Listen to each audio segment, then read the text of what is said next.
فەرموون لەگەڵ ئەڵقەی سیانزەهەمی کتێبی هێنری کیسینگەر. ئەبێ ڕێگایەک هەبێ بۆ ڕزگاربوون لە پشێوی پلانی کۆلۆمبیا. کۆلۆمبیا وڵاتێکی پڕ لە نهێنیە، بەسەرێک بە مێژوویەکی درێژی دیموکراسیەکی نەپچڕاوە ناسراوە. سەرکردەکانیشی لە نیوەی دووهەمی سەدەی بیستەمدا زۆربەیان خەڵکی مەدەنی بوون و لە ڕێی هەڵبژاردنەوە هاتنە سەر حکوم. ئەگەرچی پارتە سیاسیەکان پیلانیان نەگەڕا بۆ چوونە شوێنی یەکتر لە دەسەڵاتدا. هەروەک کۆلۆمبیا بەڕادەیەکی زۆر خۆی لەو سووڕی گەشە و نەشوستە پاراست کە کاریە کردە سەر دراوسەکانی. لە ڕێی ئیدارە داراییە لێهاتووەکەی شێوە خۆی لە قەیرانی قەرزدارباری ئامریکای لاتینی هەشتاکان لادا و پێویستی بەوە نەبوو خشتەی قەرزە نێودەوڵەتیەکانی ڕێک بخاتەوە. بەڵام کۆلۆمبیا کە لە پورێکی پڕ لە ڕووداوی تونند و تیژی تۆنڕەوانەی هەیە، ئەوە تا شەڕێکی ناوخۆ کە بە درێژایی نیوەی دووهەمی سەدەی بیستەم بەردەوام بوو لێکی هەڵوەشاندووە. بەشێکی ئەمە ئەگەڕێتەوە بۆ ئەوەی کۆلۆمبیا تێکەڵەیەکە لە گەل و هۆزی جیاجیا، کۆمەڵێک ژیاری جیاواز بەو وڵاتەدا بڵاو بوونێتەوە کە هەریەکەیان سەر بە کۆمەڵگایەکی جیاوازن. زەویە شاخاویەکان نیشتیمانی ئەو دانیشتوانن کە بەڕەچەڵەک ئەوروپایین. دەشتەکانی کەناریش ژمارەیەکی زۆر لە وەچەکانی ئەو کۆیلانەیان تێدا نیشتەجێیە کە لە سەدەی 19دا هێنراونەتە ئەو وڵاتەوە. ناوچە جەنگەڵیەکانیش هەن کە پاشماوەکانی هیندیە ڕەسەنەکانیان تێداژی. شەڕی ناوخۆ کە گروپە مارکسیە تۆندڕەوەکان هەڵیان جرساند لەگەڵ پیشەسازی مادە بێهۆشکەرەکاندا تێکەڵ بە یەکتر بوون. ئەو پیشەسازیەی بەشێکی زۆری مادەی بێهۆشکەری بەکارهاتووی وڵاتەیە گرتوەکان دابینەکە. بازرگانانی مادە سڕکەرەکان بە پارە کۆمەکی ئەو پارتیزانانە ئەکەن کە ناوچەی ئارامیان بۆ دابینەکەن بۆ بەرهەمهێنانی مادەکە. ئەوەش بەرامبەر ئەو چەکانەی بەو پارانە ئەیان کڕن. سەرنجام ئەو پارتیزانانە لە زۆر ڕووەوە داراییان لە حکوومەت خۆی باشتر بووە. بەو شێوەیە حکوومەت نەیتوانی چەقبەستویی سەربازی دەرکەوت و ببەزێنێ. بێهیواییش گەیاندی ڕادەیەک خۆی ناوچەی ئارام بدات بە پارتیزانەکان. بەوەش بەشێکی فراوانی وڵات بە فێعلی کەوتونەتە ژێر ڕکێفی ئەو گروپە ڕادیکاڵانەی سوورن لەسەر ڕووخاندنی حکوومەتی مەرکەزی و ئەو بەرهەمهێنەرانەی مادە سەرکەرەکان کە بە ئاشکرا گاڵتە بە یاسا ناوخۆیەکانەکەن. کۆلۆمبیا خۆی لە ناو تەنگژەیەکی کلاسیکی شەڕی پارتیزانیدا بە هەڵواسراوی بینیەوە، چونکە پارتیزانەکان تا دڵنیان نەبن لەوەی دەستیان زاڵە ناچنە شەڕەوە، بەتایبەت ئەگەر کردەکانیان لە دەرەوەی سنووری ناوچە ئارامەکاندا بێ. هەروەک پێویستیان بە سەرکەوتن نییە لە شەڕەکاندا، ئامانجیان تەنها گورز وەشاندن و شەکەتکردنی هێزی حکوومەت و بناغەی سیاسیە ئەو حکوومەتەیە. پارتیزانەکان هەتا نەشکێن لە جەنگدا هەر سەرکەوتون، بە پێچەوانەیشەوە حکوومەت ئەگەر سەر نەکەوێ واتە ئەگەر پارتیزانەکان تێک نەشکێنێ ئەوە دۆڕاوە. بە درێژایی مێژوو جەنگە پارتیزانیەکان وەک شەڕەکانی ناوخۆ یان بە سەرکەوتنی یەک جارێکی لایەنێک یان بە شەکەتبوونی تەواوی هەردوو لا کۆتاییان هاتووە. دانوستانیش لە نێوان تیمەکاندا هەرگیز بەڕێکەوتن تەواو نەبووە. ئەگەرچی ئەو دانوستانە هەمیشە چارەسەری زیاتر خوازراوی ڕاوێژ کارە سیاسیەکانی ئەمریکای باکوور بووە کە هەردەم هانی گەیشتنەدەن بە ئەنجامی سیاسی. ئەو دانوستانانە لە کۆلۆمبیا و وێڕای هەوڵە چالاکەکانی حکوومەت و هەنگاوە ناکاوەکەی بەوازهێنان لە چەند ناوچەی گرنگ بۆ دوو گروپی سەرەکی شۆڕش گەڕەکان کەچی هەر سەریان نەگرت. هەموو ئەو شتانە کۆلۆمبیایان کردە مەترسیدارترین تەحەدای سیاسی وڵاتەیە گرتوەکان لە ئەمریکای لاتیندا. بێئاکامی هەڕەشەکانی حکوومەت گروپە نیمچە سەربازیەکان شەڕێکی کراوە بەڕووی پارتیزانەکاندا ئەکەن. یاسا و ڕێسا بەرەو هەڵدێرە ڕۆن. دەرەنجامەکانی ئەمڕەوشەیش بە خراپ بەسەر وڵاتەیە گرتوەکاندا ئەشێتەوە.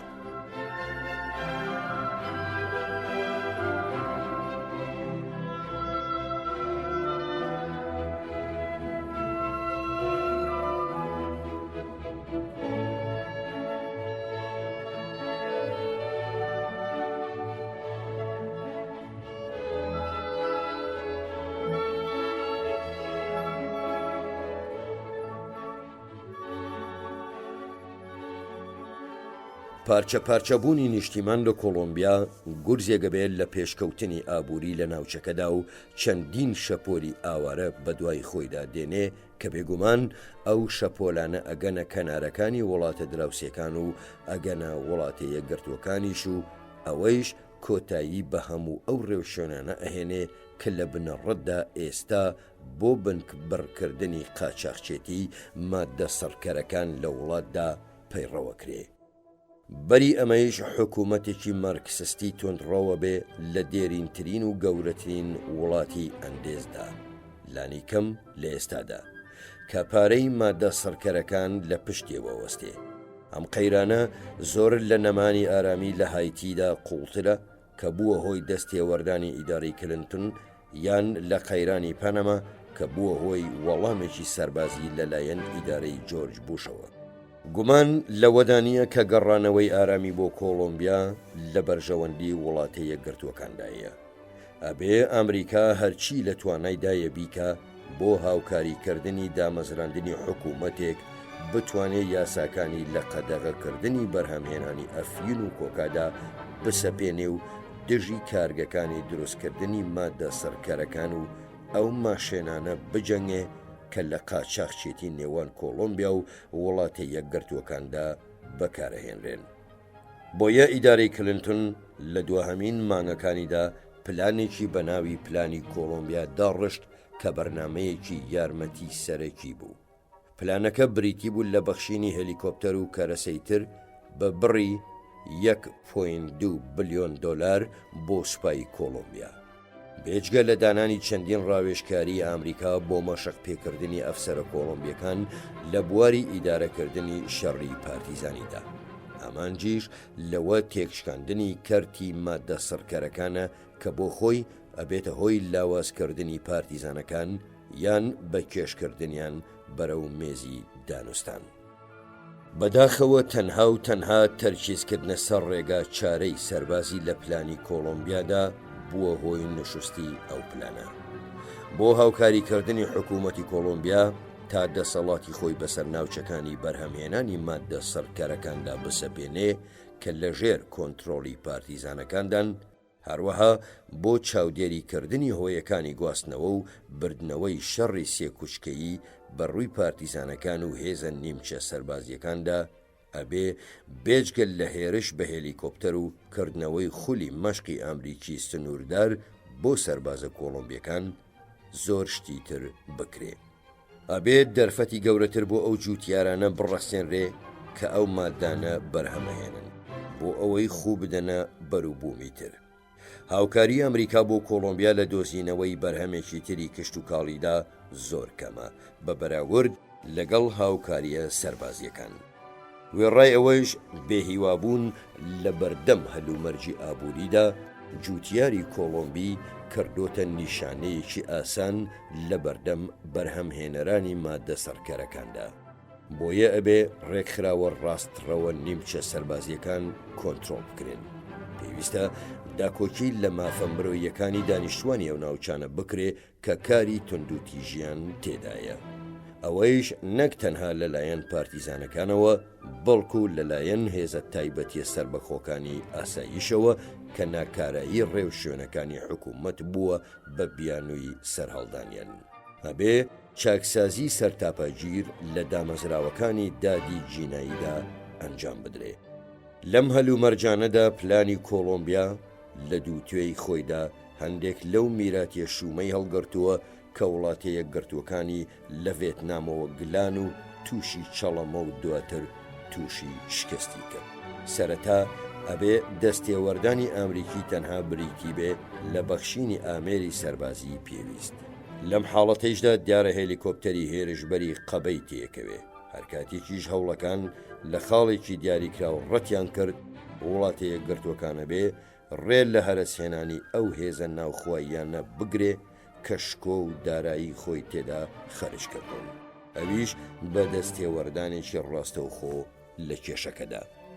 کاتێک گرەوکاران زۆرەبن هەر سەرکێشیەک لەلایەن هەندێک لە وڵاتانی ئەمریکای لاتینەوە پشتگیری نەکرێ زۆر مەترسیدارە بێ.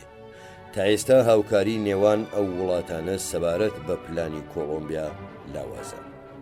ئەوە تا ڤەنزوێلا کە خۆفۆ چافێز حکومی یەکات و کە سنوورێکی دوور و درێژی هاوبەشی لەگەڵ کۆلۆمبیا هەیە، لەگەڵ پارتیزانە ڕادیکاڵەکاندا هاوسۆزە و تەنانەت دژی هەر بوونێکی سەربازی ئەمریکی ناڕەستە و خۆش ئەوەستێتەوە لە نزیکی سنوورەکانی. برازیل کە ئەویش دیسان سنوورێکی دوور و درێژی هاوبەشی هەیە تا ئێستا وابەستە نییە بە ڕۆڵی ئەمریکاوە. پیرۆ و ئیکوادۆریش بەشی هێندە سەرقاڵی کێشە ناوخۆییەکانیانن کە نەتوانن ڕۆڵێکی کارا بگێڕن. دوجار دراوسەکانی کۆلۆمبیا بەگشتی زیاتر لەسەر گرتنی پلانەکە ترسن تا لەسەر نەگرتنی، چونکە ئەوان نیگەرانن بەرامبەر ئەگەری گواستنەوەی پیشەسازی ماددە سڕکەرەکان بۆ ئیکوادۆر و پیرۆ و برازیل ئەگەر بێت و لە کۆلۆمبیاوە وەدەربەندێ. دواییش هێزە چەکدارە تایبەتەکان ببنە پارێزەری بەرووبوومەکانی کۆکا و بەوەش ببن بە پارتیزان.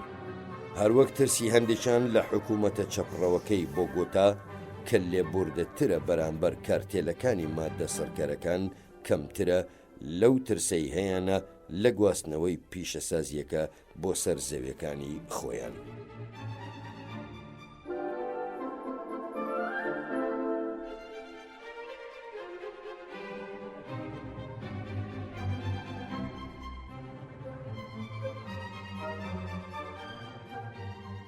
حکوومەتەکانی ئامریکای لاتین وەک بیانوویەک بۆ ئەو دوو دڵیەی بەرامبەر هاوکاریکردنێ نوێنن، درۆزنی وڵاتیە گرتوەکان دێننەوە بەرچاو و لافی ئەوە لێدەن کە ئەمریکا ئامادەی ئەوەیە لە خاکی دەرەوەی خۆیدا جەنگی ماددە سەرکەرەکان بکات و کەمتر ئامادەیە جڵەوی بەکارهێنانەکەی لە ناوخۆیدا بگرێت. ڕەخنەکانی ئامریکای لاتین لە وڵاتەیە گرتوەکان لەسەرەوەی جەختی زۆرە خاتە سەر کێشەی هەناردەکردنی ماددە سڕکەرەکان لایەنی چاکەی خۆی هەیە. بە هەمان شێوەی ئەو ڕەخنانەی لە وڵاتەیە گرتوەکانە گیرێن سەبارەت بە شکستهێنانی لە جەنگی ناوخۆیدا دژی بەکارهێنانی. بەڵام ئەوە ئەو ڕاستیان ناگۆڕێ کە کاریگەری چاندنی ماددە سڕکەرەکان بەسەر ئەمریکای لاتینەوە زیاترە تا بەسەر وڵاتەیە گرتووەکانەوە، چونکە لەو سیستەمانەدا کە بە توندی مەرکەزیەتیان تێدا پیادەکرێ ئەو گەندەڵیەی لەگەڵ بازرگانی ماددە سڕکەرەکاندایە هەلی دەگاتە بەرپرسە حکومیە گەورەکان و سیستەمەکانی دادوەری و ژینایی. بەڵام لە سیستەمێکی نامەرکەزی وەک ئەوەی لە وڵاتەیە گرتووەکاندا هەیە گەندەڵیەکە تەنها لە ئاستە ناوخۆیەکاندا ئەمێنێتەوە. بازرگانی ماددە سڕکەرەکان لە ئەمریکای لاتیندا فاکتەرێکی تێکچوونی باری ئاسایشە. لە وڵاتەیە گرتوەکانیشدا تەنکژەیەکی سیاسی و قەیرانێکی کۆمەڵایەتیە. لەگەڵەوەیشدا هەردوو ناوچەکە بەگران لەسەریانەکەوێ، هەر هیچ نەبێ لاوازبوونی پەیوەندی دوو قۆڵیەکانیان لە کاتێکدا ئەگەر هاوکاری یەکتر نەکەن بۆ بەرەنگاربوونەوەی ئەم کێشەیە. ئیدارەی نوێ کاری لەوە گرنگتری لە پێش نییە کە پشتگیری ئەمریکای لاتین بەدەست بهێنێ بۆ بەرنمەیەک هەم لایەنە سەربازیەکانی پلانی کۆلۆمبیا لەخۆ بگرێ و هەم بەرنمەیەکی کۆمەڵایەتی بۆ کشت و کاڵ و چاکسازی لە سیستەمی داد. یەکەمین هەنگاوی گرنگ هاوکاریەکی فراوانی نێوان مەکسیک و وڵاتەیە گرتووەکانە بۆ کۆنتڕۆڵکردنی هاتنەناوەوەی ماددە سڕکەرەکان لە کۆلۆمبیاوە و بە ڕێگای مەکسیکدا و هەتا ئەگاتە وڵاتەیە گرتووەکان. هەروەک ڤیشنتی ڤۆکسی سەرۆکی مەکسیک گوتی ئەکرێ بەرنامەی چاودێری هاوبەش فراوان بکرێ بە شێوەیەک ئەمریکای ناوەڕاست و کۆلۆمبیاش بگرێتەوە. پێویستە لەسەر وڵاتەکانی تریش بە تایبەت هاوسنوورەکانی کۆلۆمبیا پێی بەو ڕاستیە برن کە ناتوانن خۆیان لە مەترسی پارچە پارچەبوونی حکوومەتی کۆلۆمبیا یان لە نەمانی دەسەڵاتی ئەو حکوومەتە بەسەر ناوچەی تری دێهاتدا بپارێزن. لە خاڵێکی دیاریکراودا ڕەنگە بگەنە سەرنجامێک کە هیچ ڕێگایەکیان لە بەردەمدا نەماوە بێجگە لە دانوستانکردن لەگەڵ پارتیزانەکان سەبارەت بەڕێکەوتنێک کە هەنگاوی یەکەمیانە بێ لەسەر ڕێگای لە دەستدانی تەواوی دەسەڵات. کاردانەوەی هەرەسێنانی حکوومەتی کۆلۆمبیا و هاتنەکایەی حکوومەتێکی ڕادیکاڵ کە بازرگانی ماددە سەرکەرەکان لایەنە داراییەکەی دابینەکە ڕادەی کاریگەریە وێرانیەکاریەکەی بەسەر وڵاتەکانی تری ناوچەکەدا دەسەلمێنێ. ئەشێ لە بڕیارەکەی ئیدارەی کلنتۆن بگەین سەبارەت بە بەرەنگاریکردنی ئەو سەرنجامە بە تەنهایش ئەگەر پێویستی کرد، هەروەک نیگەرانی ئەوانەی کە لە کۆتایی هەر تەخەلایەکی یەکلایی نەکەرەوە دژی پارتیزانەکان و دژی ماددە سەرکەرەکان هەمان مەترسی بەدیەکەن. هەرەشێ تێی بگەین بەو پێیش کە من خۆم یەکێکم لەو کەسانەی لە ئیدارەیەکدا خزمەتم کردووە تەنگژەی شەڕی ڤێتنامی بە میرات بۆ مابووەوە.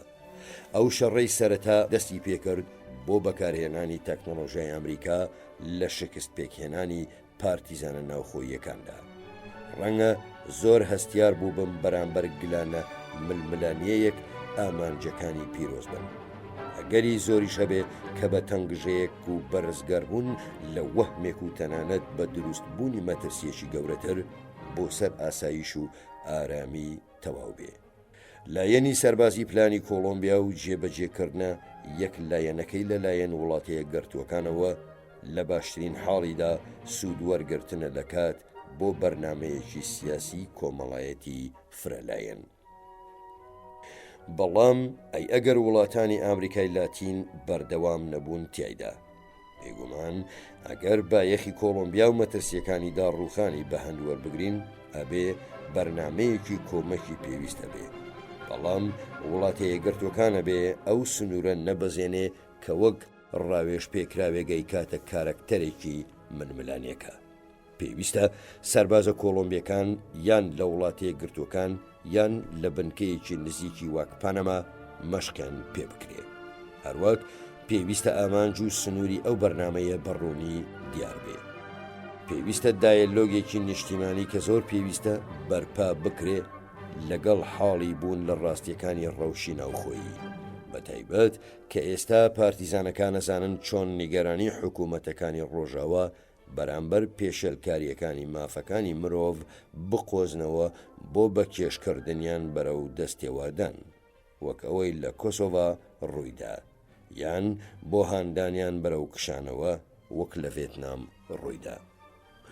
پێشەوەی وڵاتەیە گرتوەکان بە تەواوی نوقمی ڕەفتارە تاکلایەنەکانی ببێ لەسەر ئیدارەی نوێ پێویستە ئامانجەکانی دەستنیشان بکە. ئایا ئامانج ئارامی سەربازیە یان بەدەستهێنانی سەرکەوتنە؟ ئەی جیاوازی نێوان ئەو دووشتە چییە؟ مەترسی ئەوە لەکوێدایە کە ئارامی سەربازی پێشەکیە بۆ شکستێکی درێژخایەن. ئەگەر ئامانج سەرکەوتنە ئەوە پێناسی سەرکەوتن چییە و کاتی پێویست بۆ بەدەستهێنانی چەندە و تا چەند هەوڵ و ماندوو بوونیەوێ. تا چەندەی شەتوانین بە تەنها ڕێ بگرینەبەر لەسەر و هەموو ئەوانەیشەوە لەسەر ئیدارە پێویستە چی بەرەو ڕوو ئەبێتەوە بۆ ڕایگشتی ڕوون بکاتەوە، لە ترسی ئەوەی نەوەک دوای جۆرێک لە بڕیاردان بکەوین لەسەر بنەمایەکی تاکتیکی کە نەبەرە و سەرکەوتنمانەبات و نە لە قەیرانەکە ڕزگارمانەکە. بەڵێنەکانی نیوەی ڕۆژاوایی گۆیزەوی مایەی گاڵتەجەڕیە کە ئەو سەرۆک کلنتۆنەی لە دۆمانگەکانی مانەوەی لە سەرۆکایەتیدا هەوڵێکی چڕ لە ئارادا بوو بۆ تۆمارکردنی چەند قارەمانێتیەک لە کایەی سیاسەتی دەرەکیدا. ڕەنگە توانی بێتی لە سەرەتاکانی سەرۆکایەتیەکەیدا چەند قارەمانێتیەکی تاسەر بەردەوام تۆمار بکە. ئەو کاتەی پشتیوانی لە ناوچەی بازرگانی ئازادی نێوان هەردوو کیشوەری ئەمریکا کرد.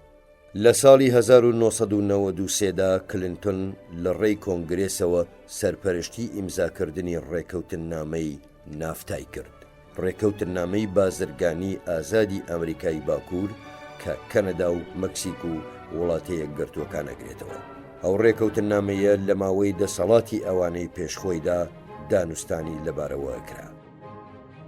نافتان سەلماندی کە سوودێکی بەردەوامە بۆ هەموو کارەکتەرەکانی. ئەوە تا قەبارەی ئاڵوگۆڕی نێوان وڵاتەیە گرتوەکان و مەکسیک لە قەبارەی ئاڵوگۆڕ لەگەڵ ژاپۆن و هەموو وڵاتانی ئەوروپا تێپەڕی کردووە. پتر لە سەدا هەفتای هەناردەکانی مەکسیک بەرەو وڵاتەیە گرتوەکانە چن. چوونە ناو ئەو بازاڕێی ئەمریکای باکووریش کە نافتا مسۆگەری کردووە هانی هاتنە ناوەوەی سەرمایەی نوێدا بۆ ناو وڵات. ئەکرێ ئەم ئاقارە لە هەر شوێنێکی تر دووبارە بکرێتەوە ئەگەر بێت و ڕێکەوتنامەی بازرگانی ئازاد لە نێوان وڵاتانی نافتا و ئەمریکای لاتیندا بچەسپێنرێ. بە تایبەت ئەگەر لە توانادا بێ بنەماکانی فراوان بکرێ تاوای لێدێ وڵاتەکانی تریش بگرێتەوە. سەرۆک کلنتون لە گوتارێکدا لە کۆبوونەوەی لووتکەی مەیامی لە کانونی یەکەمی ساڵی 1994 خوێندیەوە پێشنیاری هەنگاوێکی لەم چەشنەی کرد. پێشنیارە یەکلایەنیەکانی هەردوو سەرۆک ڕۆناڵد ڕێگن و جۆرج دەبلیو بوشی لەبارەی دامەزراندنی ناوچەیەکی بازرگانی ئازاد لە نێوان هەردوو ئەمریکادا کرد بە بەڵێننامەیەکی ڕەسمی نێوان هەموو سەرۆک و وڵاتەکانی ناوچەکە. کلینتۆن نافتایی وەها وەسف کرد کە هەنگاوێکی سەرەتایە بەرەو جۆرێکی نوێی کۆمەڵگاکانی نێوان دەوڵەتان کە لەسەر بناغەیەکی هاوبەشی بەها دیموکراسیەکان و ئاڵ و گۆڕی ئازادانەی کاڵا و خزمەتگوزاری و سەرمایە ڕابوەستێ کە بۆ خزمەتکردنی مافەکانی مرۆڤ تەرخان کرابێت و وابەستەی پاراستنی ژینگەی هاوبەش بێ. ناوچەی بازرگانی ئازادی نیوەی ڕۆژاوای گۆی زەوی لەبەر چەند هۆیەکی ئابووریش بەگرنگدانرێ چونکە ڕێکوتنامەی بازرگانی ئازادی نێوان هەردوو ئەمریکا هاندەرێگە بێ بۆ وڵاتانی تریش تا برەو بە بازرگانی ئازاد بدەن بە شێوەیە کشت و کاڵ و پەیوەندیەکان و خزمەتگوزاریەکانیش بگرێتەوە. وێڕای بەهێزکردنی پێگەی نیوەی ڕۆژاوای گۆی زەوی لە کاتی هەر دانوستانێک لەگەڵ ناوچەکانی تردا. ئەم مەسەلەیە تەنها تیۆری نییە. ئەوە تا زنجیرەیەک وادەی دیاریکراو هەن کە دانوستانە بازرگانیەکانە جوڵێنن. لە کاتی نووسینی ئەم کتێبەدا وەها بڕیارە کۆبوونەوەی لووتکەی داهاتووی نێوان هەردوو ئەمریکا لە شاری کێبێک لە 20 بۆ 22 چواری ئەم ساڵ واتە 2001 ببەسترێت و دوا بە دوای ئەویش دانوستانەکانی ڕێکەوتنامەی بازرگانی ئازادی نێوان هەردوو ئەمریکا لە تشرینی یەکەمی ساڵی 2002دا دێتە گۆڕێ کە برازیل و ئەمریکا سەرۆکایەتی یەکەن و پلانی ئەوەی بۆ داڕێژراوە لەگەڵ هاتنی ساڵی 2005دا کامەڵ بێ. مێرکۆسور کە دەستە بەندیەکی بازرگانی ئەمریکای لاتینە لەگەڵ یەکێتی ئەوروپا دەستی بە دانوستان کردووە لەبارەی بازرگانی ئازادەوە بەو مەرجەی لە 2005 بۆ 2005دا بگەنە ڕێکەوتنێک. ئەگەر وڵاتە یەکگرتووەکان لە بەدووادا چوونی سیاسەتێکی ڕوونی ئایندەبیندا نوشست بهێنێ ئەوە وڵاتانی نیوەی ڕۆژاوای گۆی زەوی دانوستانی کێبەرکێیانە لەگەڵ گروپە ناوچەیەکانی تردا سازەکەن یان خۆیان لە گروپی بچووکتردا ڕێگەخەن بۆ دوورخستنەوەی وڵاتە یەکگرتووەکان. هەردوو ئامانجەکەیش دش بە بەرژەوەندێن نەتەوەییەکانی وڵاتە یەکگرتووەکانن. بەڵام لەوەتەی ئیدارەی کلنتۆن بۆ چوونە دووربینەکەی خۆی خستۆتە پشتگوێ تا ئێستا ڕەوشەکە بەم ئاقارەدا ڕوە چونکە لەو بەڵێنەیدا کە بە چیلیدا بوو سەبارەت بەبوون بە ئەندامی خێرای لە ڕێکەوتنامەی نافتادا نشستی هێنا. هەست و نەستی ئەرژەنتینیشی لە هەمان بارەوە لە سەردەمی سەرۆکایەتی کارلۆس مونێمدا پشتگوێ خست.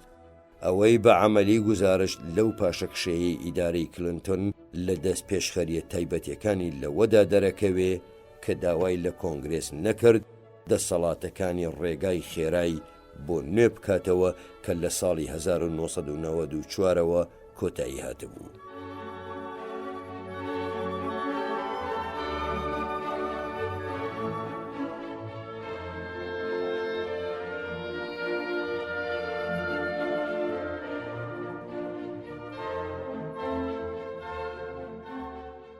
ئەو دەسەڵاتە کە وڵاتە یەکگرتووەکان لە هەموو دانوستانە بازرگانیەکانی خۆیدا لە ساڵی 1974ەوە بەکاریهێنا توانای ئەوەی بە سەرۆک ئەدا کە کڵێشەی ڕێکەوتنامە ئامادە بکات و تەنها بۆ پەسەندکردنی بیخاتە بەردەم بۆ کۆنگرێس بەبێ ئەوەی کۆنگرێس بتوانێت هیچ دەستکاریەکی بکە. ئیدارەی کلنتون لەو کارە پاشەکشەی کرد کە خۆی بڕوای پێی بوو، چونکە بینی هەردوو پارتە سیاسیەکەی ئەمریکا بوون بە چەند گروپێکەوە کە نایەنەوێ بە شێوەیەکی دامەزراوەیی ببەسترێنەوە بە وڵاتانی تری جیهانەوە و چەند گروپێکی تریش کە ئەیانەوێت تاکلایەنانە پێوەرەکانی وڵاتی یەکگرتوەکان بسەپێنن بەتایبەت لەو پرسانەدا کە پەیوەندیان بەکار و ژینگەوە هەیە. سەرنجامیش سەرۆکی وڵاتی یەکگرتوەکان بۆ یەکەم جار لە ماوەی 20 ساڵدا وازی لەو دەسەڵاتی هێنا کە بۆ فراوانکردنی نافتا تا بگاتە ئەو دیوی سنووری کەندا و مەکسیک، یان بۆ دانوستان لەگەڵ گروپە ناوچەیەکانی تر پێیدرا بوو بەهۆی نەبوونی دەسەڵاتی ڕێگایی خێراوە.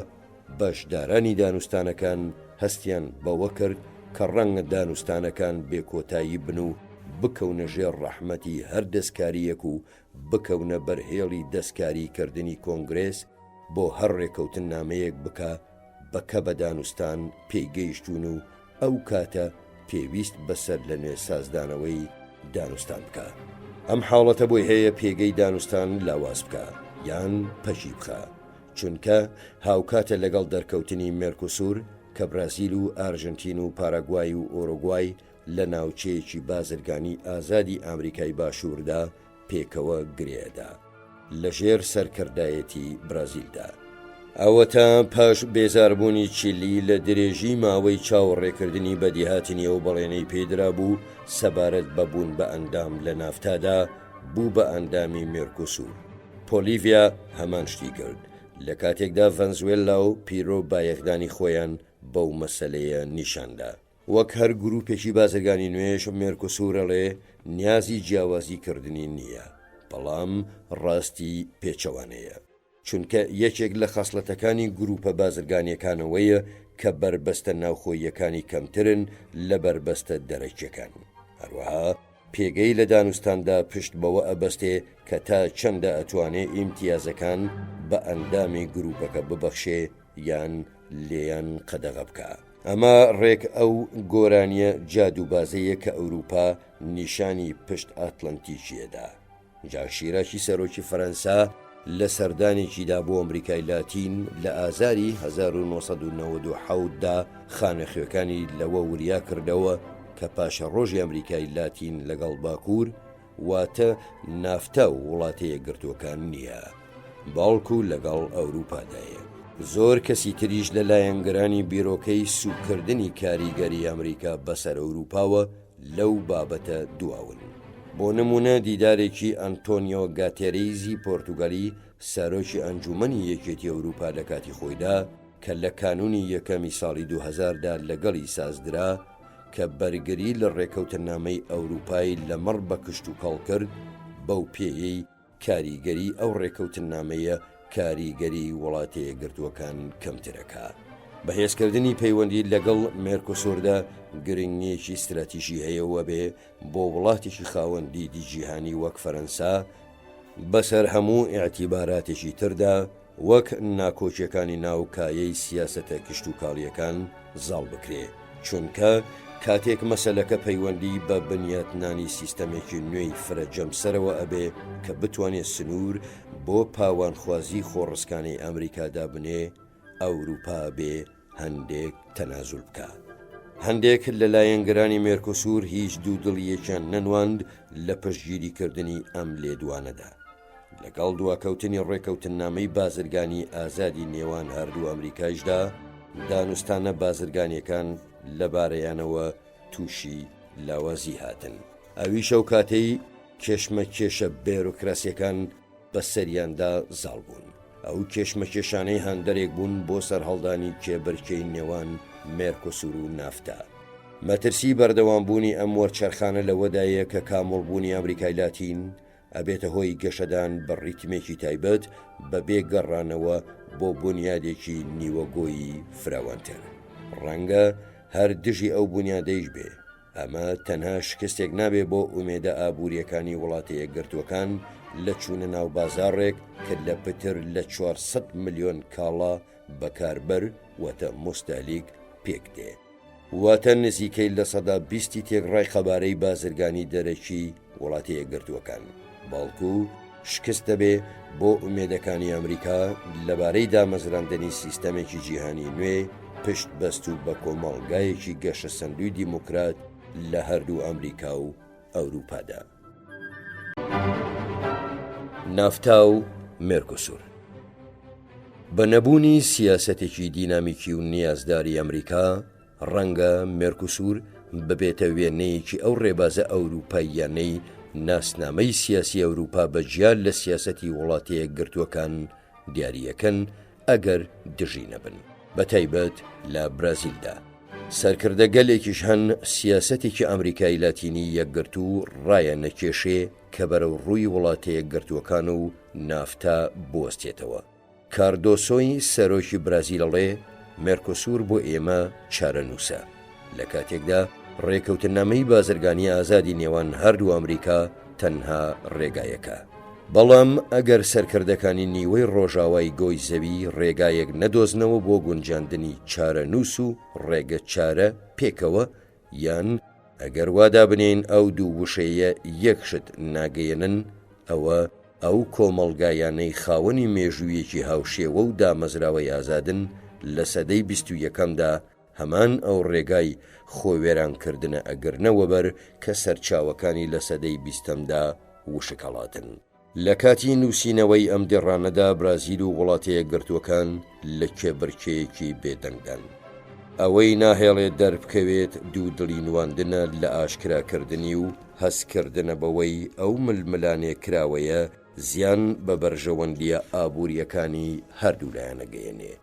هیچ هۆیەک نییە وەها لە وڵاتی یەکگرتووەکان بکە پێشەوانی تر دەست لە ڕێگای شەراکەت بەربدا، چونکە زۆرشە دەتوانێت بچنێتەوە لە سایەی پتەوکردنی پەیوەندیە دوو قۆڵیەکانیدا لەگەڵ دراوسێکانی باشوور بە تایبەت مەکسیک و برازیل و ئەرژەنتین. لە کاتێکدا زۆر بە دیپلۆماسیەتێکی چڕوپڕەوە دەستی کردووە بە بەکێشکردنی هەریەک لە نافتا و مێرکۆسور بەرەو ناوچەی بازرگانی ئازادی نیوەی ڕۆژاوای گۆیزەوی. مەکسیک پەیوەندیەکی تایبەتی لەگەڵ وڵاتی یەکگرتووەکاندا هەیە. دووهەم شەریکی بازرگانیەتی. نافتا کە لە سەرەتای دامەزراندنیەوە لە هەردوو لای ڕیۆگراندیەوە هێرشی ئەوەی کرایە سەر گوایە هاوسەرگیریەکی مەحاڵی نێوان هەژار و دەوڵەمەندە گۆڕدرا بە سەرکەوتنێکی سەرسوڕهێنەر. لە ئەنجامیشدا مەکسیک سەر لە نوێ خۆی داڕێژێتەوە. لە مەکسیکی کۆندا پاڵفتەیەک لە سیاسەتمەداران کۆنتڕۆڵی کارە بازرگانیەکانیان کردبوو بەوانەیشەوە کە سەر بە حکوومەت بوون، ئەوانەیش کە تازە دەهاتنە ناو کایەکەوە پێشوازی نەدەکران. مەکسیکی کۆن ئەو مەکسیکەی بایەخی بە تراژیدیەکانی ڕابردوو زیاترەدا تا بە دەرفەتەکانی ئایندە نوقمی کاروباری ناوخۆیی بوو. هەروەها لە نێوان چەندین سووڕی گەشە و کشانەوە و پێشکەوتن و گەندەڵیدا گیری خواردەبوو. بە چاوێکی پڕ لە ئێرەی و ترسەوە سەیری باکووری خۆیە کرد و بە خۆڕسک دژی هەموو شتێگەوەستایەوە کە وڵاتی یەکگرتووەکان لە کاروباری نێودەوڵەتیدا بەرگری لێبکردایە. لە هەمان کاتیشدا خۆشحاڵ بوو بەو دڵنیایەی هەیبوو سەبارەت بەوەی هەر تەحەدایەکی ئەمنی ڕووی بکردایەتە نیوەی ڕۆژاوای گۆیزەوی دوجار لەلایەن گروپی باکوورەوە بەرپەرچەدرایەوە. ئەمڕۆ کێبەرکێ و شەفافیەت جێگای پاوەندکردن و بۆندە نهێنیەکانیان گرتوتەوە. زۆربەی مەکسیکیەکان ئێستا بەپەرۆشن بۆ چاکسازی. بەشێکی ئەمە ئەگەڕێتەوە بۆ هێزە مێژوویی و ئابووری و تەکنۆلۆژی و کەلتوریەکان کە لە هەموو جێگایەکدا ئەوان وێنەی کۆمەڵگاکان ئەکێشنەوە. بەڵام گۆڕانکاریەکان بەڕادەیەکی زۆر ڕنگدانەوەی ئەزمونە دانسخانەکانی مەکسیکن. ئەوە تا سەرۆک کارلۆس سالیناس دی گۆرتاری کە لە ساڵی 1988 و لە ڕێی هەڵبژاردنێکی پڕگەندەڵیەوە گەیشتە دەسەڵات چاودێری ئازادی ئابووری کرد و ئازادیەکی زیاتری بەخشی بە هێزە ڕکابەرەکان و دەسەڵاتی دەوڵەتی بەسەرکەرتی ئابووریەوە کەمتر کردەوە. ئەوەی ڕێگای خۆش کرد بۆ سازدانی دانوستان لەبارەی ڕێکەوتنامەی بازرگانی ئازادی ئامریکای باکوور نافتا. دوجار سالیناس و ئەندامە تەکنۆکراتەکانی و حکوومەتەکەی تووشی نوشست هاتن، چونکە نەیانتوانی سیستەمی سیاسی مەکسیک لەگەڵە و گۆڕانکاریە ئابوووریانەدا بگونجێنن کە خۆیان هێنایانە گۆڕێ. ئەرنێستۆ زیدیلۆش کاندیدکراوی جێگرەوەی لە ناکاوی سەرۆکایەتی لە ساڵی 1994 و پاش تیرۆرکردنی لوئیس دۆناڵدۆ کۆلۆسیۆ هەنگاوێکی مێژوویینە بە دامەزراندنی سیستەمێکی هەڵبژاردن کە گەرانتی بەخشی هەڵبژاردنێکی ئازاد و بێخەوش بێ. کاتێک ڤیشنتی ڤۆکس لە ساڵی 2000دا دەسەڵاتی گرتە دەست، یەکەمین سەرۆکی مەکسیکی هاوچەرخ بوو لە ڕێی هەڵبژاردنێکی ئازادەوە هەڵبژێردرابێ کە لە ڕێی سیستەمێکی ڕاستەقینەی فراحیزبیەوە وڵات بەڕێوە ببا. فۆکسیش کۆمەڵێک تەحەدای بۆ مابووەوە، شێوازشی پادشایەتی لە بەڕێوەبردننی وڵاتدا هەڵبژاردنێک کە ئەبێ لەگەڵ بنەمای جیاکردنەوەی دەسەڵاتەکاندا بگونجێنرێت و پارلەمانێک خۆی خاوەنی زۆرینە نەبوو تیایدا. فۆکس یەکەمین سەرۆکە لە ماوەی 70 ساڵدا سەرکردایەتی پارتێکی دەسەڵاتدار بکە کە زۆرینە نییە لە ئەنجومەنی پیراندا و دەسەڵاتی بەسەرکایەی دادوەریدا نییە.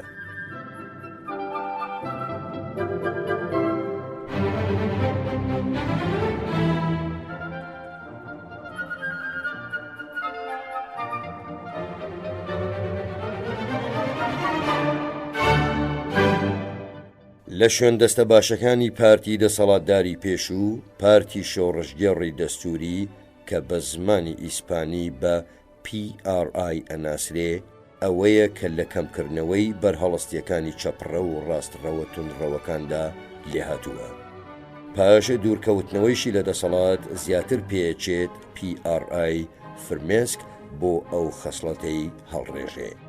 زۆر لە مەکسیکەکان لەبەر ئەوە نەبوو کە پشتگیری فۆکسیان کرد، چونکە بەرنامە میانڕەوەکەیان لاپەسەندە وەک ڕاستڕەوێکی میانڕە و باڵکو لەبەر ئەوەی ئەیانویست کۆتایی بە پاوانکردنی دەسەڵات لەلایەن PRIەوە بهێنن، چونکە پاش جێگیربوونی ڕژێمی نوێی مەکسیکیش زیاتر پێچێ بگەڕێنەوە بۆ پشتگیریکردنی ئەو پارتانەی خۆیان پێیان باشن.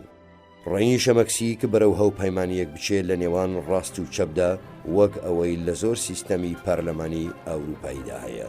ئەمەش لەگەڵ خۆیدا پێویستی پێکهێنانی حکوومەتێکی هاوپەیمانی دێنێتە پێش کە ئەزمونێکی نوێیە بەنیسبەت سیستەمی سیاسی مەکسیکەوە. فۆکس کۆمەڵێکی زۆر ئەرکی لە بەردەمدایە، هێشتا سامان لە چنگی بڕێکی زۆر کەمی دانیشتواندایە. کرێی ڕاستەخینەکانی زۆر لەوە کەمترن بتوانن ماڵێکی شیاو بۆ زۆرینەی هەرە زۆری دانیشتوان فراهەم بکەن. پارە و پوڵی مادە سەرکەرەکانیش پۆلیس و سیستەمی دادوەری بەرەو گەندەلیە بن. ژێرخانی وڵاتیش لەگەڵ دەرفەتە ئابووریە نوێیەکاندا نایێتەوە. سیستەمی فێرکاریش لەگەڵ داخوازیەکانی سەدەی 21دا ناگونجێ. لە هەمان کاتدا مەکسیک لە شوێنێکی زۆر لە باردایە کە توانای ئەوەی ئەداتێ سوود لە پەیوەندیەکانی ببینێ لەگەڵ وڵاتەیە گرتوەکان. وڵاتێکی تر نییە بەو ژمارەی دانیشتوانە سنوورێکی دوور و درێژی لەگەڵ دراوسەیەکی دەوڵەمەندی وەک ئەمریکا هەبێ. بەڵام ئەگەر تەنها جوگرافیا بەس بووایە، مەکسیک زۆر دەمێ بوو سەرکەوتنی ئابووری بەدەسەهێنا. دوو گۆڕانکاریش هەن، دوو دەواازەی نوێ لە بەردەمی دەرفەتەکاندا کەنەوە، نافتا و بەجیهانی بوون. نافتا بازرگانیەک و پارەوە گەڕخستنێکی لێکەوتەوە کە لەسەر و تەنانەت گەشتبینترین پێشبینیەکانی شەوە بوون. بەشێکی وەشە گەڕێتەوە بۆ گەشەی پێوانەیی وڵاتەیە گرتوەکان، بەڵام دیسان ئەگەڕێتەوە بۆ ئەو پێگەل لەبارەی مەکسیک کەوای لەیەکە سوود لە بەجیهانی بوون ببینێ. ئەوە تا ئامرازەکانی ئابووری نوێ بەجیهانی بوو لە هەمان کاتدا و تا ڕادەیەک بە هەمان نرخی وڵاتە پیشەسازیەکان ئەگاتە مەکسیک بە لەبەر چاوگرتنی ئەوەی تەکنۆلۆژیا کلیلی گەشەکردنە. ئەوە هەر وڵاتێک ئامادەی بەکارهێنانی بێتوانێ سەرکەوتوو بێ، بە تایبەتیش ژمارەیەکی زۆری لاوان کار لەسەر کۆمپیوتەر و ئینتەرنێت بکەن وەکەوەی لە مەکسیکدا هەیە. بە لەبەر چاوگرتنی ئەوەیش کە لە 65 دانیشتوانی مەکسیک 35 ساڵیان تەواو نەکردووە. ئەوە مەکسیک ئەتوانێت خاوەنی ڕۆڵێکی سەرەکی بێ لە ئابووری جیهانیدا بە مەرجێک چاکسازی ڕیشەیی بێنێتە ناو سیستەمی فێرکاری و خەرجیە گشتیەکانیەوە و بازرگانی مادە سڕکەرەکان جڵە و گیر بکە. ئەمانەیش ئەو ئامانجانن کە فۆکس وەک ئەرکی لە پێشینەی خۆی دایناون. ڕاستیەکانی مەکسیک لەگەڵ ئەرکە لە پێشینیەکانی ئیدارەی جۆرج دەبلیو بوش تێکەڵ بەیەکە بن. سەرۆک بوش خۆیشی وەک فەرماندارێکی پێشووی ویلایەتی تەکساس ئەزانێ مەکسیکێکی ساغ و داهێنەر و بەرهەمدار چەندە گرنگە بۆ وڵاتەیە گرتوەکان. کاردانەوەیشی لەم بارەیەوە بریتی بوو لە ددانان بەوەدا کە مەکسیک لە سەرووی ئەژەندەی سیاسەتی دەرەکیەوە دێ. ئەو ئەژەندەیەی بەندێکی سەرەکی لە خۆگرتووە سەبارەت بە هەوڵدانی هاوبەش لەگەڵ کەنەدادا لە پێناوی ئامێتەکردنی نافتا و ناوچەی بازرگانی ئازادی نیوەی ڕۆژاوای گۆیزەوی بە هاتنی ساڵی 2005. گەیشتن بەو ئامانجە بەڕادەیەکی زۆر پشت بە پەیوەندیەکی دیکەی جیاوازە بەستێ. ئەویش پەیوەندی نێوان وڵاتەیە گرتوەکان و برازیلە، چونکە بەرەو پێشچوونی سیاسەتی دەرەکی برازیل تەواو پێچەوانەی پێشکەوتنی سیاسەتی دەرەکی مەکسیک بووە. بەشی زۆرترینی مێژووی مەکسیک بریتی بووە لە تێکەڵەیەکی ڕق و بەگومان بوون لە وڵاتەیە گرتوەکان. تەنانەت لەو کاتەشدا کە واقعی جوگرافی و ڕاستی ئابووریەکان هاوکاریەکی بەتینیانە سەپان. لە بەرامبەردا و وەک ڕەوتێکی کلاسیکی برازیل هەمیشە نزیکترین هاوپەیمانی وڵاتەیە گرتوەکان بووە لە هەردوو ئەمریکادا. دووری جوگرافیش بۆتە هۆی ئەوەی پێکدادان لە نێوان هەردوو وڵاتدا هەتا نیوەی دووهەمی سەدەی 20م ڕوونەدا، بەڵام ئەوەش بە شێوازێک نا کە دش بە سەروەری برازیل بێ. بە پێچەوانەی وڵاتانی دیکەی ئەمریکای لاتینیش برازیل ڕووبەرێکی فراوانی هەیە لەسەر شێوەی خەڵقە هاتووەکەی ئەمریکای باکووریش گەلەکەی وڵاتەکەیان لە ڕێی پشکنینی ناوچە ناوخۆییەکانەوە پێشنەخستووە، تەنها مەگەر لە نیوەی دووهەمی سەدەی 20مەوە، بەڵکو لەسەر پشتوێنەی کەناردا ژیاون وەک ئەوەی هەردەم ویستی بێتیان پەیوەندیان بە جیهانی کۆنەوە نەپشڕن. لەگەڵەوەشدا فراوانی زەویەکانی برازیل متمانە بەخۆکردنێکیان بەخشیوە بە دامەزراوە و سیاسەتەکانی کە دوجار بۆتە هۆی ئازادبوونی لە حاڵەتی خودپەرستیەکی بە زۆرە ملێسە پێنرا و بە مەبەستی ڕاکێشانی هەستێکی نەتەوەیی متەمەلمل. بەر لە سربەخۆبوونی برازیل کۆلۆنیاڵێکی پورتوگاڵی نەبوو بە تەواویمانە، بەڵکو گەورەترین بەشی شانشینی پورتوگاڵ بوو. کاتێکیش ناپلیۆن پۆرتوگاڵی داگیر کرد، ریۆ دیۆ جانیرۆ بوو بە پایتەختی ئیمپراتۆریەتی پۆرتوگال. ئەم مێژووە گەورەترین خزمەتی دەرەکی پێشکەش بە ئەمریکای لاتین کرد. گەلێکی مەشق پێکراوی فرەزمان کە هەوڵەدا لە پێناوی بەرژەوەندیەکی نەتەوەیی بۆ برازیل لەگەڵ تێکەڵەیەک لە جادووبازی و خۆڕاگری و ڕێزگرتنێکی وریایانەی ڕاستیە نێودەوڵەتیەکان.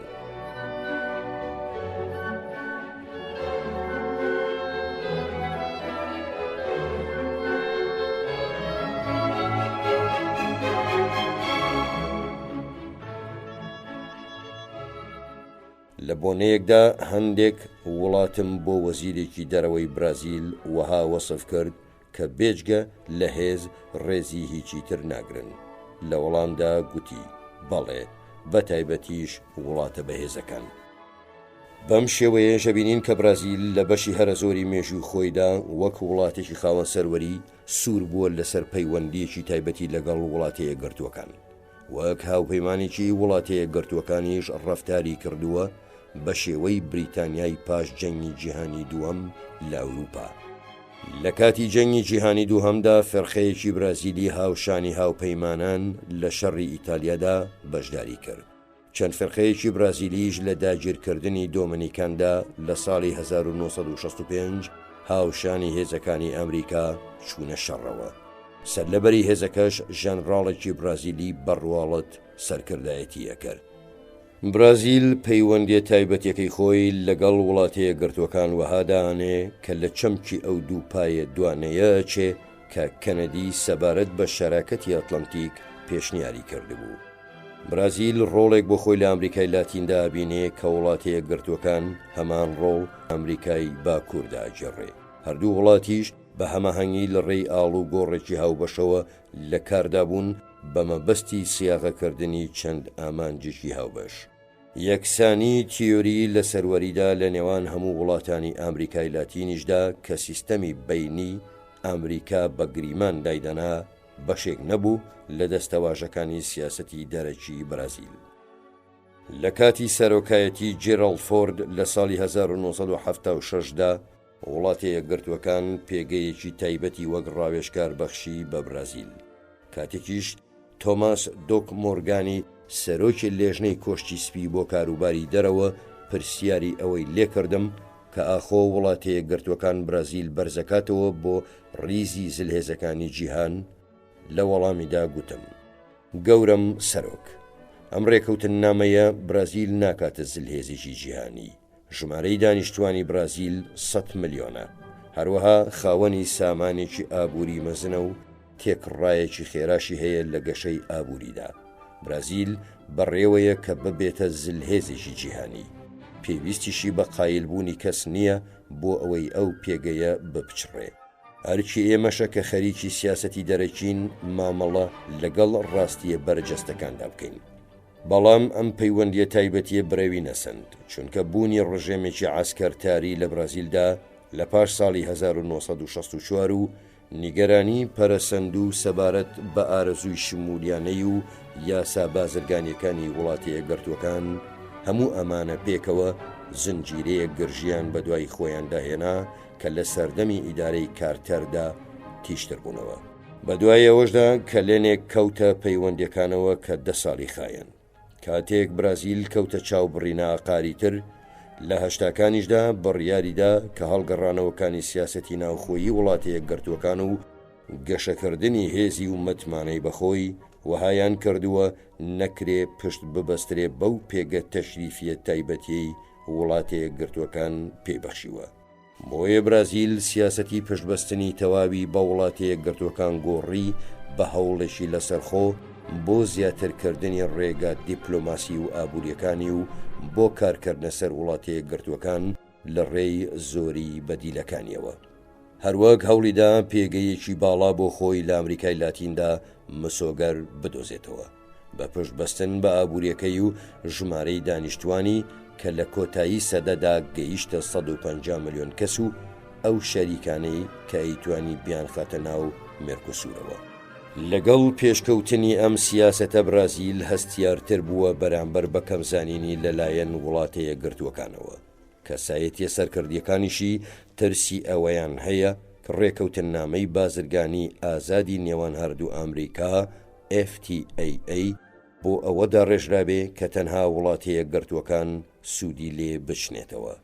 نیگەرانی ئەوەشن کە مەرجەکانی پەیوەست بە ژینگە تەنها بیانوویەک بن بۆ کەمکردنەوەی دەسەڵاتی برازیل بەسەر ئەمازۆندا و کە ئەمریکا پێوەرەکانی کار و دژایەتی کردنی داپۆشینی بازار وەک ڕووپۆشێک بۆ سیاسەتی پارێزگاری بەکاربهێنێ.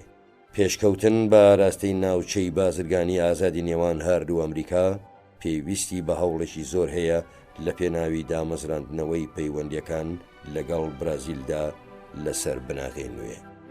هەوڵێکی لەم چەشنە گرنگیەکی تایبەتی هەیە، چونکە برازیل لە نەوەدەکاندا چووە ناو ئەو شەپۆلی ڕێخستنەوەی هەیکەلیەتی ئابووری و سیاسیەوە کە مەکسیک و چیلی دەستیان پێکرد.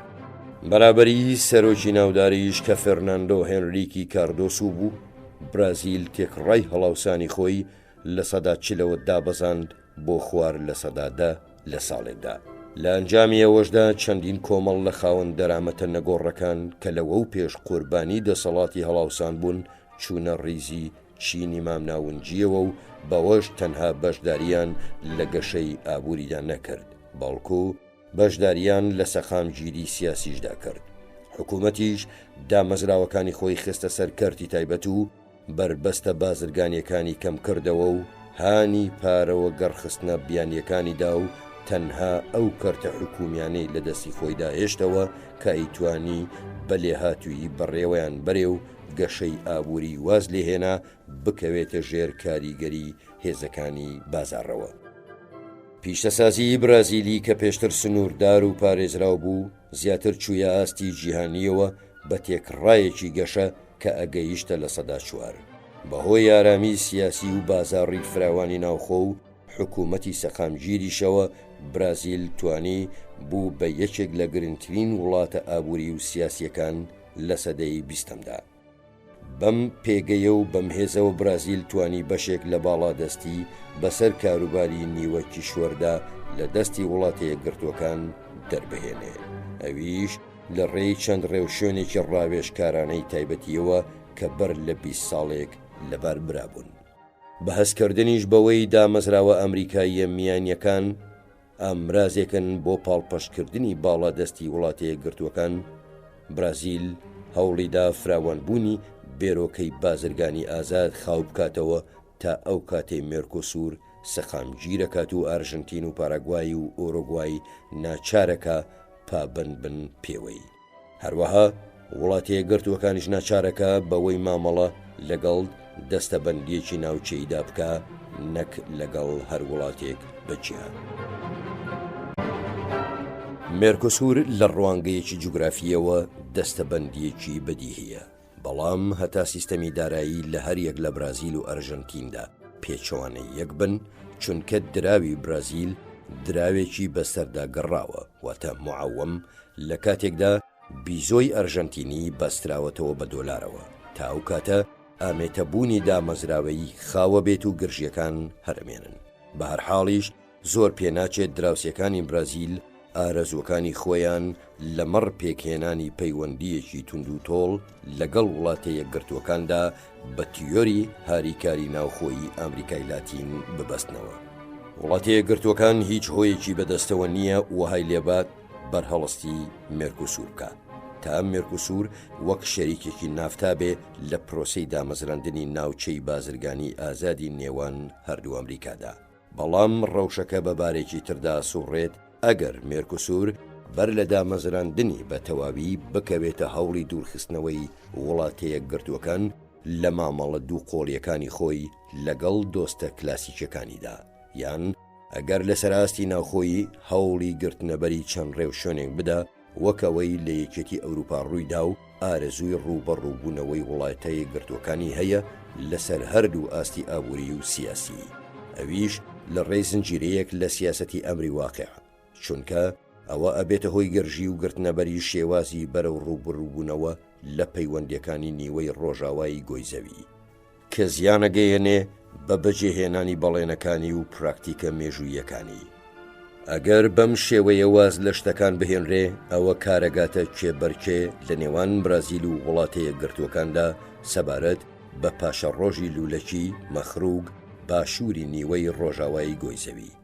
ئەنجامێکی لەم چەشنەش بەڕێوەبەرانی کاروباری وڵات لە هەردوولادا ئەخاتە بەرتۆمەت، ئەبێ هەر کاتێک هەردوولا ئەوەیان زانی کە کەس لەم ململانەیەدا سەرناکەوێ بتوانن بڕێکی زۆر لە پەیوەندیە تونند و تۆڵە کلاسیکیەکانی نێوانیان زیندوو بکەنەوە.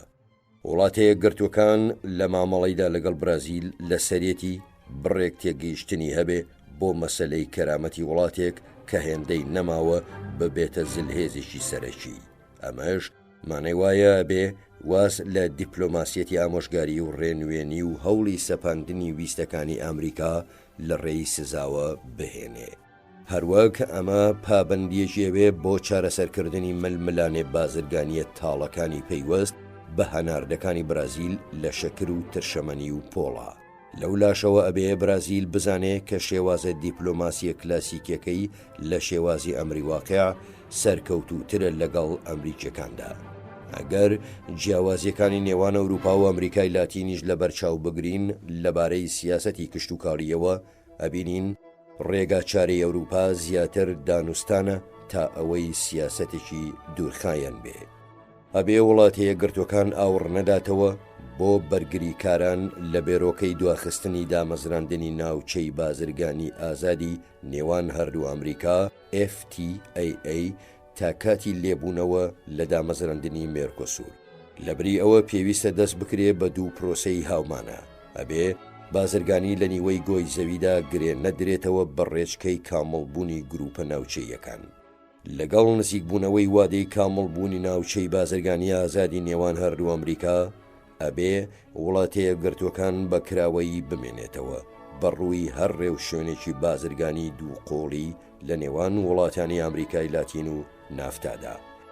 بەو پێیەی ئەوە باشترین ڕێگایە بۆ خێراترکردنی وەرچەرخان ڕووە و سیستەمێکی ڕۆژاوایی سەر تاپەگیر و هەنگاوێکی سەرەتاییە ڕووە و سیستەمێکی نوێی نێودەوڵەتی.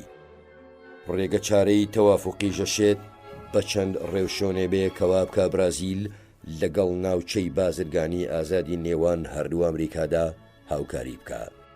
لە کاتێکدا وڵاتەیە گرتوەکان هیچ بربەستێک لە بەردەم مێرکۆسووردا دروست نەکا.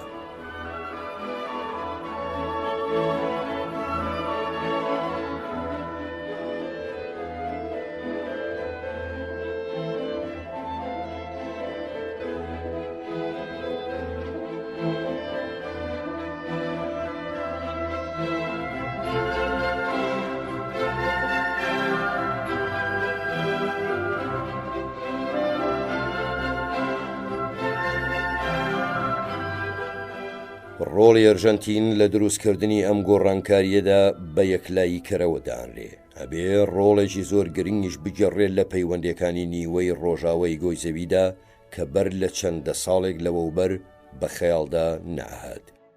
ئەرژەنتین لە زۆربەی مێژووی خۆیدا چاوی نەبڕیوەتە باکوور، بەڵکو چاوی هەر لە ڕۆژهەڵات بووە لە ئەوروپا بەهۆی سامانە مەزنەکەی و گەلە خوێندەوارەکەیشیەوە تا پێش سەردەمی دیکتاتۆریەتی بێرۆن خاوەنی شەشەمین ئاستی داهاتی تاکە کەس بوو لە جیهاندا.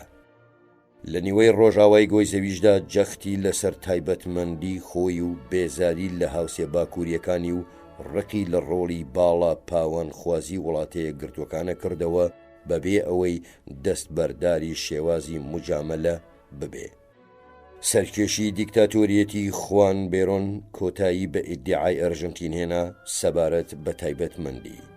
بە درێژایی نیوەی دووهەمی سەدەی بیستەمیش ئەرژەنتین خاکی دژەکان بووە، ئەوە تا وەکەوەی دەوڵەمەندترین وڵاتی ئەمریکای لاتین بووە و خاوەنی بەرزترین ڕێژەی خوێندەواری بووە و چینێکی مامناونجی هەبووە کە قورسایی خۆی هەبووە کەچی لەژێر کاریگەری خات و بێرۆندا سیرترین نمونەی حکوومەتی بەرهەمهێناوە، وەکەوەش کە لە ئارامی بترسێ لە کاتێکدا خۆی هاویشتە گێرمە و کێشەوە کە سەرکەوتن بە چاوە بینرا. لەگەڵەوەشدا چینی دەسەڵاتداری موعەقەد نەیدەتوانی ڕێی ئەوە لە حکوومەتە یەک لە دوای یەکەکان بگرێ کە بربەستیان دروسە کرد لە بەردەم ئەو هیوایانەی لەسەر دەوڵەمەندی وڵات بیناکران. بێرۆن ئەو کەرتانەی خستە ژێڕکێفی حکوومەتەوە کە دەستیان بەسەر ئابووریدا باڵا بوو. نەتەوەشی بەو یارمەتیە کۆمەڵایەتیانەوە ماندوو کرد کە ئەدرانە چینی کرێکار تەنها بۆ ئەوەی جەماوەرێک بۆ خۆی پێکەوە بنێ. سیاسەتێکی دەرەکیشی گرتەبەر کە پایەکەی دژایەتی کردنی بە ئەمریکا بوون بوو. دوایی لەسەر کار لابردن و دوورخستنەوەشی بۆ ئیسپانیا لە ساڵی 1995 لەلایەن سوپاوە، جارێکی تر لە ساڵی 1973 بەهۆی بێتوانایی جێگرەکەی لە بەڕێوەبردننی وڵاتدا گەڕایەوە سەردەسەڵات. بەڵام لە ساڵی 1975دا کۆچی دوایی کرد و ئابووریەکی وێرانی بۆ ژنی دووهەمی بەجێهێشت کە تەیار نەبوو بۆ دەسەڵات گرتنە دەست. هەتا دوای کۆچی دوایی بێرۆنیش هێشتا بێرۆنیزم لە سەدا چدی دانیشتوانی وڵات لایەنگرین و ڕێ لە هەر چاکسازیەکی کاری کەرەگرن. حکوومەتە بێرۆنیەکان نایەنەوێ بە ڕێگای دیموکراسی و چاکسازیدا بڕۆن، لە کاتێکدا حکوومەتە نابێرۆنیەکان ئەوەیان پێناکرێ. لە ناوەڕاستی هەفتەکاندا ئەرژەنتین بێحکوومەت بوو. دوجاریش سەرانی سوپا داوایان لە خاتوو بێرۆن کرد کە لە ساڵی 1976دا وڵات بەجێ بهێڵێت و دوای ئەوە دیکتاتۆریەکان لە چەنڕاڵ و ئەمیراڵەکان پێکهێنا کە ئەویش دووبارە لە ئاستی تەنگژەکاندا نەبوو. چینیان لە چالاکی ئابووری گیر کرد و بوون بەهۆی زیاتر بوونی بێتوانایی لە میزانیەدا و دواتریش بەهۆی بێهیوابوونەوە پەلاماری دوورگەکانی فۆکلاندیاندا. شکستی سەرشۆڕانەی هێزەکانی ئەرژەنتین کایەیەکیان هێشتەوە بۆ تەنفیسێکی نەتەوەیی. سوپا گەڕایەوە سەکەنەکانی خۆی و هەڵبژاردن بۆ حکوومەتێکی مەدەنی سازدرا. بەڵام سەرۆکە ڕاوڵ ئەلفۆنسین نەیتوانی باری ئابووری بگۆڕێت و تێکڕاکانی هەڵاوسان هەروەها بێکاری گەیشتنە ژمارەی پێوانەیی. کاتێکیش کارلۆس مونیم گەیشتە سەرۆکایەتی پارتی بێرۆنی، نەتەوە ئامادەی ئەنجامدانی نەشتەرگەری بوو. هەرچەندە کەسانێکی کەم چاوەڕێی ئەوە بوون کە مونیم بە باکراوندە بێڕونستێکەیەوە ئەو کارە ئەنجام بدا. وەک دواتریش دەرکەوت، بوێری و زیرەکیە سەیرەکەی مونیم نەتەوەی سەرسام کرد. ئەوە بوو پاشماوەیەکی کەم لە وەرگرتنی پۆستەکەی و بەسوود وەرگرتن لە ئامۆژگاریەکانی دۆمینیگۆ گاڤێلۆ کە یەکێکت لە پیاوە گەورەکانی شۆڕشی ئابووری لە ئەمریکای لاتین، مونیم مێژووی ئارژەنتینی بە تەواوی هەڵگەڕاندەوە. بیزۆی بەستەوە بە دۆلارەوە و دامەزراوەکانی حکوومەتی هەڵوەشاندەوە و میزانیەی گشتی کۆنتڕۆڵ کردەوە. هەڵاوسانی گەڕاندەوە بۆ نزمترین ئاستی. ئەرژەنتینێکی نوێی دامەزران، تەواو جیاواز لە ئەرژەنتینی ناسرا و لە مێژوودا. لە ناوەڕاستی نەوەدەکانیشدا وڵاتەکەی کردە پێشڕەوی وڵاتانی ناوچەکە سەبارەت بە هەنگاونان بەرەو دیموکراسی. هەروەک چووە هاوپەیمانیەکەوە لەگەڵ وڵاتەیە گەرتوەکاندا لە هەوڵەکانی پاراستنی ئاشتی نێودەوڵەتیدا، وازی لە هەموو پێکاتەکانی بێرۆنیزم هێنا تەنها ناوەکەی نەبێ. ئەگەر وڵاتەیە گرتوەکانە و کاتە دەسەڵاتی ڕێچکەی خێرای هەبوایە و ئەرژەنتینی بانگهێشت بکردایە یان بۆ نافتا یان بۆ ڕێکەوتنێکی بازرگانی دووقۆڵی، ئەوە مونیم بەلایەوە پەسنە بوو. ئەبوو بە پاڵێکیش بۆ ئابووری ئەرژەنتین و بۆ ناوچەی بازرگانی ئازادی نێوان هەردوو ئەمریکا. بەڵام ئیدارەی کلنتۆن لە جێبەجێکردنی پێشنارەکانیدا دواکەوت. ئەوەش وای لە ئەرژەنتین کرد تەرکیز بکاتە سەر بە ئەندامبوون لە مێرکۆسووردا، بەبێ ئەوەش ئەو پێگە سیاسیەی دەست بکەوێ کە برازیل هەوڵی بۆدا. ڕووداوەکان دەرفەتی ئەوەیان نەدا بە ئەرژەنتین پشوویە بدا. هەوڵی مونیم بۆمانەوەی لە پۆستەکەیدا بۆ سێیەم ماوە ڕوبەڕووی بەرهەڵستێکی خاوێن و بەتوانە و دیموکراتی بووەوە. بەڵام وەک مونیم بوێرنا، هەرکە فێرناندۆ دێلاڕواژ ئەرکی خۆی گرتە دەست، هەلومەرجی نێودەوڵەتی گۆڕدرا. نرخی دۆلار بەرز بووەوە و بەوەش نرخی هەناردەکانی ئەرژەنتین بەرز بووەوە. بەو پێیەی بیزۆ بە دۆلارەوە بەسترا بوو. برازیلیش کە بازاڕی سەرەکی هەناردەکانی ئەرژەنتین بوو، تووشی کێشەی ئابووری هات و نرخی دراوی خۆی داپەزان، کە ئەوەش لە ناکاودا داهاتی ئەرژەنتینی لە هەناردەکانی کەم کردەوە. پاش کۆبوونەوەکەی لووتکەی مەیامیش پرۆژەی دامەزراندنی ناوچەی بازرگانی ئازادی نێوان هەردوو ئەمریکا نوقمی کۆمەڵێک دانوستانی تەکنیکی ئاڵۆز بوو کە تەنها ئاشقانی بێرۆکراسی بەرگەیانەگرت. هەموو ئەوانە بوونە هۆی ڕاوەستانێکی کتوپڕی پێشکەوتنی ئابووری و سیاسی لە ئەرژەنتیندا. لە کاتی نووسینەوەی ئەم دێڕانەشدا ئەرژەنتین هێشتا لە هەوڵی خۆ قوتارکردنیدایە لە واستەنگە.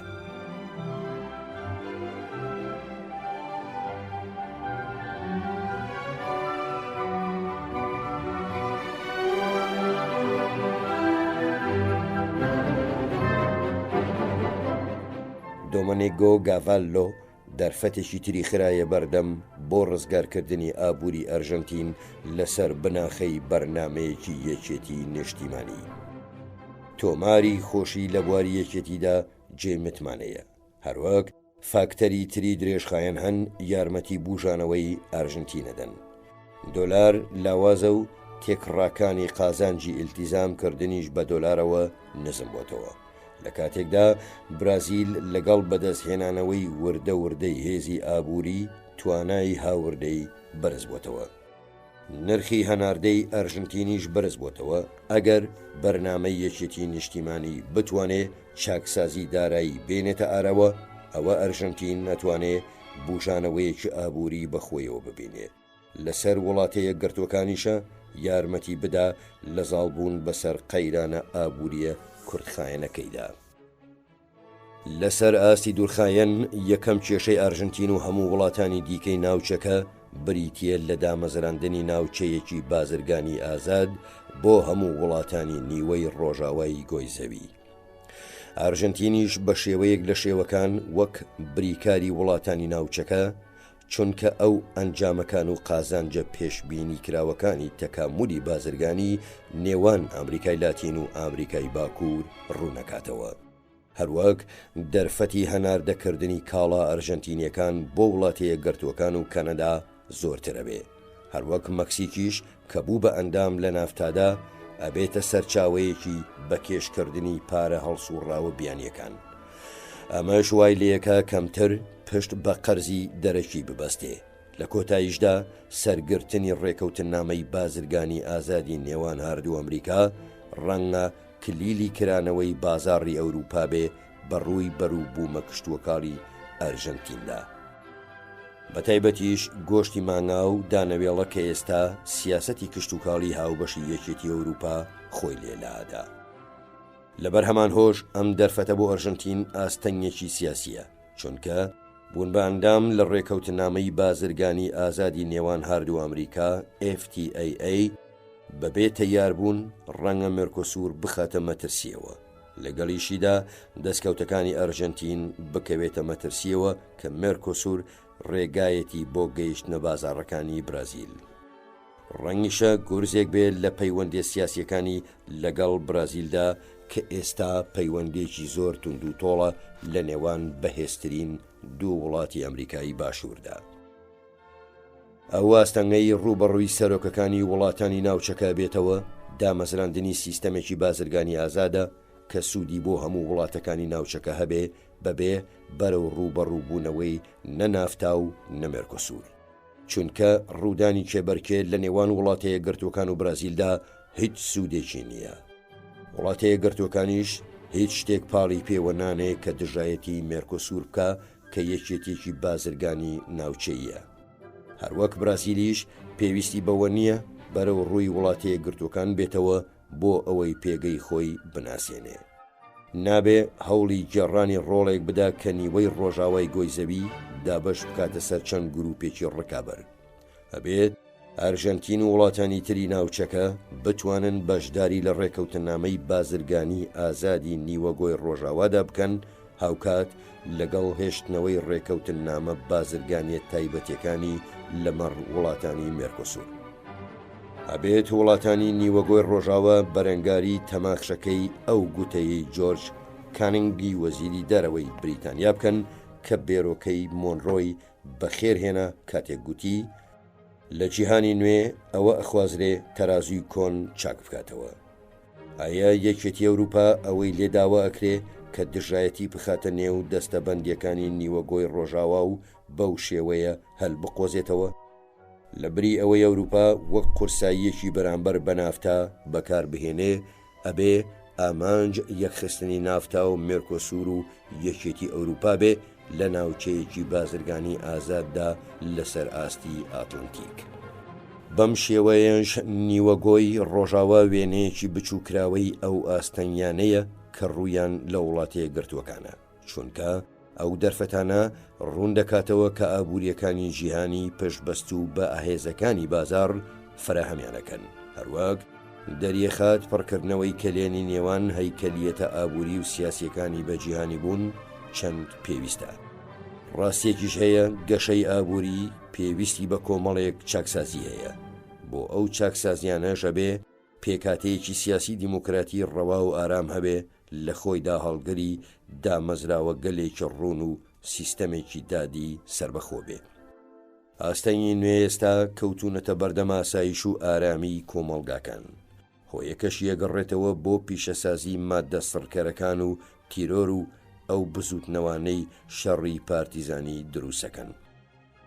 بەڵام ئومێدیش هەیە هەیکەلیەتێکی ناوچەیی بهێنرێتە دی کە سەر لەبەری نیوەگۆی ڕۆژاوە بگرێتەوە بۆ چوونە قۆناغێکی تازە لە گەشەکردن و دیموکراسی. ئومێدێکی لەوەش دوورتر هەیە بەهێنانەکەی ناوچەی بازرگانی ئازادی ئاتلانتیک. ئەمەش بە شێوەیەکی زۆر پشت بەوە ئەبەستێ کە ئایا وڵاتەیە گرتوەکان نەتوانێ پێداویستیەکانی ئەو دەرفەتە بۆ سەرکردەی وڵاتان فراهەم بکە؟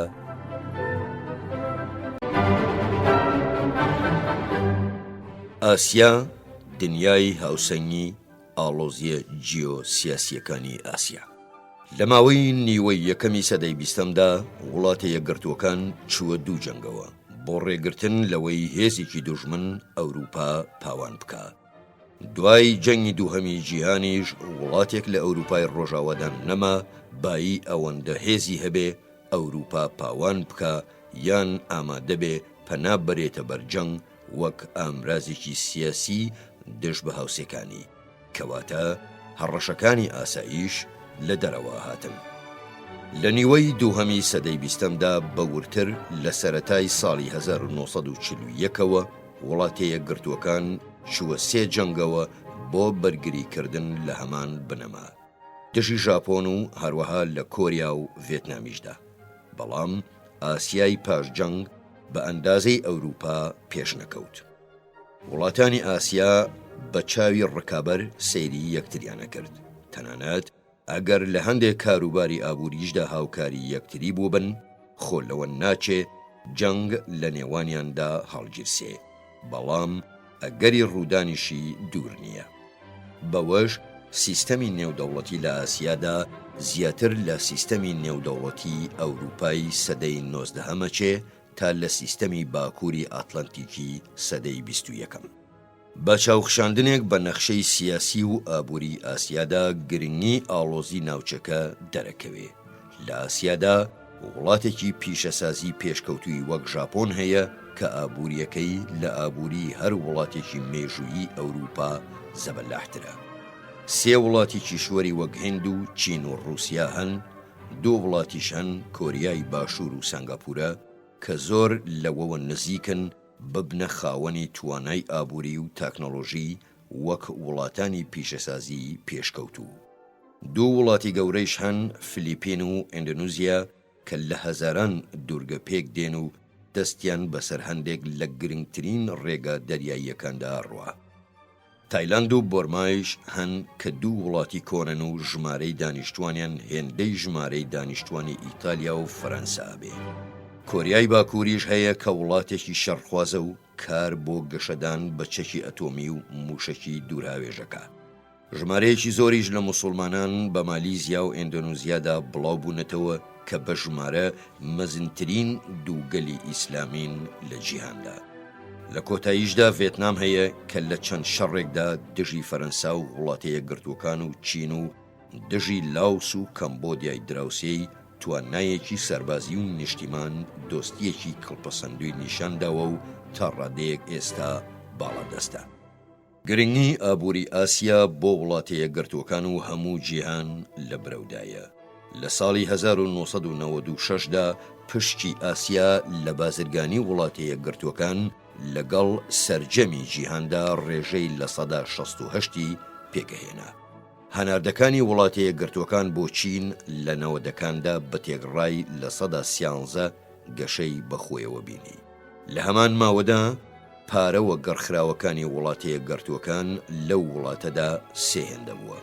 بەڵام لە کاتێکدا ئاسیا وابەستەی ئابووری جیهانیە، ئەبینین هەیکەلیەتێکی ناوچەیی وەهای نییە کە بڕێک پشێوی ئابووری کەم بکاتەوە، یان بربەستێکی دارایی ئەوتۆی نییە بێجگە لە هێزی ئابووریە نەتەوەیە جیاوازەکانی. قەیرانە داراییەکەی ئاسیای ساڵی 1997 ئەوەی دەرخست کە ئابووریە بچووک و مامناونجیەکان چەند بێهێزن بەرامبەر ئەو گۆڕانکاریانەی بەسەر تێکڕاکانی قازانج و بەهای دراوەکان و هاتنە ناوەوەی سەرمایە گوزاری سەرمایەدارەکاندا دێن کە ئەم وڵاتانە هیچ دەسەڵاتێکیان بەسەریاندا نییە. هێشتا دەستەبەندیەکی ئابووری ئاسیایی نییە سەرەڕای ئەوەی دەست پێشخەریەکانی ژاپۆن بەو ئاقارەدا ڕۆن. هەروەک جوڵەیەکی سەرەتایی هەیە ڕووە و دامەزراندنی ناوچەیەکی بازرگانی ئازادی ئاسیایی بە پاڵپشتی ژاپۆن و چین. بەڵام هێشتا گومان لە یەکترکردنەکان زۆرن و ئاستەکانی پێشکەوتنیش چوون یەک نین بەو ڕادەیەی هاوشێوەیەکی یەکێتی ئەوروپا لە ئاسیادا لە پاشە ڕۆژێکی نزیکدا پێک بێ.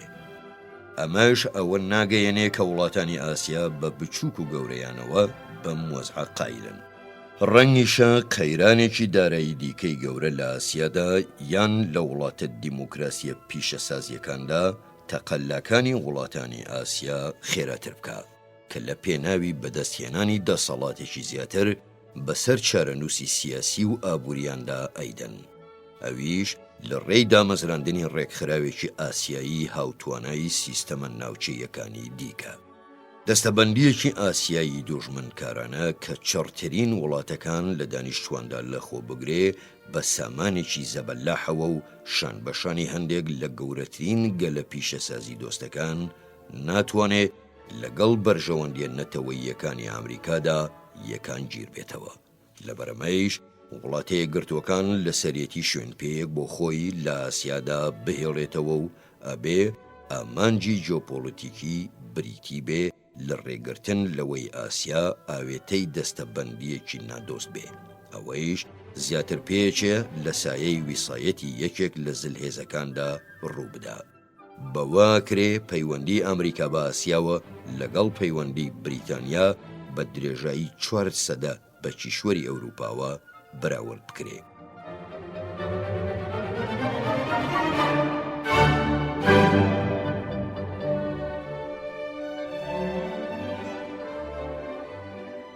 وینستۆن چرچڵ بەم شێوەیە وەسفی ئەم حاڵەتەکە. بە درێژایی 400 ساڵ سیاسەتی دەرەکی ئینگلتەرا بەرەنگاری بەهێزترین هێزی کیشوەری ئەوروپا و باڵادەستترین و دوژمنکارترینیانی کردووە. 4 سەدەی وەها لەورەی بەردەوام لە ناو گۆڕانکاری گەورەدا سەبارەت بە ناوەکان و ڕاستیەکان ئەکرێ بە یەکێک لە دیارترین ئەو ڕووداوانەدا بنرێ کە تۆمارەکانی هەر ڕەگەزێک یان نەتەوەیەک یان دەوڵەتێک بتوانێ دەری بخە. سەربارەی ئەوەی ئینگلتەرا هەردەم سەختترین ڕێگای گرتوتە بەر ئەوەتە لە شەڕی فیلیپی دووهەمی شای ئیسپانیا دژی لیویسی 14 و دژی ناپلیۆن و دژی ویلیەمی دووهەمی ئیمپراتۆری ئەڵمانیا چوونە ڕیزی لایەنی بەهێزتر و بوون بە شەریکە بەش لە چنینەوەی دەستکەوتەکانی برنەوەدا. کارێکی ئاسان و مغری بوو، بەڵام ئێمە هەردەم سەختترین ڕێگامان هەڵبژاردووە و لەگەڵ بەهێزترین لایەندا هاوپەیمانیمان بەستووە و پێکەوە بەرەیەکمان پێکێناوە و چۆکمان بە گومڕا عەسکەرتارە ئەوروپیەکان داداوە و شکستمان پێهێناون. جا هەر کەسێک بوو بێت و سەرکردایەتی هەر نەتەوەیەکی کردبێ، بەوەیش پارێزگاریمان لە ئازادیەکانی ئەوروپا کردووە و گەشەی کۆمەڵگا هەمەجۆر و پڕ لە چالاکیەکانیمان پاراستووە. ئەوەی پابەند بووین پێوەی سیاسەتی گشتی بووە نەک قازان چنینەوەیەک کە بارودۆخێکی نائاسایی سەپاندبێتی یان حەز و ڕق یان هەر بێرۆکەیەکی تری پەیوەست بە سۆزەوە. لە سەدەی 21دا ئامانجێکی هاوشێوەی وڵاتەیە گرتوەکان و ئەوروپا تەحەدایەکی ئاڵۆزتر ئەسەپێنێ. ئەو وڵاتانەی هاوسەنگی هێزەکانیان لە ئەوروپادا پاراستووە بێجگە لە رووسیا ئەوان نەبوون کە لە ڕەگەزی نزیک بە یەک پێکهاتوون، بەڵام زۆربەی وڵاتە سەرەکیەکانی ئاسیا، چین و رووسیا و هند و ئیندۆنێزیا لە قەبارەدا کیشوەرین و لە پێکهاتەدا فلڕەگەزن. هاوسەنگی هێز لە ئەوروپادا هەموو دەوڵەتە سەرەکیەکانی ئەوروپا تیایدا بەشدارن. واتە قەیرانی پەیوەست بە سربیا بوو بەهۆی هەڵایسانی جەنگی جیهانی یەکەم، بەڵام هاوسەنگی هێزەکانی ئاسیا زۆر هەمەجۆرتر و بەوەیش زۆر ئاڵۆزترە. لە ئەوروپادا دوو جەنگی جیهانی و تەواو ئامادە نەبوونی وڵاتانی ئەوروپا بۆ ڕووبەڕووبوونەوەی گۆڕانکاریە جیهانیەکان وەهای لە هاوسەنگی هێزەکانی سەدەی 19 کرد بێسەرەوبەرە بێ. وڵاتانی ئەوروپا چیتر وەک هەڕەشەی استراتیژی سەیری یەکیان ناکرد. هەڕەشەکانی دەرەوەی ئەوروپا بە هاوپەیمانی بەستن لەگەڵ وڵاتەیە گرتوەکاندا ڕەتدرایەوە. لە بەرامبەردا وڵاتانی ئاسیا ددانیان بە مەترسیەکی هاوبەشدا نەناوە، چونکە بۆچوونیان سەبارەت بەو شتەی هەڕەشە لە ئاسایشانەکە جیاوازە. هەندێکیان ترسێکی مێژووییان لە رووسیا هەیە، هەندێکیشان لە بوونی چین نیگەرانن، هەندێکی تریشیان تا ئێستا لە بوژانەوەی ژاپۆن ئەترسن. هەندێک وڵاتی باشووری ڕۆژاوای کیشوەرەکەیش ڤێتنام بە مەترسی سەرەکی دانێن، هەروەک هەر یەکیش لە هیند و پاکستان ترسی لەوەی تر هەیە. سەبارەت بە ململانێ ناوچەیەکان وڵاتانی ئاسیا ئامادەترن بۆ بەکارهێنانی هێز لە وڵاتانی ئەوروپا کە بە قەسابخانەکانی دووجەنگی جیهانی دەستیان داخبووە. هەر بەرەودانێکیش بەهێز لە هەر لایەنێکەوە لەلایەن ئەو وڵاتانەی ترەوە کە سنوورەکانی خۆیان پێپارێزرێ وەک خۆی وەڵامەدرێتەوە. بۆیە ئەبینین خەرجیە سەربازیەکانی وڵاتانی ئاسیا سەرەڕای تەواوبوونی شەڕی سارد هەر لە بەرزبوونەوەدان. بە پێی پێشبینیەکانی بریچ ئێرۆسپێس خەرجیە سەربازیەکانی وڵاتانی ئاسیا بە هاتنی ساڵی 2010 لە هەموو خەرجیە سەربازیەکانی سەرجەم وڵاتانی ئەوروپای ڕۆژاوە ڕەت دەبن و دەگەنە سێیەکی خەرجیەکانی وڵاتی یەکگرتووەکان. بە بەراورد لەگەڵ ئەوروپای سەدەی 19دا هیچ هاوسەنگیەکی هاوتەبا لە ئاسیادا نییە، چونکە فراوانی ناوچەکە و جیاوازیەکان لە کەلتور و لە مێژوودا بوونەتە هۆی سەرهەڵدانی دوو هاوسەنگی استراتیژی.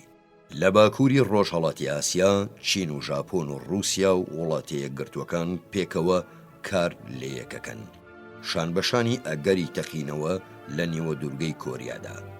لە باشووری ڕۆژهەڵاتی ئاسیایشدا چین و هیند و ژاپۆن و وڵاتە یەکگرتووەکان و ئیندۆنێزیا ئەو وڵاتە سەرەکیانن کە ئەبێ بەرژەوەندیەکانیان لەگەڵ بەرژەوەندیەکانی ڤێتنام و تایلاند و ئوسترالیا و فیلیپیندا بگونجێنرێ.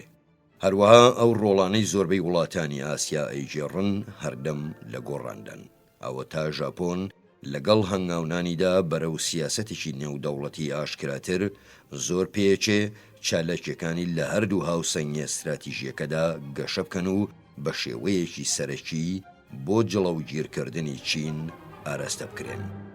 بە هەمان شێوە هیند وەک هێزێکی سەرەکی سەرهەڵەدات و چالەکیەکانی لە باشووری ڕۆژهەڵاتی ئاسیادا زیاترە بن ئەچنە لاشانی سیاسەتی کلاسیکی دەسەڵاتی بریتانیا کە ئەیویست ناوچەی نێوان سنگاپورە و عەدەن کۆنتڕۆڵ بکە. چینیش سوورە بێت لەسەر ڕۆڵێکی سیاسی کە لەگەڵ هێزە ئابووریە گەشە سندووەکەیدا بگونجێ. هەموو ئەمانە ئەوە ڕوونەکەنەوە کە بۆچی سیستەمی ئەمنی ئەمریکا لە ئاسیادا جیاوازە لەوەی لە ئەوروپادا هەیە. لە پەیمانی ئەتڵەنتیکدا ئامادەیەکی سەربازی گەورەی ئەمریکا و سەرکردایەتیەکی سەربازی کامڵ هەیە و ئەنجومەنێکی هەمیشەیی باڵوێزان هەیە کە جەخت لەسەر پابەندی ئەمریکا کاتەوە. بەڵام ڕێکەوتنامەی ئاسایشی هاوبەشی نێوان وڵاتە یەکگرتووەکان و ژاپۆن بە هیچ میکانیزمێکی ڕسمی سواغ نەدراوە. زیاتریش لە گەرانتیەکی یەکلایەنەچێ تا لە ڕنگدانەوەی استراتیژیشی ئاسیایی ئامادەیی سەربازی ئەمریکا لە فلیپیندا کە لە ساڵی 1992 بەڕسمی کۆتایی پێهێنرا. نەیتوانی ڕێ لە بەشداری ئەو وڵاتە بگرێ لە بزوتنەوەی وڵاتە بێلایەنەکان. تەنها لە کۆریای باشووردا هێڵی وەک ئەوەی ئەوروپا کێشراون وێڕای پشتبەستنی زۆر بە هێزە ناوخۆییەکان بە بەراورد لەگەڵ ئەو حاڵەتەی بە درێژایی ستاری ئاسنین لە سەردەمی شەڕی ساردا هەبوو. هاوکاری دووخۆڵیش لەگەڵ ئوسترالیا لە کەناری ئاسیادا پاڵپشتی ئەم ڕێوشوێنانەکە. لە ڕوانگەیەکی ئەمنیەوە وڵاتانی ئاسیان لە یەک کاتدا لە دوو جیهانی جیاوازدان، چونکە چوونەتە ژێر چەتری ئەمریکاوە لە هاوسەنگی جیهانیدا سەبارەت بە هاوسەنگی جیهانی هێزەکان. لەگەڵەوەشدا زۆر لە وڵاتەکان ئەو بەشداریەیان لە هاوسەنگیدا بە بنەمایەکی بێلایەن بوون پێناسەکەن و ئەوەش بە دووریانەکە لە دامەزراندنی هەر پەیوەندیەکی سیاسی ڕسمی لەگەڵ وڵاتە یەکگرتووەکاندا و ئازادی ئەوەیان بۆ فەراهەمەکە کە تەنانەت بەشداری ئەو سیاسەتانەش بکەن کە بۆ لاوازکردنی بەناو پاوانخوازی ئەمریکا ئەگیرێنەبەر. ئەم کۆمەڵە پێکهێنەرانە ڕێگرن لە بەردەم خۆ بە خاوەنزانینی هیچ بەرنامەیەکی ڕێکوپێک لەلایەن وڵاتە یەکگرتووەکانەوە سەبارەت بە سیستەمێکی نێودەوڵەتی لە ئاسیادا. بەڵام لە ئەوروپادا ئەوە وڵاتەیە گرتوەکان استراتیژێکی دووسەرەی سەربازی و سیاسی پیادەکە. دامەزراندنی بەرەیەکی سەربازی بۆ ڕووبەڕووبوونەوەی مەترسی هەر لەشکرکێشیەکی سۆڤێتی شانبەشانی چاودێریکردنێکی منهەجیانەی دامەزراوە دیموکراسیەکان لە ڕێی پشتگیریکردنی بوژانەوەی ئابووری ئەوروپا و دواتریش یەکانگیربوونی ئەوروپا. هیچ کام لەو دوو استراتیژە لە ئاسیا جێبەجێ نەکران، بێجگە لە پەیوەندی دوو قۆڵی وڵاتەیە گرتوەکان لەگەڵ ژاپۆن و کۆریای باشوور، شەڕ لە کۆریا و لە ڤێتنام لە بری بەرەیەکی ناوچەیی هەڵنەگیرسا. لە جەنگی کۆریا مەبەستی ئەو دەوڵەتانەی کە شانبەشانی وڵاتەیە گرتوەکان چوونە جەنگەوە و کە زۆر بەشیان ئەوروپایی بوون، ئەوە بوو کە وابەستەبوونی ئەمریکا بە ئەوروپاوە تۆکمەتر بکەن، نەک لە پێناوی سیستەمێکی ئاسایشی ئاسیایی ئەوەیان کردبێ.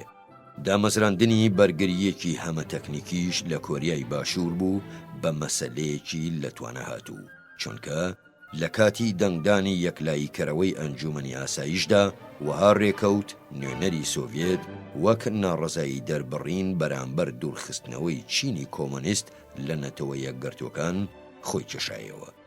جەنگی کۆریا ئەگەرچی لە ڕاستیدا لە دەرهێنانی وڵاتەیە گرتوەکان بوو، بەڵام بوو بە ئەرکێکی نێودەوڵەتی.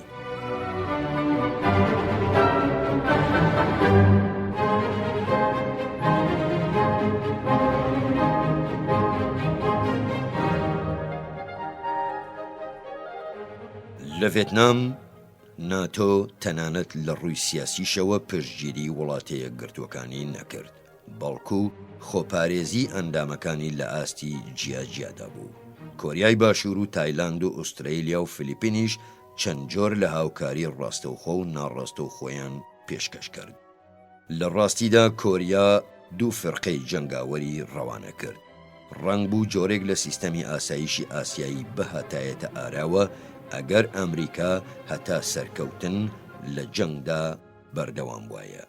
بەڵام کە بەڕوونی دەرکەوت وڵاتەیە گرتوەکان ئەیەوێ لەو زۆنگاوە قوتار بێ، ڕێکخراوی پەیمانی باشووری ڕۆژهەڵاتی ئاسیا SEATO کە تۆوی هەر هاوپەیمانیەکی ئەمنی پێشبینی کراو بوو پەرتەوازە بوو. ئیتر ئاسیان یەکێتی نەتەوەکانی باشووری ڕۆژهەڵاتی ئاسیا جێگرتەوە کە ئەمیشان گروپێکی ناوچەییە لە پێناوی هاوکاری ئابووری و سیاسیدا و بەدوور لە هەر ئەرکێکی ئەمنی. ئەبێ ئەم مێژووە لە یادی ئەو کەسانان نەچێ کە بۆ چوونیان وەهایە گوایە لە ئاسیادا سیاسەتێکی ئەمریکی تا بڕێژرێ هاوشێوەی ئەو سیاسەتەی لە ماوەی شەڕی ساردا هەیبوو. لەگەڵ گۆڕینی یەکێتی سۆڤێت بە چین بەو پێیەی چین هەر ڕەشەیەکی ڕێکخراوە، بەڵام لە ئاسیادا زۆر بەسادەیی ئەو هەلومەرجە سیاسی و استراتیژیە نییە کە سنوورێک بۆ دابەشکردن بکێشرێت و گشت دەوڵەتەکان لە لایەکی ئەو سنوورە کۆ بکرێنەوە کە ئەمە ئەبێتە هۆی تووڕەکردنی چین. هەر هەوڵێکیش بە واقعە بە ئاشکرا یان ژێربەژێر پێچەوانی ئەو کاریگەریەی ئەبێ کە لێی چاوەڕێیەکرێ. وڵاتە دۆستەکانیش داوای جابوونەوەی ڕاشکاوانەیەکەن، خۆشیانە خەنە خانەی نێوەندەوە و بەوە ئەبنە هۆی دابڕانی زیاتری وڵاتەیە گرتوەکان لە ناوچەکەدا، وێڕای هاندانی گیانی نیشتیمانی و بێلایەنی ئاسیایی. بانگهێشتەکانی ویلسۆنیش بۆ جێبەجێکردنی دیموکراسی نابێتە خاڵی کۆبوونەوە.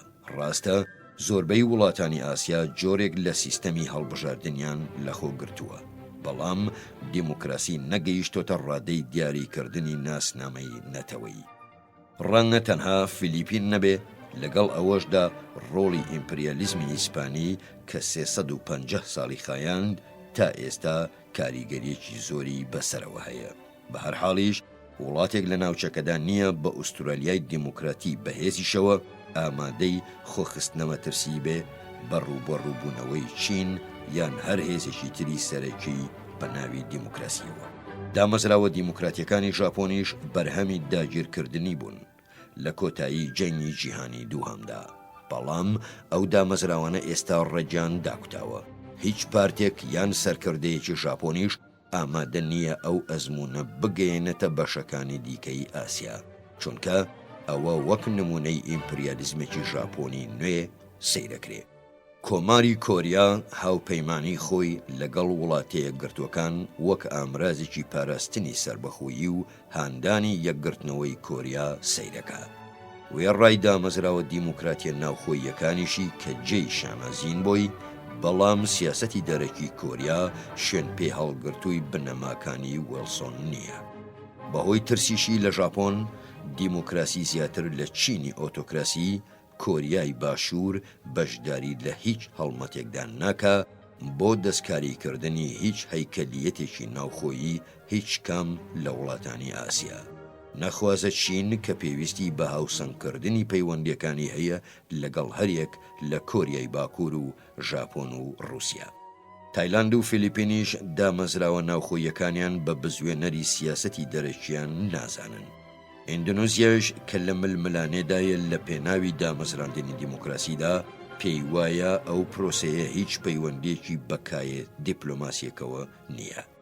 دەستیشی گرتووە بە پەیوەندی دۆستانەوە لەگەڵ هەریەک لە عێراق و ئێران و لیبیا و کوبا کە هەموویان لەبەر سزای ئەمریکادان. بیانوشی لەوەدا قایلکردنی گروپە ناوخۆییە بەهێزەکانی فشارە. هند گەورەترین وڵاتی دیموکراتی لە ئاسیادا هیچ کاتێک ڕێگای نەداوە پێکهاتەی ناوخۆیی کاریگەری بەسەر سیاسەتی دەرەکیەوە هەبێ. لە زۆربەی ماوەکانی شەڕی ساردیشدا پەیوەندی لەگەڵ یەکێتی سۆڤیەتدا دۆستانەتر بووە تا لەگەڵ وڵاتە یەکگرتووەکان. نەشیاوی ئەزموونەکانی پەیمانی ئاتڵەنتیک بۆ چەسپاندنی لە ئاسیادا ئەبێ ڕێ لە وڵاتە یەکگرتووەکان نەگرێ کە ئامانجە جیۆپۆلیتیک و ستراتیژیەکانی لەوێدا بەدیبێنێ، چونکە هەلومەرجی چەسپاندنی لە ئاسیادا لەبارترە تا لە ئەوروپای سەردەمی شەڕی سارد. هیچ دەوڵەتێکی ئاسیاییش نییە بە چینیشەوە بتوانێ هەڕەشە لە هەموو دراوسەکانی بکە بە یەکەوە وەک ئەوەی یەکێتی سۆڤێت هەتا تەواوبوونی شەڕی سارد ئەیکرد. ئەکرێ هند و ژاپۆن و چین و رووسیا بایی ئەوەندە بە بەهێزدا بنرێن کە هەریەکەیان ئەتوانێ بەتەنها بەرپەرچی هەر دەست درێژیەکی دراوسەکانی بداتەوە. بەواتایەکی تریژە وڵاتانە لە ڕێی چوونە بەرەوە لەگەڵ وڵاتانی دیکەی هەڕەشە لێکراوی ئاسیادا توانای گێڕانەوەی دەست درێژیان زیاترە بێ. سەرباریەوەش نە کۆریای باشوور و نە ڤێتنام و نە ئوسترالیا وەها پێشبینی ناکرێ دەست درێژی بکەن. تا حەدای جیۆپۆلیتیکی هەموو ئەو وڵاتە سەرەکیەکانی ئاسیا بە چینیشەوە ئەوە نییە چۆن بتوانن دراوسەکانیان ببەزێنن. ئەوەندەی چۆن بتوانن نەهێڵن ئەو وڵاتانە لە دژی یەک بگرن. مێردەزمەی ژاپۆن بەهێزبوونی چینی زەبەلاحە. ترسەکانی چینیش لە ژاپۆن و لە رووسیا ئەگەڕێنەوە بۆ سەدەیەک لە ئەزمون. ماوەیەکی پتر لە نیو سەدەش سنووری نێوان چین و هند هۆی ململانێ بووە. پێشتریش سەرچاوەی کێبەرکەی نێوان چینی ئیمپریالیستی و دەسەڵاتدارە بەریتانیەکانی هند بووە. جارجارە ئەم ڕاستیانە بە بەستنی چەند کۆبوونەوەیەک لە نێوان سەرکردە ئاسیاییەکاندا داپۆشرێن، بە تایبەتیش سەرکردەکانی چین و رووسیا کە تیایدا بانگەشە بۆ شەراکەتێکی استراتیژیەکەن لە دژی تارمایی پاوەنخوازی ئەمریکا.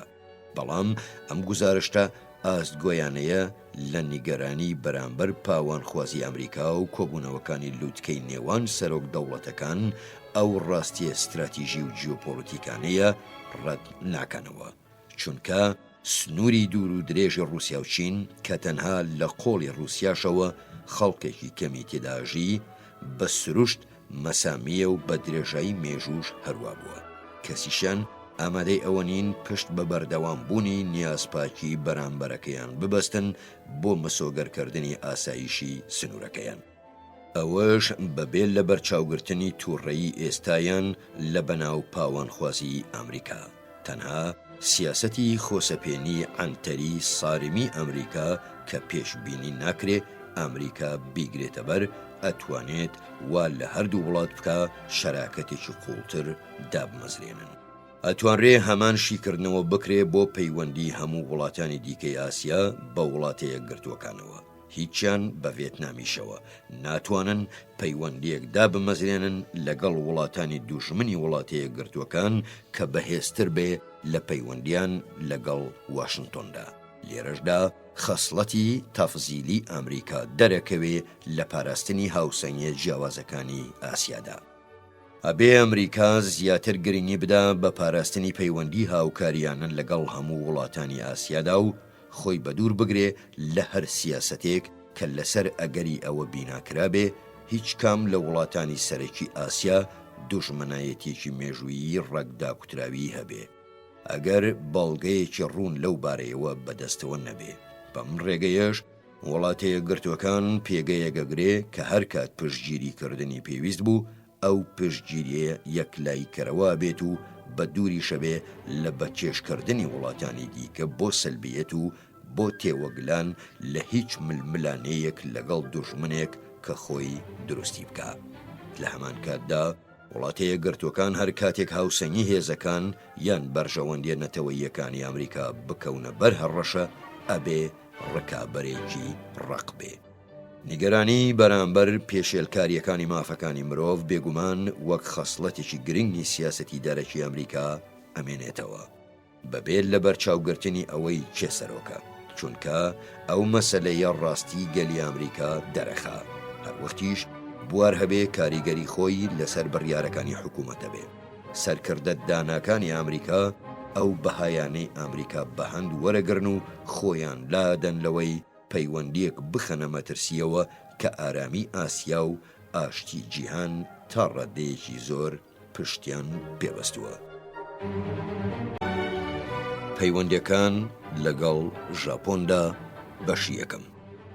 پەیوەندی سەرەکی وڵاتەیە گرتوەکان بە ئاسیاوە لەگەڵ ژاپۆندایە. ژاپۆن هاوپەیمانە بنکەی سەربازی ئەمریکایش لە خاکی ئەو وڵاتەدا هەیە. گەورەترین توانای ئابووریشی هەیە لە ئاسیادا و بەلای کەمەوە هەتا چارەکی یەکەمی ئەم سەدەیە سەدەی 21ەم هەروە ئامێنێتەوە. هەروەک شارستانیەکی تایبەت و جیاوازیشی هەیە کە ئەمریکا تا ئێستا ناتوانێ لێی تێبگات. سەرکردە ئەمریکایەکانیش وەک دیاردەیەکی سروشتی مامەڵە لەگەڵ دیموکراتیەتی ژاپۆنیدا ئەکەن و وەک ئەوەی سەرکردەکانی ژاپۆنیش هەمان ئەو فاکتەرانە بیان جوڵێنێ کە سەرکردە ئەمریکەکان ئەجوڵێنێ.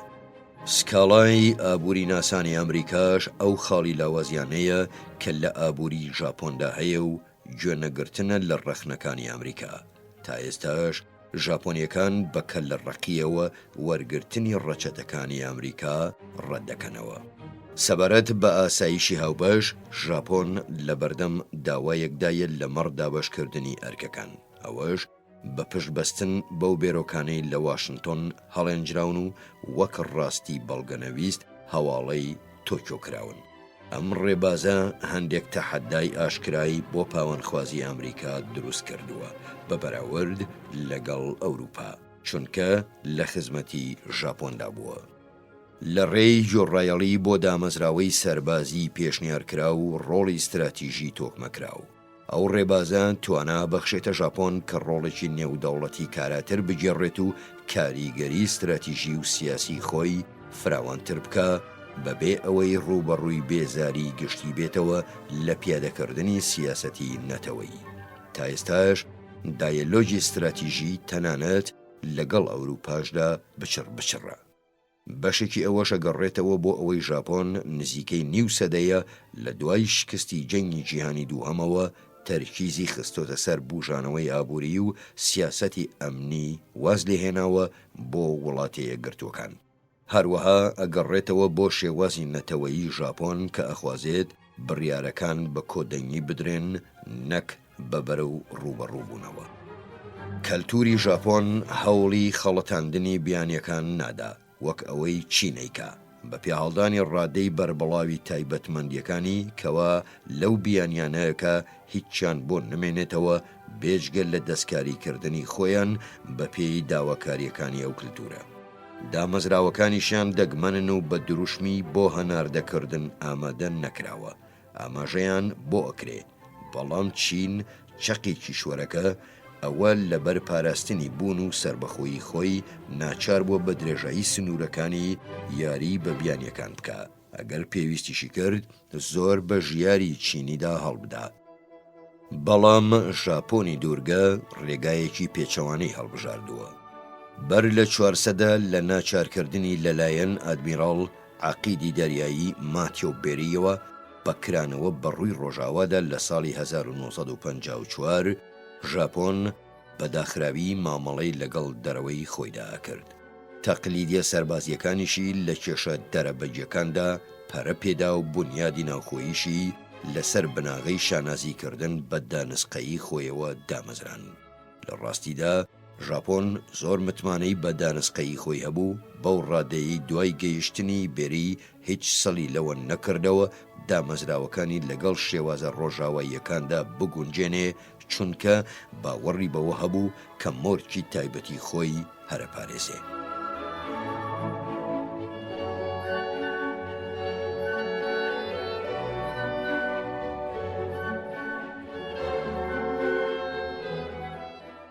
لە دوورگەیەکی قەرەباڵغدا ململانێ ناوخۆیەکان قوڵیەکی استراتیژی یان سایکۆلۆژیان نییە.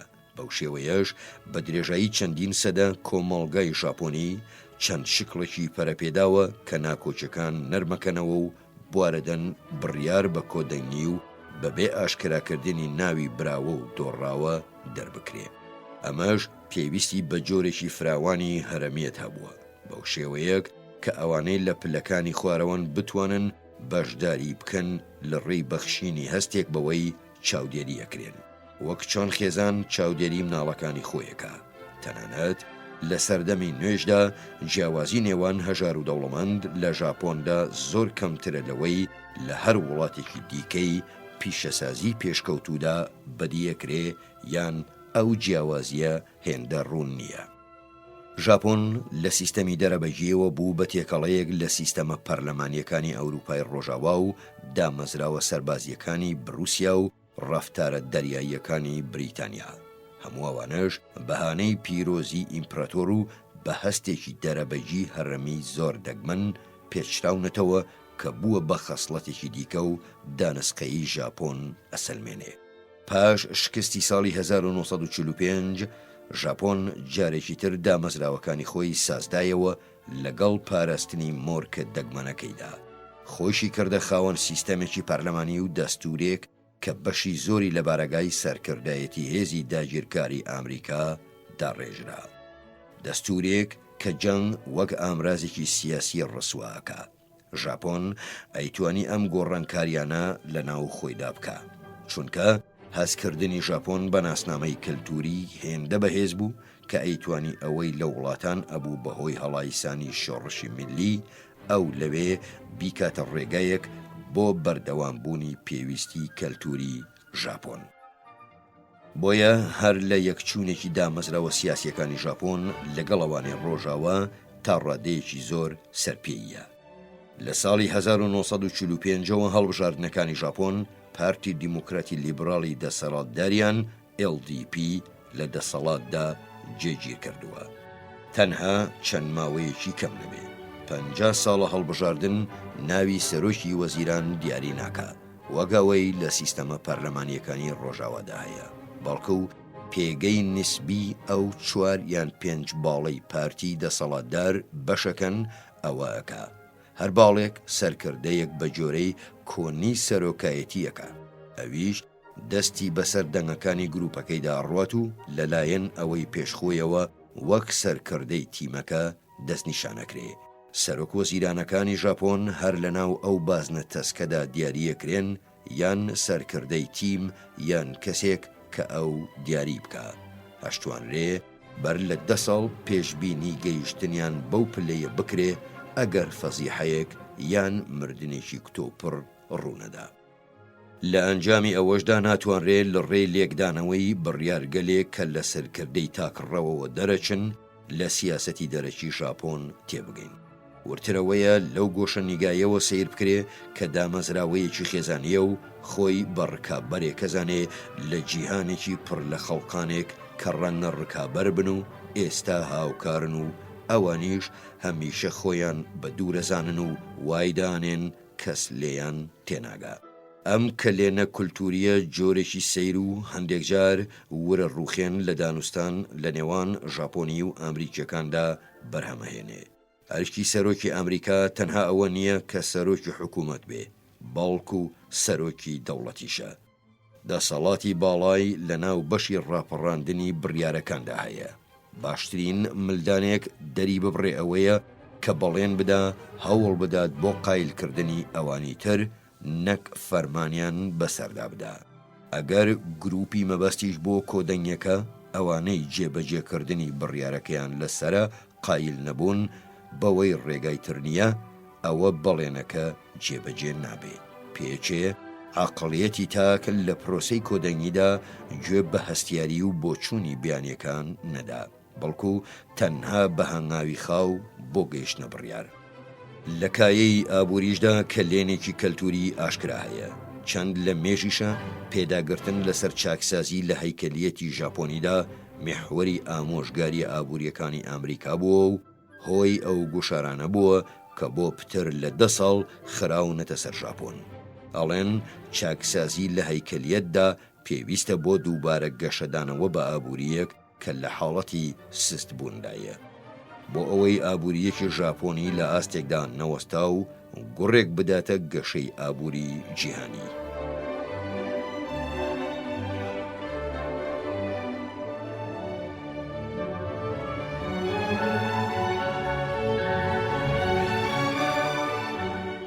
ئەم هەوڵی مژدەبەخشیەی ئەمریکا بە توانایەکی ئابووری وەها پشتگیری کراوە کە نکۆڵی لێ ناکرێ.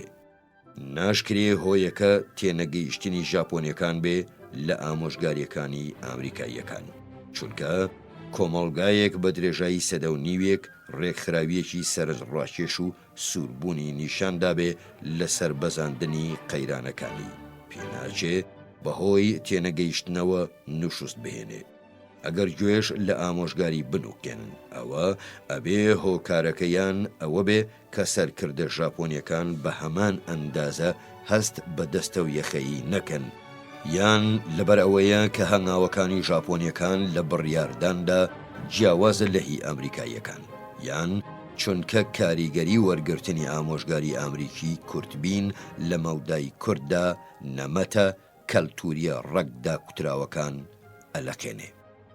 بە بۆچوونی ژاپۆن هاوکاریکردنی ئابووری جیهان پاڵنەرێکی بەس نییە بۆ گۆڕینی شێوازی مامەڵەکردنی یان بۆ بەکەمزانینی یەکانگیری سیاسی خۆی، بە تایبەتیش کە گەلی ژاپۆن هەست بە هەژاری ناکە بەبێ لەبەر چاوگرتنی وریاکردنەوەکانی ئەمریکا بۆی. بێگومان ڕەنگە بەهۆی ئامۆژگاری و گوشارەکانی ئەمریکاوە هەستێک لای ژاپۆنیەکان دروست ببێ بە نەمانی ئەمنیەت، ئەوەش پاڵیان پێوە بنێ بۆ زیادکردنی پاشکەوتەکانیان. دواتریش هەڵاوسانی کێشەی داوای لە بن نەهاتوو وەتە غەیر کافی کە ئابووری ناسان پێوەی گیرۆدەن، هەرچەندە ڕەنگە لانی زۆری سەلاجە و دەستگا کارەباییەکان لە ماڵە ژاپۆنیە بچووکەکاندا ڕۆڵێکی هەبێ، ئەگەر مێژوو سەرچاوەیە بێ وانەی لێوەربگیرێ ئەوە ژاپۆن تەنها لە کاتێکدا ئەبزوێ کە هەست بە گوشاری لە دەستدانی کێبەرکێ بکە، کە ئەوەش ڕاستەوخۆ کار لەگەلەکەیەکات و پێش ئەوە ناجوڵێ. هەتا ئەگەر ئەوەش ببێ ئەوە لە ڕێی سیستەمی کۆدەنگی کلاسیکیەوە ئەجوڵێ کە کارەکاتە سەر ئەو گروپە جیاوازانەی وەک یەک کۆمەڵ لە دەسەڵاتدان، بە پێچەوانەی شێوازی ڕۆژاوایی کە بڕیارەکان یان لە ڕێی سەرۆکی ڕاپەڕێنەرەوە یان لە ڕێی یاساکانەوە ئەسەپێنێن. پەیوەندیەکان لەگەڵ کۆریا. کۆریا بە درێژایی سەدەیەک بەلای کەمەوە وەک خاڵی گرژیەکانی قەیرانەکانی ئاسیا ماوەتەوە. لە ساڵانی 1904-1905دا کوشتاری رووسیا و ژاپۆن لەسەر ئەوە هەڵایسا کە کامیان کۆریا بخەنەژێر دەسەڵاتی خۆیانەوە. لە ساڵی 1908دا ژاپۆن سربەخۆیی کۆریایی لەناوبرد. دوای کۆتایی هاتنی داگیرکاری ژاپۆنیش لە ساڵی 1945دا کۆریا لەسەر هێڵی پانی 38ەوە کرا بە دوو بەشەوە. ئەویش ئەو کاتەی سۆڤێتیەکان کێم ئێلسۆنگیان هێنا بۆ دامەزراندنی ڕژێمێک کە دواتر دەرکەوت سەرکوتگەرترین ڕژێمی کۆمونیستیە لە جیهاندا. لە ساڵی 1950دا ئەو ڕژێمە جەنگێکی دڕندانەی هەڵگیرسان کە وڵاتە یەکگرتووەکان و کۆریای باشوور لەگەڵ هێزەکانی نەتەوەی یەکگرتوەکان نەیانهێشت کۆمۆنیستەکان دەست بەسەر کۆریای باشووردا بگرن. لەو بەروارەشەوە هێڵی پانی 38 نەگۆڕترین هێڵی بەشکردنە لە جیهاندا لە ڕووی ئایدۆلۆژی و سیاسی و سەربازی و ئابووریەوە. لە دوا ساڵی دەسەڵاتی کلنتۆندا مەسەلەی نیوەدورگەی کۆریا هاتەوە پێشەوە. کیم داوجۆنگی سەرۆکی کۆریای باشوور بانگهێشت کرا بۆ سەردانی بیۆنگیانگی پایتەختی کۆریای باکوور. هەروەک دووهەمین ئەفسەری سەربازی کۆریای باکوور بانگهێشت کرا بۆ سەردانی واشنگتن. مادلین ئۆلبرایتی وەزیری دەرەوەش سەردانی بیۆنگیانگی کردەوە لە بەرامبەردا. ناکرێ ئەم ڕووداوە دراماتیکیانە ئەو ڕاستیە بشارنەوە کە گرژیەکانی نیوە دورگەی کۆریا ڕنگدانەوەی زنجیرەیەک کێشەی ئاڵۆز و بە یەکدا چوون کە بە چەند سەرڕاوەشاندنێکی دراماتیکی چارەسەر ناکرێن. ئەم کێشانە ڕۆڵی ڕێژەیی هەریەک لە سیۆڵ و بیۆنگیانگ لەخۆ دەگرن. بە تایبەتیش لێپرسراوی هەریەکەیان لەمەڕ پرۆسەی یەکبوون ئەگەر ڕووبدا، هەروەها سیناریۆ پێشبین کراوەکانی پێشکەوتنی کۆریای باکوور و ڕۆڵی ئەو هێزە دەرەکیانەی بایەخ بە مەسەلەکەدەن کە ژاپۆن و چین و ڕووسیا و وڵاتە یەکگرتوەکانی شەگرێتەوە و بوونی بەردەوامی هێزەکانی ئەمریکا لە کۆریای باشووردا کە کاریگەری قوڵیان بەسەر پاشە ڕۆژی دۆخی سەربازی و سیاسی وڵاتە یەکگرتوەکانەوە هەیە لە ئاسیادا، چونکە پاشە ڕۆژی بنکە ئەمریکایەکانی ئەمریکا لە ژاپۆندا پشتیان بەو بوونە بەستووە هەموو ئەوانە لەخۆگرن.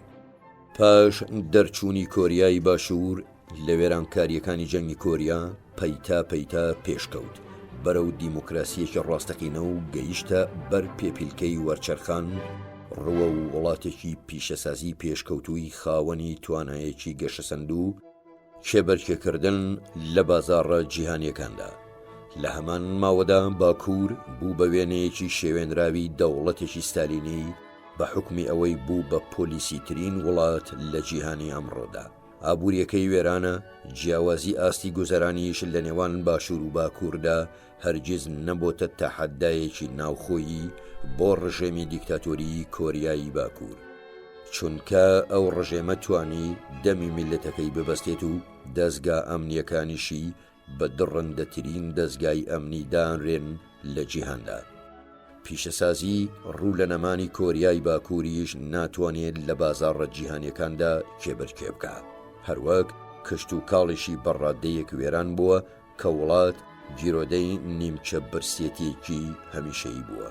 بڕواژ وهایە ساڵانە کۆتایی بە ژیانی دەیان هەزار کەس دەهێنێ و سەرجەم دانیشتوانیش بەهۆیەوە دووچاری بەدخۆراکی هاتوون. بەو پێیەی کۆریای باکوور ڕێژەیەکی ئەوتۆی لە تێکڕای داهاتی نەتەوەیی بۆ مەبەستی سەربازی تەرخان کردووە کە تا ئێستا شتی وەها نەبووە. توانیوێتی هێزێکی مەزنی زرێپۆش و ژمارەیەکی زۆری تۆپ لە مەودای سیۆڵی پایتەختی کۆریای باشووردا بڵاوە پێ بکات کە ئەتوانن کاولکاریەکی زۆر و سەدان هەزار قوربانی بێ ئەگادەرکردنەوەی پێشوەخت بخەنەوە. هەروەک توانیوێتی پیشەسازی چەک و موشەکی ئەتۆمی بکاتە ئامرازێکی سەرکەوت و بۆ ئیبتیزازی نێودەوڵەتی. هەروەک کۆریای باکوور دراوی بیانی لە ڕێی ئەوەوە چنێتەوە کە موشک بە وڵاتانی دوژمن بە وڵاتەیە گرتوەکانە فرۆشێت و ئیبتیزازی وڵاتەیە گرتوەکان و ژاپۆن و کۆریایی باشوورەکە بە هەڕەشەی بیناکردنی چەکی ئەتۆمی یان موشکی دوورهاوێژ ئەگەر بێت و تەکنۆلۆژیای نوێی دەست نەکەوێت. ئامانجی دووری کۆریای باکوور ئەوە نەبووە بچێتە جەنگەوە، چونکە بەرگەی ئەوە ناگرێ، بەڵکو ئەوە بووە کە ورەی کۆریای باشوور دابەزێنێت و لە بایەخی پەیوەندەکانی بە وڵاتەیە گرتوەکانەوە کەم بکاتەوە، بەوەی ڕاستەوخۆ بچێتە وتوێژ لەگەڵ وڵاتەیە گرتوەکاندا سەبارەت بە پاشە ڕۆژی نیوەدورگەی کۆریا. ئەگەر کۆریای باکوور لەوەدا سەرکەوتوو بێ کە خۆی وەک نوێنەری شەرعی بەرژەوەندی نەتەوەیی کۆریا بناسێنێ، ئەوە سیۆڵ وەک یاریدەدەرێکی ئەمریکا پەراوێزەخرێ. ئەم سیاسەتە بۆ ماوەیەک دوور نەبوو لە سەرکەوتن.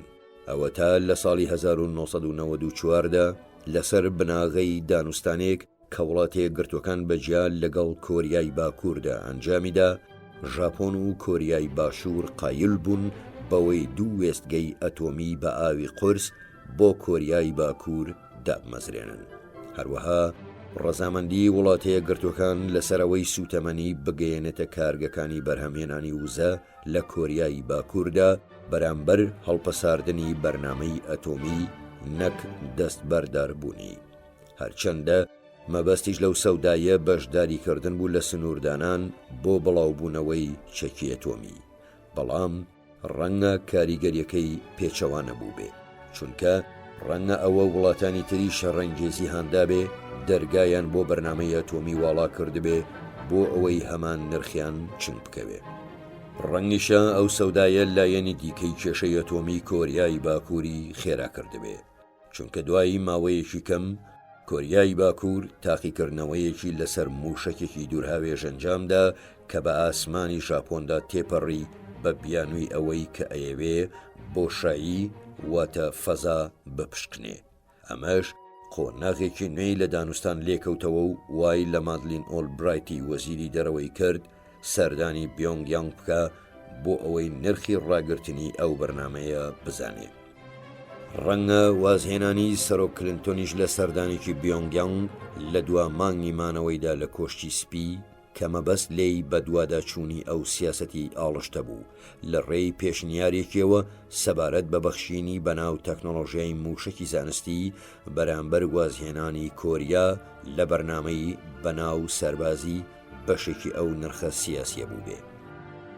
دانوستانەکان لەگەڵ کۆریای باکووردا نەبوونە هۆی ڕاگررتنی بەرهەمهێنانی پلۆتیۆنیۆم لەلایەن ئەو وڵاتەوە، بەڵام ڕەنگە نرخەکەی ئەوە بێ کە پاشە ڕۆژی کۆریا ڕاستەوخۆ لەگەڵ بیانگیانگدا و بە دوور لە سیۆڵ یەکلایی بکرێتەوە.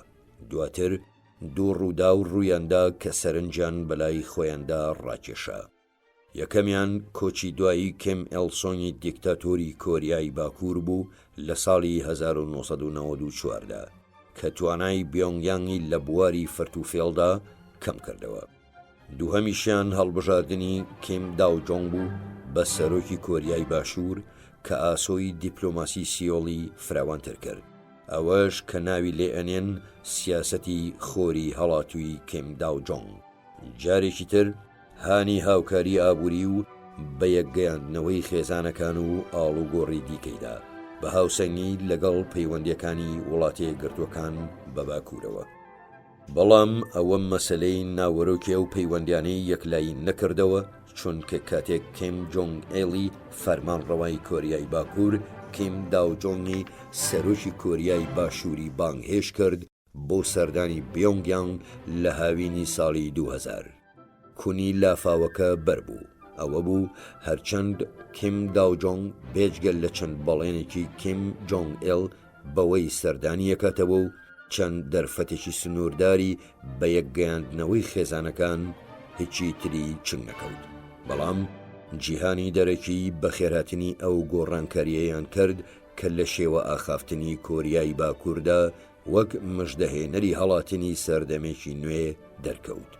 هەروەک بە گەرمی بە خێراتنی دووهەمین لێپرسراوی گەورەی کۆریای باکوور کرا لە کاتی پێشوازیکردنیدا لە نووسینگەی سپی و نیوەڕۆخوانێکی ڕەسمی بۆ سازدرا.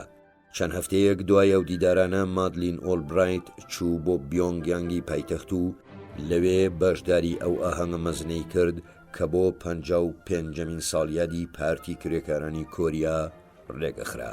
وڵاتانی تریش کە ئەترسان لە قافڵەکە بەجێ بمێنن کەوتنە پێش بڕچێکردنەوەی کەناڵەکانی پەیوەندی لەگەڵ بیۆنگیانگدا.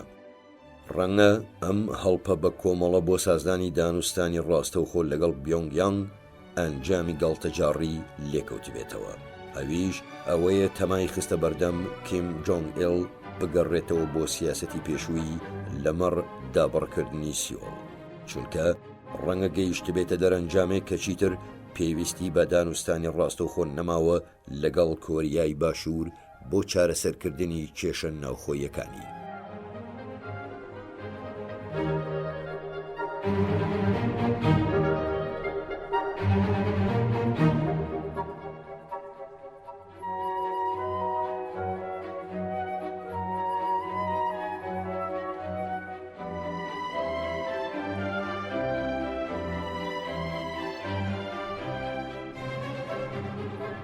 لە ئازاری ساڵی 2001دا سەرۆک حکوومەتەکانی یەکێتی ئەوروپا دەست پێش خەریکی دیپلۆماسیان ڕاگەیاند بۆ پڕکردنەوەی بەناو ئەو کەلێنەی سیاسەتی تۆندڕەوانەی ئەمریکا بەجێ هێشتە بوو، هەروەک وەزیری دەرەوەی سوید گوتی کە وڵاتەکەی سەرۆکی ئەو خولەی یەکێتی ئەوروپا بوو.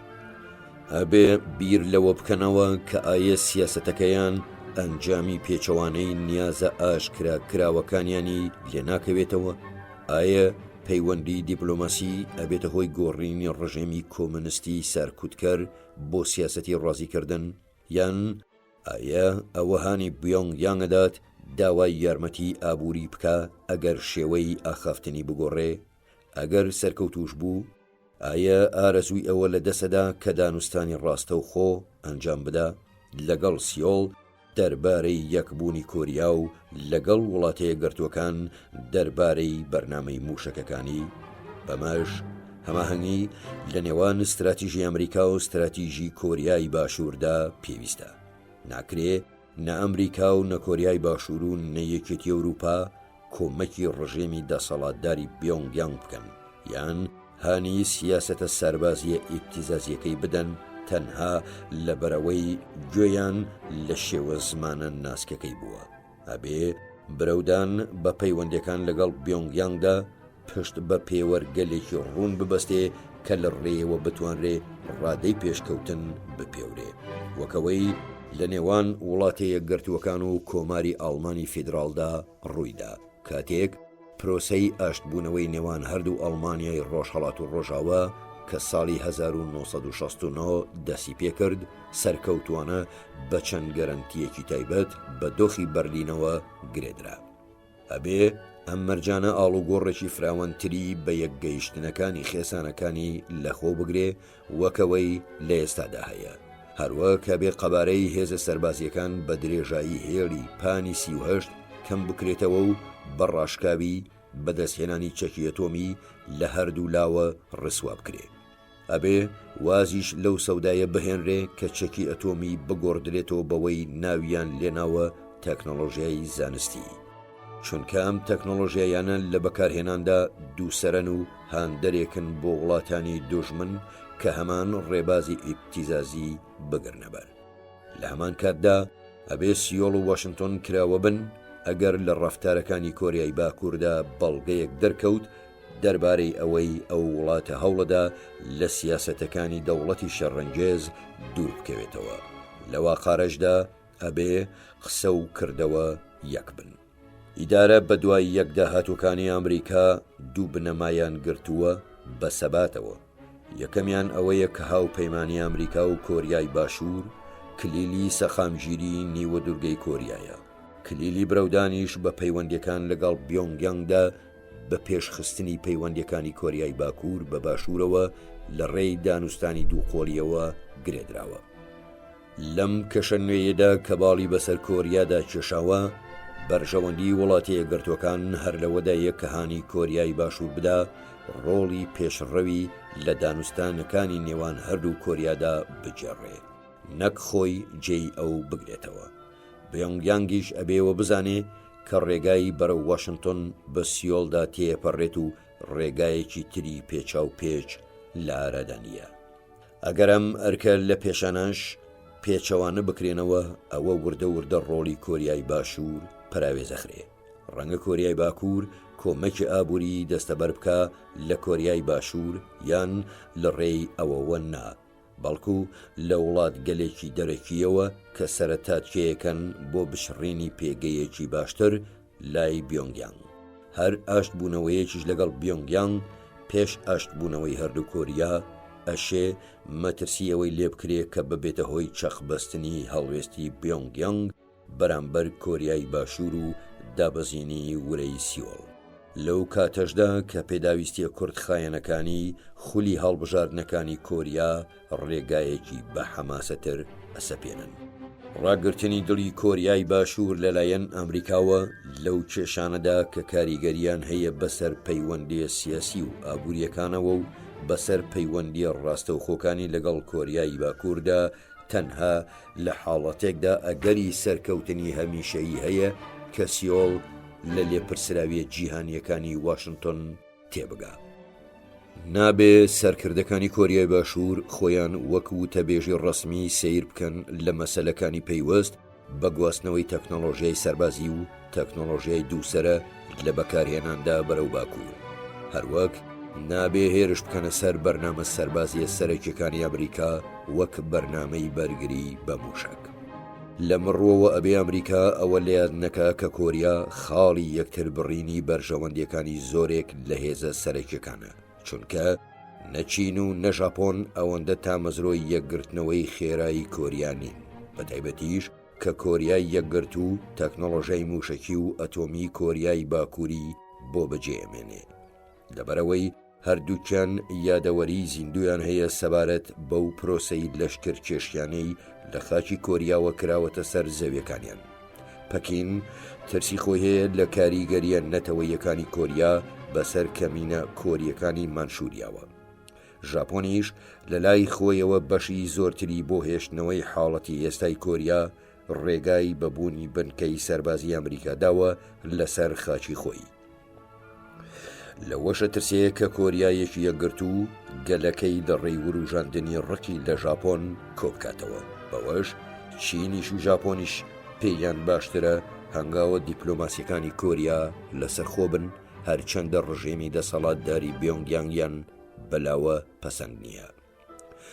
لەبەرەم هۆیانە واشنگتن پێویستی بەوەیە پەیوەندی بە هەموو ئەو لایەنانەوە بمێنێ کە دەستیان لە مەسەلەی کۆریادا هەیە، بەتایبەتیش ژاپۆن.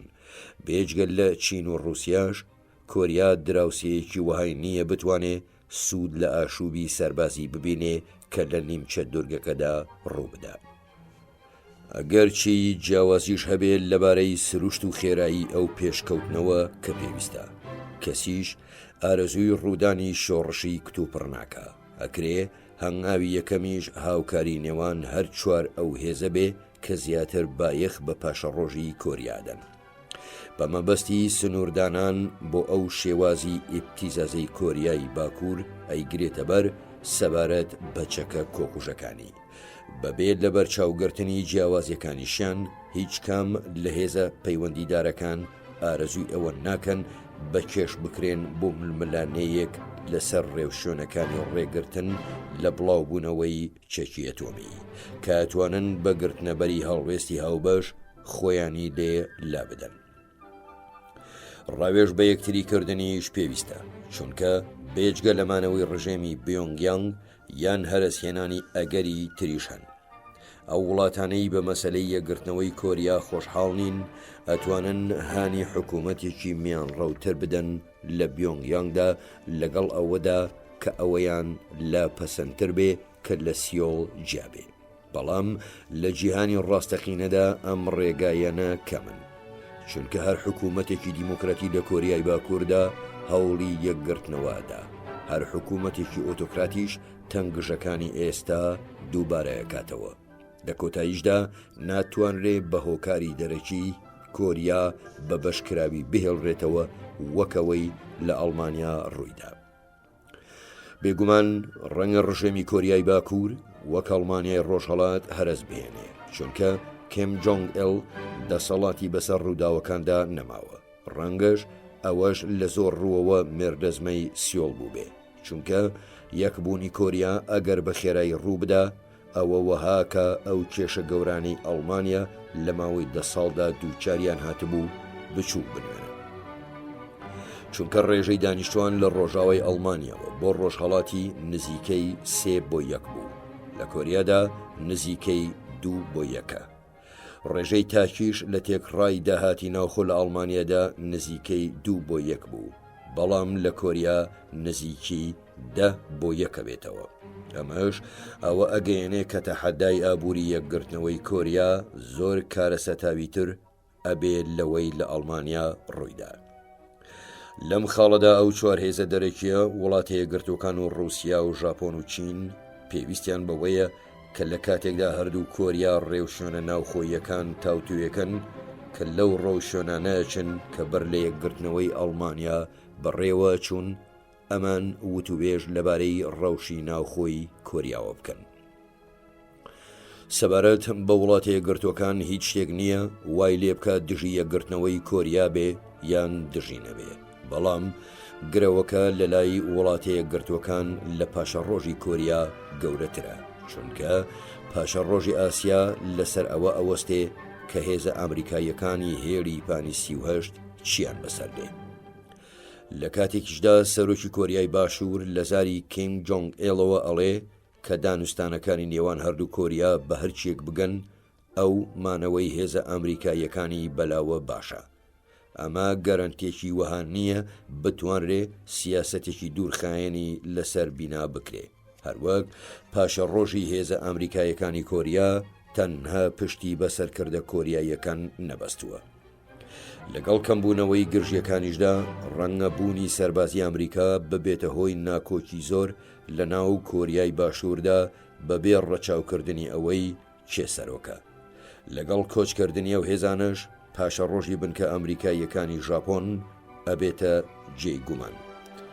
ئەگەر هێزە ئەمریکایەکانیش ئەم سەر و ئەو سەری ئاسیا بەجێبێڵن، ڕەوشێکی ئەمنی تەواو تازە و لەسەر و هەموو شتێکەوە ڕەوشێکی سیاسی لە سەرانسەری کیشوەرەکەدا دێتە گۆڕێ. ئەگەر ئەوەش ڕوو بدا، ئەوە گۆڕانکاری پۆزەتیفانەی نیمچە دوورگەی کۆریا ئەبێتە هۆی گەڕانی سیۆڵ و تۆکیۆ بە دوای سیاسەتی بەرگری سربەخۆدا و برەوسەندنی ڕۆحی نەتەوەیی لە هەر یەک لە ژاپۆن و چین و کۆریادا. ڕەنگیشە وڵاتەیە گرتوەکان نەتوانێ ئەو مەیلانە ڕاگرێ، بەڵام ئەبێ لە ڕێی خۆسەرقەڵکردنەوە بە ئامرازەکان و ناو نیشانەکانی ئێستاوە ئەو ڕێگایە نەگرێتە بەر. پەیوەندیەکان لەگەڵ چیندا، ڕێڕەوی مێژوویی بەشی یەکەم. لە سەرەتای ماوەی هەر ئیدارەیەکی ئەمریکیدا دوو ڕێبازی جیاواز باڵ بەسەر مشت و مڕەکانی ئەمریکادا ئەگرن. ئەکرێ دیدگای ئیدارەی کلنتۆن لە دوو دروشمی پێکەوە بەستران و شەراکەتی استراتیژیدا پوخت بکرێتەوە، بە پشتبەستنیش بە وتەکەی وڵسۆن کە ئەڵێ جیهان لە چەند کۆمەڵگایەکی دیموکراتی پێکدێ کە دوژمنایەتی یەکتری ناکەن، لانیکەم هیچ کامێکیان ئامادە نین بۆ چوونی خۆیان لە ڕێی هێزەوە بسەلمێنن. بڕواوەهایە کە چڕکردنەوەی پەیوەندەکان لەمەڕ بازرگانی و ژینگە و زانست و تەکنۆلۆژیا ئەو هێزانە تۆکمە بکەن کە هاوکاری نێودەوڵەتی و فراحیزبی ناوخۆیی پەسەنەکەن. بۆچوونەکەی تر چین بە دوژمنێکدانێ کە خۆی لێلا نادرێ. ئێستا بۆ تایوان و لە کۆتاییشدا بۆ ڕۆژاوای ئۆقیانوسی ئارام و هاوسەنگی جیهانی. بە جۆرەی بۆچوونی ئەم ڕێبازە نابێ وڵاتە یەکگرتووەکان وەک هاوبەشێکی استراتیژی مامەڵە لەگەڵ چیندا بکە، بەڵکو وەک چۆن لە سەردەمی شەڕی ساردا مامەڵەی لەگەڵ یەکێتی سۆڤێتدا کرد، وەک ڕکابەر و وەک تەحەدا، بەوەش ئاڵوگۆڕە بازرگانیەکان بە پێی توانە کەم بکاتەوە و لە کاڵا ناستراتیژیەکاندا بهێڵێتەوە. هاوپەیمانیەکیش لە وڵاتە ئاسیاییەکان پێک بهێنێ بۆ لە قاڵبدانی چین. ئەگەر ئەوەش نەکرا، برە و بە تواناکانی ژاپۆن بدا بۆ ئەوەی یارمەتی ئەمریکا بدا لە هەڵگرتنی باری ئەرکی بەرگریکردن لە ئاسیا و ڕێگرتن لە بڵاوبوونەوەی دەسەڵاتی چین.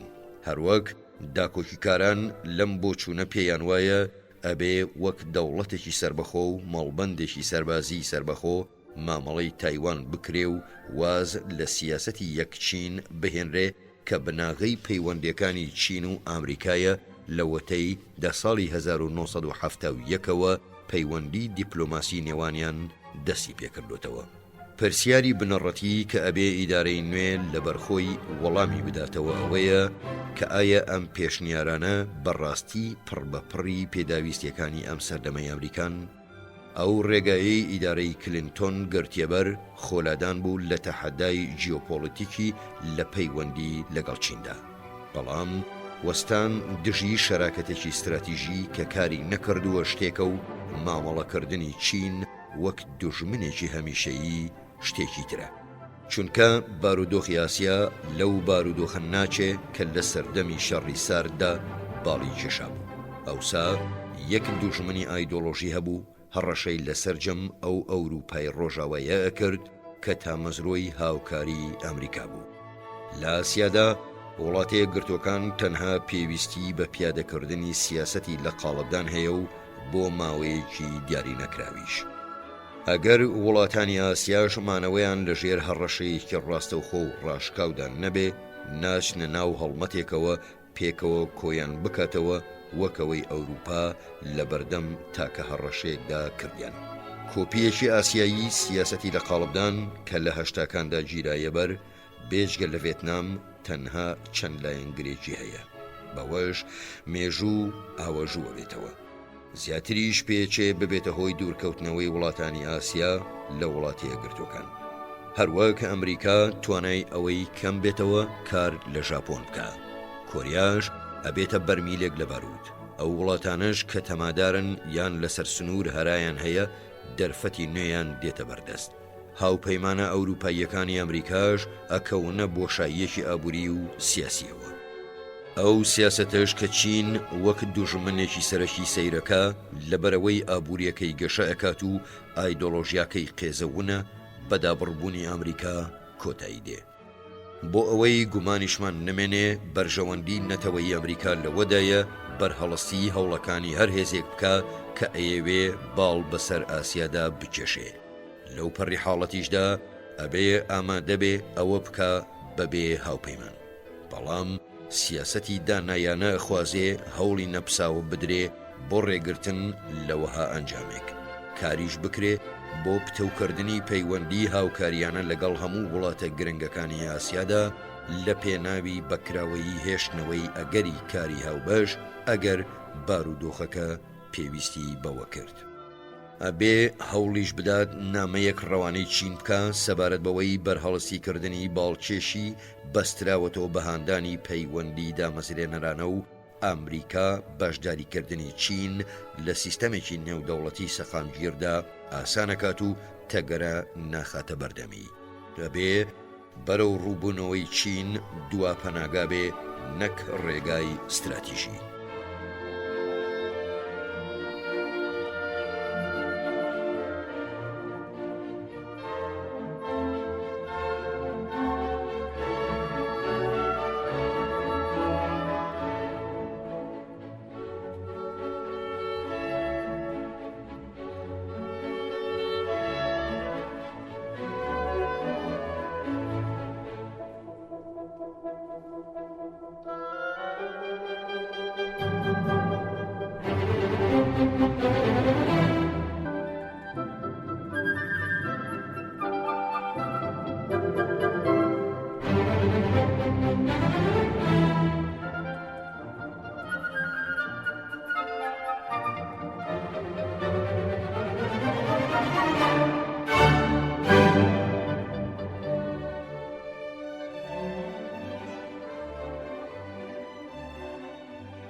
نەگونجانی هیچ کەم لەو دوو ڕێبازە ئەو کاتە دەرکەوت کە فڕۆکەی پشکنینەکەی واتە ئیستیطلاعی ئەمریکا لە نیسانی ساڵی 2001 لە خاکی چیندا تێکشکا و ئەندامانی دەستەی فڕۆکەکە بۆ ماوەی 11 ڕۆژ بەدەست بەسەری مانەوە. ئومێدەکانی پێکەوە بەسترانەوە بوون بەژێر ڕاستیەکانی سیاسەتە ناوخۆییەکانی چینەوە. لێکدانەوە ئایدۆلۆژیەکانی تەحەداش هیچ ڕێنوێنیەکیان پێشکەش بە ئیدارەی بوش نەکرد. کاردانەوەی چین زیاتر لە بیرە نەتەوەیەکانی سەدەی 19 چوون هەتا لە مارکسیزمی سەدەی 19. چونکە پشکنینی دوور لە دەرەوەی سنووردا و وێڕای ئەوەی لەگەڵ یاسای نێودەوڵەتیدا کۆکە وەک تەحەدا ئەنوێنێ بۆ بیرکردنەوە کلاسیکیەکانی پەیوەست بە سەروەری کە ئەمیشان لەسەر پایەی پیرۆزی سنوور ڕاوەستاوە. ئەم بیرکردنەوانش تەکنۆلۆژیای نوێ لە ناوی بردوون. ئەوەش کە کێشەکەی تیژتر کرد ترسی چین بوو لەوەی بە ڕەفتارێکی ئیمپریالیستیانەی دانێ. بۆیەش تەحەداکە لە بەشە ئایدۆلۆژیەکەی کۆمەڵگای چینەوە واتە پارتی کۆمۆنیست سەری هەڵنەدا، بەڵکو لە خوێندکار و سەربازەکانەوە. گرنگە کاتێک پەیوەندی ڕووداوەکە بە پەیوەندیەکانی چین و ئەمریکاوە شیەکرێتەوە. ئەم بە یەکگەیشتنی پاڵنەرانە دیاری بکرێن. ئەکرێ ئەم ڕەفتارەی چین وەک هەوڵی حکوومەتێکدا بنرێ کە پێک هێنەرە ئایدۆلۆژیەکەی بەدەستدا ڕووخانی بەردەوامەوە جیرۆدەیە و 2 ساڵە دووچاری کێشەیەک بووە سەبارەت بە مەسەلەی جێنشین دیاریکردن. بە هەوڵی ئەو حکوومەتە بۆ دەریاوانیکردن لە ئاوی لێڵی سیاسەتە ناوخۆیەکانی چیندا. بۆ سیاسەتی دەرەکی ئەمریکا تەحەداکە ئەوەیە چۆن مامەڵە لەگەڵ نەتەوەگەری چیندا بکە بەبێ ئەوەی ببێتە هۆی هەڵگیرسانی ئەو ڕۆحە. هاوکات لەگەڵ توندی پیشاندان ئەگەر ئەو ڕۆحی نەتەوەیە ببێتە هەڕەشە. بۆ سەرکردە چینیەکانیش تەحەداکە ئەوەیە کە فێر بن ڕێزی کەوابحی بەها ئەمریکیەکان و ڕای گشتی بگرن. ئەتوانرێ بوژانەوەی چین بە بوژانەوەی ئەڵمانیای سەدەی 19 بشوبهێنرێ کە لە کۆتاییدا بووە هۆی هەڵایسانی جەنگی جیهانی یەکەم. بەڵام شتێک نەبوو پێش هاتی جەنگ بێ. مێژوش ئەوەی وەک نشوستێک بۆ سەرکردەی وڵاتان و بەسەر لێ شێوانێک تۆمار کرد کە زیان گەلێکی وای لێکەوتەوە لە دەستکەوتەکانی هەموو لایەنەکان زیاتر بوو. هیچ کام لەو سەرکردانەی ساڵی 1940 چوونە جەنگەوە ئەگەر دوای بینینی ئەو کارەساتەی بەر کۆمەڵگاکان و ژیاری ئەوروپا و ئاواتی درێژخایەنی جیهان کەوت دەرفەتیان بۆ هەڵکەوتایە بە بیرکردنەوەش بیریان لەو بڕیارەیان نەکردەوە. بێگومان هەموو خەیارەکان تەنها لای وڵاتەیە گرتوەکان نین. ترسیشی لە هەڕەشەکانی باڵکێشی بەسەر ئاسیادا بەبێ ڕەچاوکردنی ڕژێمەکە وای لێکە بەرەنگاری ئەو ڕژێمە بکە وەکەوەی لە جەنگی جیهانی یەکەم لەگەڵ ژاپۆن لە شەڕی ساردا لەگەڵ یەکێتی سۆڤیەتدا کردی. بەڵام ئەوەندەی ڕێگا چارەکە پشت بە ڕەفتاری ئەمریکا ببەستێ ئەبێت بە خەمخۆریەکی زۆرەوە ئەو ڕەفتارە پەیڕۆ بکرێت. نابێ مەسەلەکان لە ڕێی ئەو مشت و مڕانەوە تاوتوێ بکرێن کە پەیوەستن بەو دەستەواژانەی پەیوەندەکانی ئەمریکا و چینیان پێوەسفەکرێ. هەروەک نابێت لە میانەی پاڵنەرە ناوخۆیەکانی جەنگی بودجەوە لە مەسەلەکە بکۆڕێتەوە. دیاریکردنی بەرژەوەندی نەتەوەیی لەگەڵ چیندا پرۆسەیەکی ئاڵۆزە. بەهۆی جیاوازیە کللتوریە گەورەکانی نێوان ڕێبازی جیایی هەردوو وڵات لە مامەڵەکردنیاندا لەگەڵ سیاسەتی دەرەکیدا و بەهۆی ئەو گۆڕانکاریانەی بەسەر کەشی نێودەوڵەتی داهاتوون لەوەتەی نێردراوە ئەمریکیەکان لە ساڵی 1970دا سەردانی پەکینیان کرد. سەرکردە ئەمریکیەکانیش جەخت لەسەر نیازپاکی و پەیوەندیە تایبەتیەکانی کەسەکانەکەنەوە. بە درێژایی 5,000 ساڵی مێژوش چین شۆڕش و مەینەتی زۆری چەشتووە بەهۆی پشتبەستنی بە نیازپاکی کەسانێکی گوزەر کردو. وڵاتی یەکگرتوەکانیش لە ڕوانگەی ئەزمموی 200 ساڵەیەوە لە توانایدا بووە لە ڕێی تێکەڵەیەکی میسالیەت و هێزی ویست و ڕێکخراوەی و جوگرافیای سوپاسگوزارەوە وەتا حەمید تەحەداکان ببەزێنێ. چین توانیویە گەلێک دەستکەوتی مەزن بەدی بهێنێ، بەڵام ناوەناوە دووچاری کێشە گەلێگە بێتەوە کە بە خۆڕاگری و ددان بە خۆداگرتن نەبێ ناتوانیت بیان بەزێنێ. لە سیاسەتدا ڕێبازی چین گوماناوی و ژیرانەیە. هەستکردنی چینیش بەکات لەگەڵ ئەمریکادا جیاوازە. ئەگەر لەبارەی کاتی ڕووداوێکی مێژوویەوە پرسیار لە ئەمریکیەک بکرێ ئەگەڕێتەوە بۆ ڕۆژنمێرەکەی. ئەگەر چینیەکیش وەسفی ڕووداوێک بکە ئەیگەڕێتەوە بۆ بەرەپشتێک. لە نێو 14 بەرەپشتی ئیمپراتۆریشدا 10 بەرەپشتیان ماوەی مانەوەیان لە مێژووی وڵاتەیە گرتووەکان زیاتر بووە. ئەمریکیەکان بیر لە ماناکانی چارەسەری هەستپێکراوی کێشەگەلێگەکەنەوە. چینیەکانیش بیر لە ماناکانی قۆناغەکانی پرۆسەیەگەکەنەوە کە گەیشتنە پۆپەیەکی دیاریکراوی نییە. ئەمریکیەکان پێیان وایە چێشمە کێشە نێودەوڵەتیەکان یان ئەنجامی بەدحاڵی بوونن یان بەدنیازی. چارەسەری حاڵەتی یەکەمیان قایلکردن و هەندێک جار پێداگرتنە. چارەسەری حاڵەتی دووهەمیش بەزاندنی شەرخوازەکەیە یان تێکشکاندنی. ڕێبازی چینیەکان ڕوت و خۆڕاگرانە و خۆپارێزانەیە. ئەوە تا شانشینی ناوەڕاست ترسی ئەوەی هەیە وەها دەربکەوێ کە ئەپارڕێتەوە. لە کاتێکدا واشنگتن بڕوای ڕەگدا کوترا و نیازپاکی وەک بزوێنەری پەیوەندیە نێودەوڵەتیەکان سەیرەکە. پەکین وای دانێ کە پیاوانی دەوڵەت ئەرکی خۆیان ئەنجام داوە و لە موارەبە زیرەکەکان تێگەن بۆیەش هەر پێداگرتنێک وەک نیشانەیەکی لاوازی دانرێ پەیوەندی باشی نێوان کەسەکانیش بە تەنها نابێتە هاندەرێک بۆ دایەلۆگێکی ڕاستەقینە سەرکردە چینیەکان لە لای ئەمریکیەکان مهەزەب دیارن بەڵام خۆپارێز و خۆ بە گەورەزان ئەمریکیەکانیش لە لای چینیەکان سەیر و غەریبولەتوار گاڵتەچی دیارن بەهۆی ئەو ناڕەحەتیەوە کە هەردوولان لە تێگەیشتنی کەلتوری یەکتری دێتە ڕێیان زۆر بەدەگمەن توانیویانە پەیوەندیەکانی چین و ئەمریکا بگەیەنە هاوسەنگیەکی سەخامگیر بۆ ماوەیەکی درێژ لە سەرەتایی سەدەی بیستەمدا تا ڕادەیەکی زۆر نزیکبوونەوەی ئەمریکا لە چین لەژێر کاریگەری مژدەبەرەکان و بازرگانەکاندا بوو هیچ کامیشان ئاگایان لەو سەرشۆڕیە نەبوو کە کۆمەڵگای چینی هەستی پێیە کرد ئەو کاتەی بەرەو ڕووی گوشاری ئیمپریالیزمی ئەبەوە لەلایەن هێزەکانی ئەوروپاوە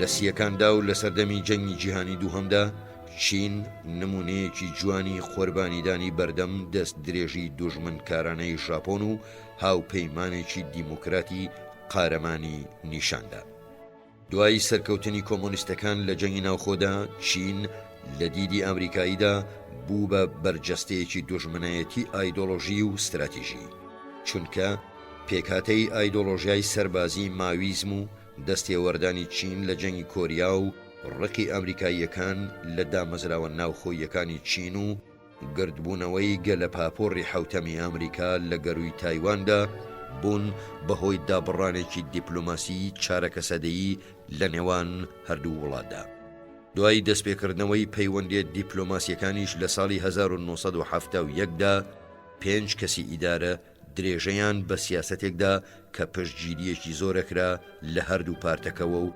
تەرکیزیەکرد لەسەر هاوکاری چین و ئەمریکا بێرۆکەی بەگژاچوونەوەی هەردوو وڵاتیش تەنها لە نەوەدەکاندا هاتەوە ڕووکار لەم حاڵەوە ئەکرێ بەردەوامبوون لە پێشخستنی پەیوەندیەکاندا یاریدە دەربێ بۆ دیاریکردنی سروشتی ئەو ڕێگا چارانەی کە هەن لە ساڵانی 1970-1972دا سەرۆک ڕیچارد نیکسن و سەرۆک ماوزیدۆنگ پەیوەندیە دیپلۆماسیەکانیان دەست پێکردەوە لەبەر ئەوەنا کە هەردوو ئایدۆلۆژیای چین و ئەمریکا زیاتر نزیک دەبوونەوە لە یەکتری باڵکو بەهۆی پێویستیە جیۆپۆلیتیکەکان لە سەرەتەکانی ئەو ماوەیەدا گوتەیەکی بێمەبەست بڵاو بۆوە کە ئەو دوورکەوتنەوە ناسروشتیەی نێوان هەردوو گەلی ئەمریکا و چینی بەلاوە سیر بوو وەکەوەی نزیکبوونەوەکە ڕاییکردنی پێداویستیە سۆزداریەکانی هەردوولا بێ بەڵام ڕاستیەکان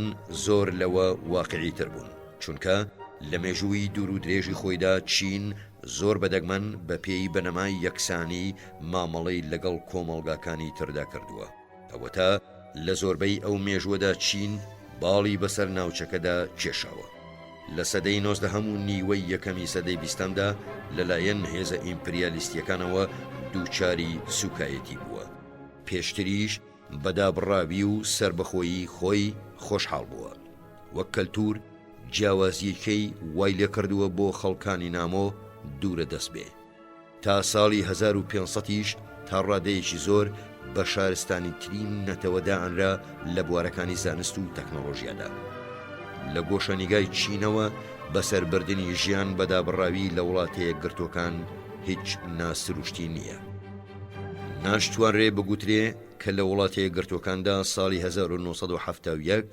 بانگەشە لە برەودا بووە بۆ کرانەوە بەڕووی چیندا بەبێ ڕەچاوکردنی فشارەکانی ڕایگەشتیش لەو کاتەدا ئەو بانگەشانە پاڵنەرەکەیان جیۆپۆلیتیک نەبوو بەڵکو لە بێرۆکەیەکی گشتیەوە سەریان هەڵدا کە پەیوەندی باش بە پاداشتی خۆیان نەزانێت و زاڵبوون بەسەر دوژمنایەتیدا بە باشترین ڕێگازانێ بۆ کۆتایی هێنان بە شەڕی سار. بەو پێی ئەوە مەشقێکی دەرونیە. ئەوەی هەردوو وڵاتی لە یەکتری نزیک کردەوە هەستکردنی سەرکردەکانی هەردوو لابوو بەوەی هێڵێکی هاوبەشیان هەیە. سەرکردەکانی چین چاویان لە تۆکمەکردنی ترسناکی هێزە سەربازیەکانی سۆڤیەت بوو بە درێژایی سنوورەکانی نێوانیان بە موشەکی ئەتۆمی و نزیکەی 40 فرقەی جەنگاوەری نوێشەوە، واتە پتر لە 40 ملیۆن سەرباز. لە ساڵی 1969دا چین لە لای ڕوون بوو کە تیۆری مارکسیزم لە گوشاری سەربازی سۆڤیەت نایپارێزێ، بەڵکو بیانوشیەدا بەدەستەوە، چونکە ئەو مەزهبە نوێیەی بریژنێڤ گرتی خۆی مافێکی تایبەتیە بەخشی کرملین هێزی سەربازی لە ناو جیهانی کۆمۆنیستیدا بەکار بهێنێ بۆ پاراستنی یەکڕیزیەکەی. سەبارەت بە وڵاتە یەکگرتوەکان دەرفەت و پێداویستی ئاوێتەی یەکتر بوون، چونکە لەژێر کاریگەری جەنگی ڤێتنامدا وڵاتە یەکگرتوەکان یان بۆ ئەوەی لە ڕاستیەوە نزیکتر بین ڕیچارد نیکسۆن دەدانی بەڕۆڵی چیندان نا لە دامەزراندنی هاوسەنگیەکی ئاسیایی نوێی هێزەکان. لە ڕوانگەی جیۆپۆلیتیکیشەوە هۆکاری بەهێز هەن بۆ نزیکبوونەوە لە چین بۆ هاوسەنگی بەرامبەر یەکێتی سۆڤیەت، یان بۆ جڵەوگیرکردنی، یان بۆ بەکێشکردنی بۆ دانوستانی ڕاستەقینە، هەروەها بۆ دابڕکردنی هانۆی و سنووردانانێک بۆ جەنگی ڤێتنام، بۆ ڕاگررتنی ورەی ئەمریکاش لەگەڵ کشانەوە لە هێندی چینیدا، دوجاریش بۆ دەرخستنی توانای لە کەمی نەهاتووی ئەمریکا لە مامەڵەکردن لەگەڵ کەشی نێودەوڵەتیدا کە ئەگۆڕا بەرەو کەشێکی فرەجەمسەری. ئایا وڵاتە یەکگرتوەکان لە سەرەتی هەموو ئامرازەکانی بەردەستی بەکار بهێنێ بۆ ئەوەی ئەوەندەی لە توانادایە بوژانەوەی چین وەک هێزێکی سەرەکی دوابخرێ، یان ئایا لە سەرەتی هەوڵی هێنانەکایەی پێکهاتەیەکی ئاسیایی وەها بدا کراوە بێ بۆ هاوکاریکردن لەگەڵ هەموو وڵاتاندا، پێکهاتەیەک پشت بە ئەگەری دوژمنکاری ڕەگدا کوتراوی هیچ وڵاتێن نەبەستێ، بەڵام هێندەش نەرمی تێدەبێ کە بەرەنگاری تەمای پاوانخوازی هەر وڵاتێکی پێ بکرێ. هاوکات لەگەڵەوەی ئەم پرسیارانە بەڕادەی جیاجیا بەسەر هەر بەشێکی جیهاندا ئەسەپێنرێن، پەیوەندیەکی تایبەتیان هەیە بە پەیوەندیەکانی نێوان بەهێزترین وڵاتی پیشەسازی لە جیهاندا و مەزنترین وڵاتی جیهان لە ڕووی ژمارەی دانیشتوانەوە. چین دوور و درێژترین مێژووی نەپساوەی هەیە لە جیهاندا، لەلایەن دووهەمین حکوومەتی سەرەکیشەوە فەرمانڕەوایی یەکرێ کە خۆی بە کۆمۆنیست ناو ببا. چین خاوەنی مەزنترین توانایە کە لە قۆناغێکی سەدەی نوێدا بیکاتە ڕکابەری وڵاتە یەکگرتووەکان کە بە بڕوای من ئەمە لە چارەکی یەکەمی سەدەکەدا ڕوونادا. وەڵامدانەوەی ئەو پرسیارانە کۆتایی بەو مشتومڕە تیۆریە ناهێنێ کە لە ئارادایە، بەڵام شێوەی جیهانی سەدەی 21ەم دیاریەکە. لە جیهانیشدا هاوشێوە شەڕی سارد زۆر کەمە، چونکە ئایدۆلۆژیای سۆڤێتی سوور بوو لەسەر چەسپاندنی لەسەر ئاستی جیهان. هەموو سەرکردە سۆڤێتەکانیش بێجگە لە گۆرباچۆف لافی ئەوەیان لێ ئەدا کە سەرکەوتنی کۆمۆنیزم لەسەر ئاستی جیهان دو ئامانجە. مەزهەبی بریژنێڤ جەختی لەسەر سووربوونی سۆڤێتەکانە کردەوە لەسەرمانەوەی پارتە کۆمۆنیستەکان لە دەسەڵاتدا، تەنانەت بە بەکارهێنانی هێز لە کاتی پێویستدا. یەکێتی سۆڤێت دەستی وەردایە هەنگاریا و چێکۆسلۆڤاکیا و هەڕەشەی هەمان شتی لە پۆڵۆنیا و بە ناڕاستەوخۆ لە چین کرد. سەرکردەکانی چین ئەم سیاسەتەنەیان لە دەرەوەدا نەگرتۆتە بەر و ئەم لافە جیهانیانە لێ نادەن و خۆیان نەبەستۆتەوە بەسەر لە قاندنێکی تۆڕی جیهانی ئەو پارتە کۆمۆنیست و ڕێکخراوە ڕادیکاڵانەی خۆیان بەوابەستەی پەکی نەزانن. چینیش لە ڕوانگەی ئایدۆلۆژیەوە تەحەدای پێکاتەی ناوخۆیی وڵاتانی تر ناکا. ئەوەی ئەبێتە هۆی بێگشتدا چوونەوەی وڵاتە یەکگرتووەکان نەتەوەیە نەک کۆمۆنیزم. ئەگەر ئەوەیش ڕوو بدە لەسەر مەسەلەی باڵکێشی بەسەر جیهاندا نابێ بەڵکو لەسەر تایوانە بێ. لە 20 ساڵی یەکەمی دەسەڵاتی پارتی کۆمونیستی چین ئەو پارتە یەکخستنی وڵات و دەرکردنی داگیرکارەکان ژاپۆنی و ڕۆژاوایی شەرعیەتی خۆی وەرگرت. بە درێژایی 20 ساڵی پاش کارەساتەکەی شۆڕشی کەلتوریش شەرعیەتی پارت پشتی بە وەدیهێنانی پێشکەوتنێکی ئابووری سەرسوڕهێنەر ئەبەست کە ئەوە بێ ئاگایانە کاریگەری خۆی هەبوو لەسەر لاوازکردنی ئیحتیکاری سیاسی. ئێستا شتێک دامەزراوە بە ناوی ئابووری بازاڕی سۆسیالیستی و لە برەودایە. ڕەنگیشە گروپی دەسەڵاتدار دوای ئەوە بکەوێ بەوە ئەو لاف لێدانەی تۆکمە بکە کە دەسەڵاتی پاوان خوازانەی خۆی بەسەر نەتەوەدا بسەپێنێ. ئەم لاف لێدانە ڕوو لە گەشەیە. ڕەنگیشە مەسەلەی تایوان دابجرسێنێ، بەڵام مەرج نییە ببێتە هەوڵی کۆنتڕۆڵکردنی ئاسیا. تاحەدای جۆپۆلۆتیکی لەوەدا نییە وڵاتانی دراوسێ بخاتە ژێر ڕکێفەوە، بەڵکو لەوەدایە نەهێڵێ لە دژی خۆی یەک بگرن. دوهەمین شتێکیش بە خەیاڵی سەرکردەکانی چیندا بێ ئەوەیە وروژاندنی وڵاتەیە گرتوەکانە کە دوورترین وڵاتە لێوەی. بە درێژایی مێژوش هەڕەشەی لە یەکپارچەیی و ئاسایشی چین نەکردووە. بێگومان ڕاگەیاندنە ئاشکرەکانی چین زیاترینی کات ڕەخنە لەو هاوپەیمانیە سەربازیەکانی چینەگرێ لە ئاسیادا. ئەم بەوەش پاڵپشتی ئەم بۆ چوونەیەکە کە ئامانجی دوورخایەنی چین لاوازکردنی ڕۆڵ و بوونی سەربازی ئەمریکایە لە ناوچەکەدا. لەگەڵەوەشدا مرۆڤ پێویستی بەوە نییە بڕوا بە نیازپاکی چین و نیازە ئاشتی خوازانە هەمیشەییەکان بهێنێ بۆ ئەوەی بگاتە ئەوەی سەرکردە چینیەکان گاڵتەیان بە مەترسی بەگژاچوونەوەی مەزنترین هێزی سەربازی جیهان نایە لەم قۆناغەی پێشکەوتنی چیندا. جگەلەوەی چین گرەوێکی گەورە لەسەر سیستەمی ئابووری نێودەوڵەتیەکە، زیاتر لەوەی یەکێتی سۆڤێتەی کرد. ئەوەش هان دەرێکی بەهێزە بۆ تەحەدا نەکردنی دۆخی ئێستای ئاسیا.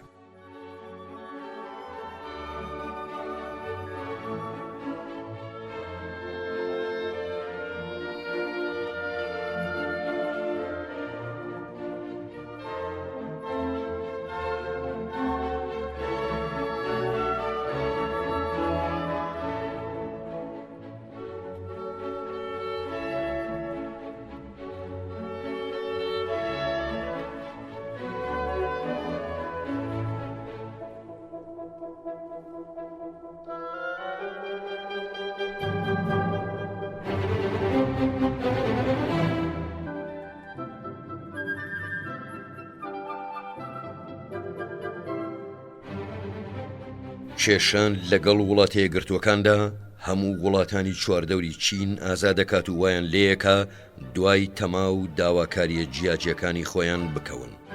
ژیرانەترین ڕێبازیش بۆ چین چەسپاندنی ئەو پڕی هونەرەکانێتی لە فەرمانڕەوایی کلاسیکیدا، هاندانی بەرە دوورەکان لە دژی ئەوانەی نزیکن. لەم ڕەوتەشدا وڵاتەیە گرتوەکان ڕۆڵێک لە خەیاری جیۆپۆلۆتیکی چیندا ئەجێڕێ، تەنانەت وەک تۆڕی ڕزگاربوونیش لە بری ئەوەی دوژمنێکی ڕیشەیی بێ. ئەوەش بەگشتی پاڵنەری سیاسەتی چین بوو، سەرڕای هەندێک ڕاڕایی گەورە لەبارەی تایوانەوە.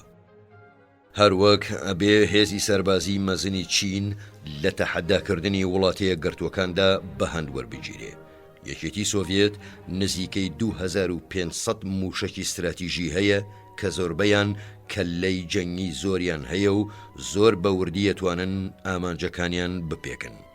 هێرشیش بۆ سەر وڵاتەیە گرتوەکان لە ڕووی هونەریەوە شیاو بوو، هەروەک لە ڕووی استراتیژیەوە دوور نەبوو ڕوو بدا، ئەگەرچی زۆر پێ نەدەچوو. چین نزیکەی 30 موشکی هەیە کە بە سوتەمەنی شلکارەکەن و هەریەکەیان یەک کەللەی هەیە و چەند کاتژمێرێکیانەوێ دەتەقێنرێن و ئامرازی هێرشکردنیش نین. هەرکاتێکی چین دوای چەندین ساڵ ژمارەیەکی زۆری لە موشکی فرەکەللەی جەنگیە بێ کە بە سوتەمەنی ڕق کار بکەن، ئەوە بەرگریەکی بە موشکی ئەمریکی هاوسەنگیە ڕاگرێتەوە. سەبارەت بە هێزە زەمینیەکانی چین ئەوە ئەتوانن لە ڕێی استراتیژی ماندووکردنی دوژمنەوە بەرگری لە نیشتیمانەکەیان بکەن.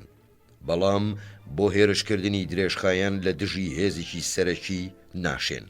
سەبارەت بە چواردەوریش هەلومەرجی استراتیژی چین زۆر لەو هەلومەرجە استراتیژیە ئاڵۆسترە کە یەکێتی سۆڤێت بەرەو ڕوویە بۆوە لە ئەوروپادا. یەکێتی سۆڤێت هەڕەشەی لە وڵاتە دراوسێ لاوازەکانیە کرد کە نە بە تەنها و نە بە کۆمەڵی ژەیانتوانی بەرەنگاری هێزە زەمینیەکانی سۆڤێت بکەن. بەڵام چین ئەوە بەرەو ڕووی دراوسێ گەلێکی خاوەن توانای سەربازی مەزن نەبێتەوە بە هیند و ڤێتنام و ژاپۆن و رووسیا و هەردوو کۆریاکەوە. بۆ چین زۆر ئەستەمە بە تاکەتاکەش هیچ کامیان ببەزێنێ چ جای ئەوەی بە کۆمەڵ. لانی کەم ئەوە چین ناچارەکان دیپلۆماسیەتیەک نەگرێتە بەر هەڕەشە لە هەموو دراوسەکانی بکە بە یەکەوە. لە کاتێکیشدا چین پەرە بەوە ئەدا کە ناوی ناوە هێزی نەتەوەیی سەرتاپاگیر، ئەوە هێزە سەربازیەکەی ئەبێتە تەحەدایەکی بایەخدارتر. بەڵام لە مەودای بەرچاودا وڵاتەیە گرتوەکان هەر خاوەنی خەسڵەت گەلێکی دیپلۆماسی و ئابووری و سەربازی وهایە کە ئەتوانێ لە پەنایاندا پاشە ڕۆژ دابڕێژێ بەبێ پەنابرنەبەر بە گشتداچوونەوەی چین. مەسەلەکە پەیوەندی بەوەوە نییە کە ئایا ئەبێ بەرەنگاری هەوڵەکانی چین بکرێ بۆ باڵکێشان بەسەر ئاسیادا. ئەگەرەوە ڕوو بدا ئەبێ بەرەنگاری بکرێ. بەڵام لە کاتێکدا ئەوە لە توانادا نەبێ مەبەست چییە لە استراتیژی بەرەو ڕوبەڕووبوونەوە لە پێناوی بەرەو ڕوبەڕووبوونەوەدا. ئامانجی استراتیژیش چییە؟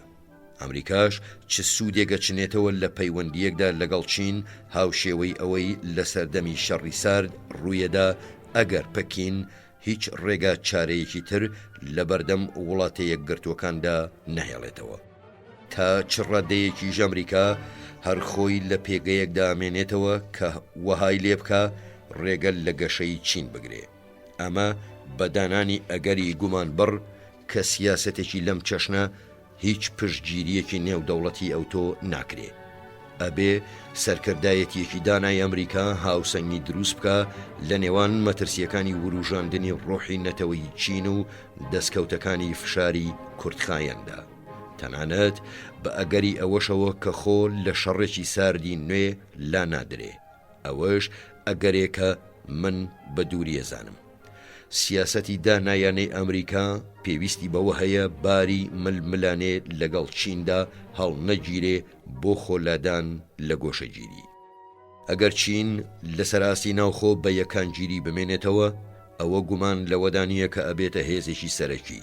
هەر کاتێکی ژوای لێهات توانایەکی تۆکمەیە بێ بۆ تەحەداکردنی وڵاتەیە گرتوەکان. بەڵام هەرخۆی وەها نابێ چونکە هیند و بەرازیل و رووسیاش هەن. هەریەکەشیان خەیاری وەک چینیان لە بەردەمدایە. لە هەندێک ڕووشەوە ڕوبەڕووی تەگەرەی سوکترە بنەوە.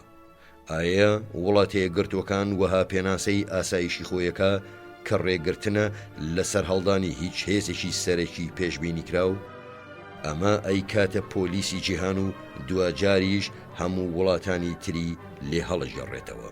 هەروەک بە هەدەردانی دەرامەتەکانی ئەمریکا و هاوسەنگی دەرونیە بێ ئەگەر لەشکرکێشی و دەستێوەردانی بەردەوام ببنە خەسڵەتی سیاسەتی دەرەکی ئەمریکا. ئەمەش بابەتێکە بە تاوتوێکردنی کۆتایی بەم بەشاهێنین. ئەبێ سیاسەتی چین لە دروشمە ناسراوەکان ئازاد بکرێ چونکە کێشەکە لە چۆنیەتی ناونانی پەیوەندیەکەدا نییە بەڵکو لەو ناوەڕۆکەدایە کە ئەبێ پێی بدرێ. پەیوەندی هاوکاریانە خزمەتێک نییە هیچ کام لە دوو دەوڵەتەکە پێشکەش بەویتری بکە بەڵکو ئەوە لە قوڵایی بەرژەوەندی هاوبەشی هەردوو وڵاتدایە. کێشەی زۆریشان بۆ تاقیکردنەوەی ئاستی جددیەتی هەردوولا. ئەکرێ بە بەرپاکردنی دایلۆژی بەردەوام لەبارەی کێشەکانی وەک پاشەڕۆژی کۆریا و بڵاوبوونەوەی چەکی ئەتۆمی و تەکنۆلۆژیای موشک ئاسۆکانی پەیوەندی ئارام تاقیب بکرێتەوە. دوایەوەش کێشەکانی چاخی نوێ دێتە گۆڕێ، ژینگە و ئاڵوگۆڕی کەلتوری و زانستی و شتیتر. مەسەلەکە پێویستی بە دایلۆگی بەردەوام هەیە وەک باشترین ئامرازی دامەزراندنی جیهانێکی ئارامتر یان لانی کەم بۆ دەرخستنی هۆیەک کە زۆر بەدەگمەن گەلی ئەمریکی و هاوپەیمانەکانی ئەمریکا دەستیانەکەوت.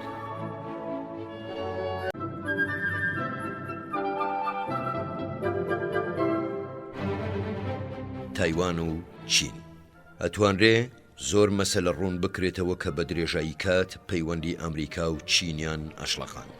دوجاریش نیازەکانی چین ئاشکرا بن. سیاسەتێکی ئەمریکی تۆکمەکراو بە ئەزمون و خۆڕاگری برە و ئەسێنێ. بەڵام شتێک لە پەیوەندەکانی نێوان هەردوو وڵاتدا خۆی مەڵازداوە. پاشە ڕۆژی تایوان ئەو کەرەستەی گوشاری ناوخۆییە لە سەرزەمینی سەرەکی چین و لە وڵاتەیە گرتوەکان. ملکەچی پرۆسەیەکیشە کە پێداویستی تایبەتی خۆی هەیە.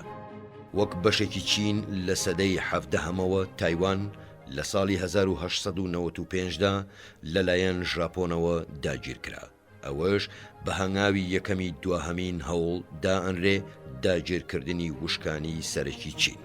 بەڵام دوای ئەوەی سەرۆک ڕۆزفێلد لە ساڵی 1943دا ڕایگەیاند کە بەشێکە لە چین، لە ساڵی 1945دا لەلایەن هاوپەیمانە براوەکانی جەنگی جیهانی دووهەمەوە جێڕدرایەوە بۆ چین.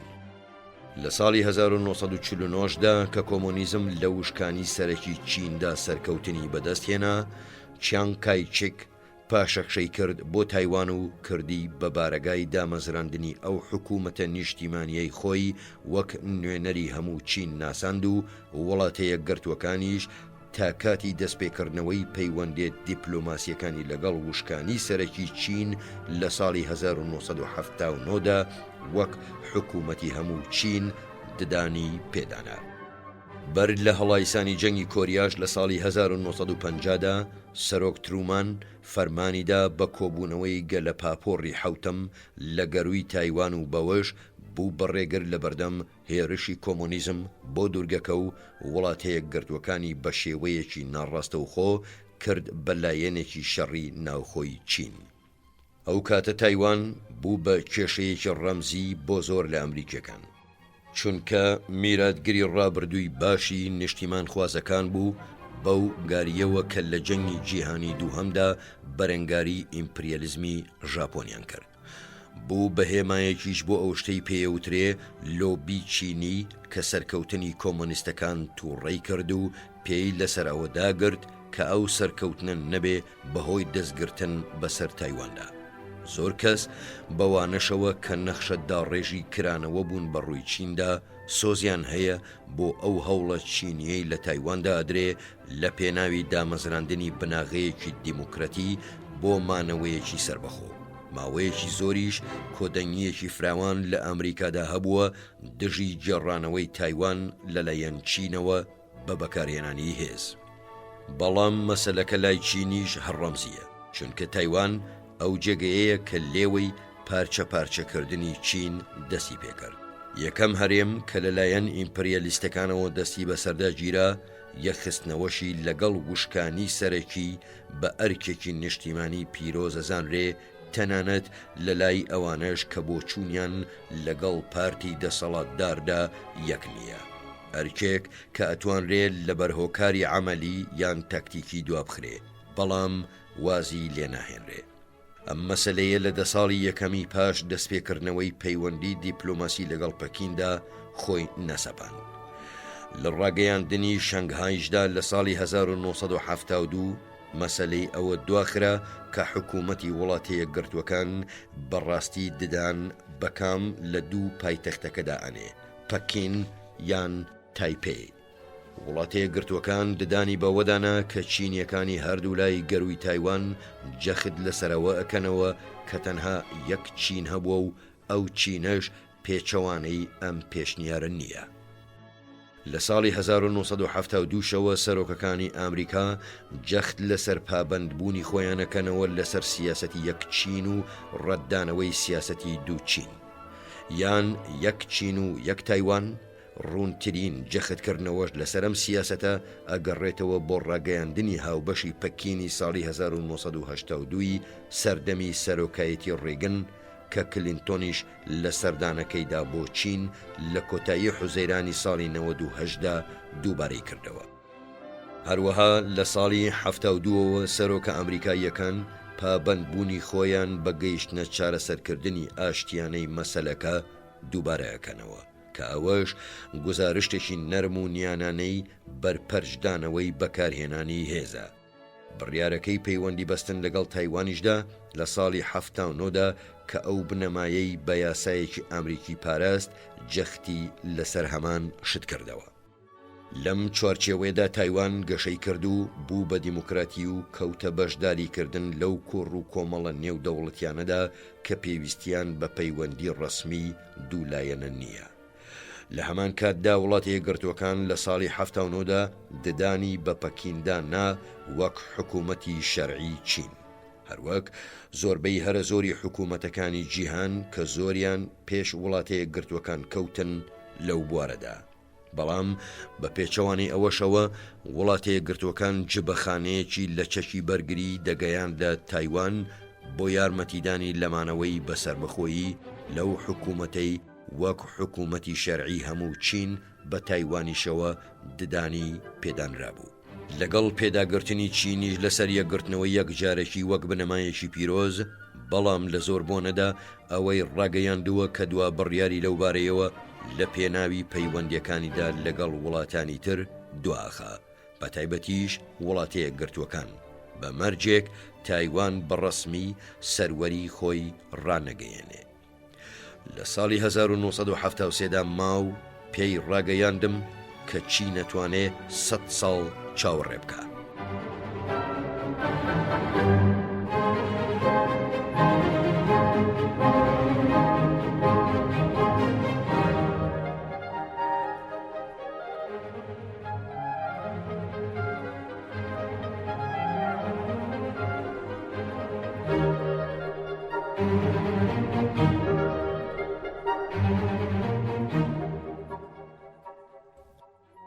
وڵاتە یەکگرتووەکانیش لە لای خۆیەوە لە سیاسەتی یەک چین لای نەدا لەگەڵ جەختکردنەوەی بەردەوامی لە ساڵی 71ەوە لەسەر بەرهەڵستیکردنی بەکارهێنانی هێز لەلایەن ئیدارەکانی هەردوو حیزبەوە.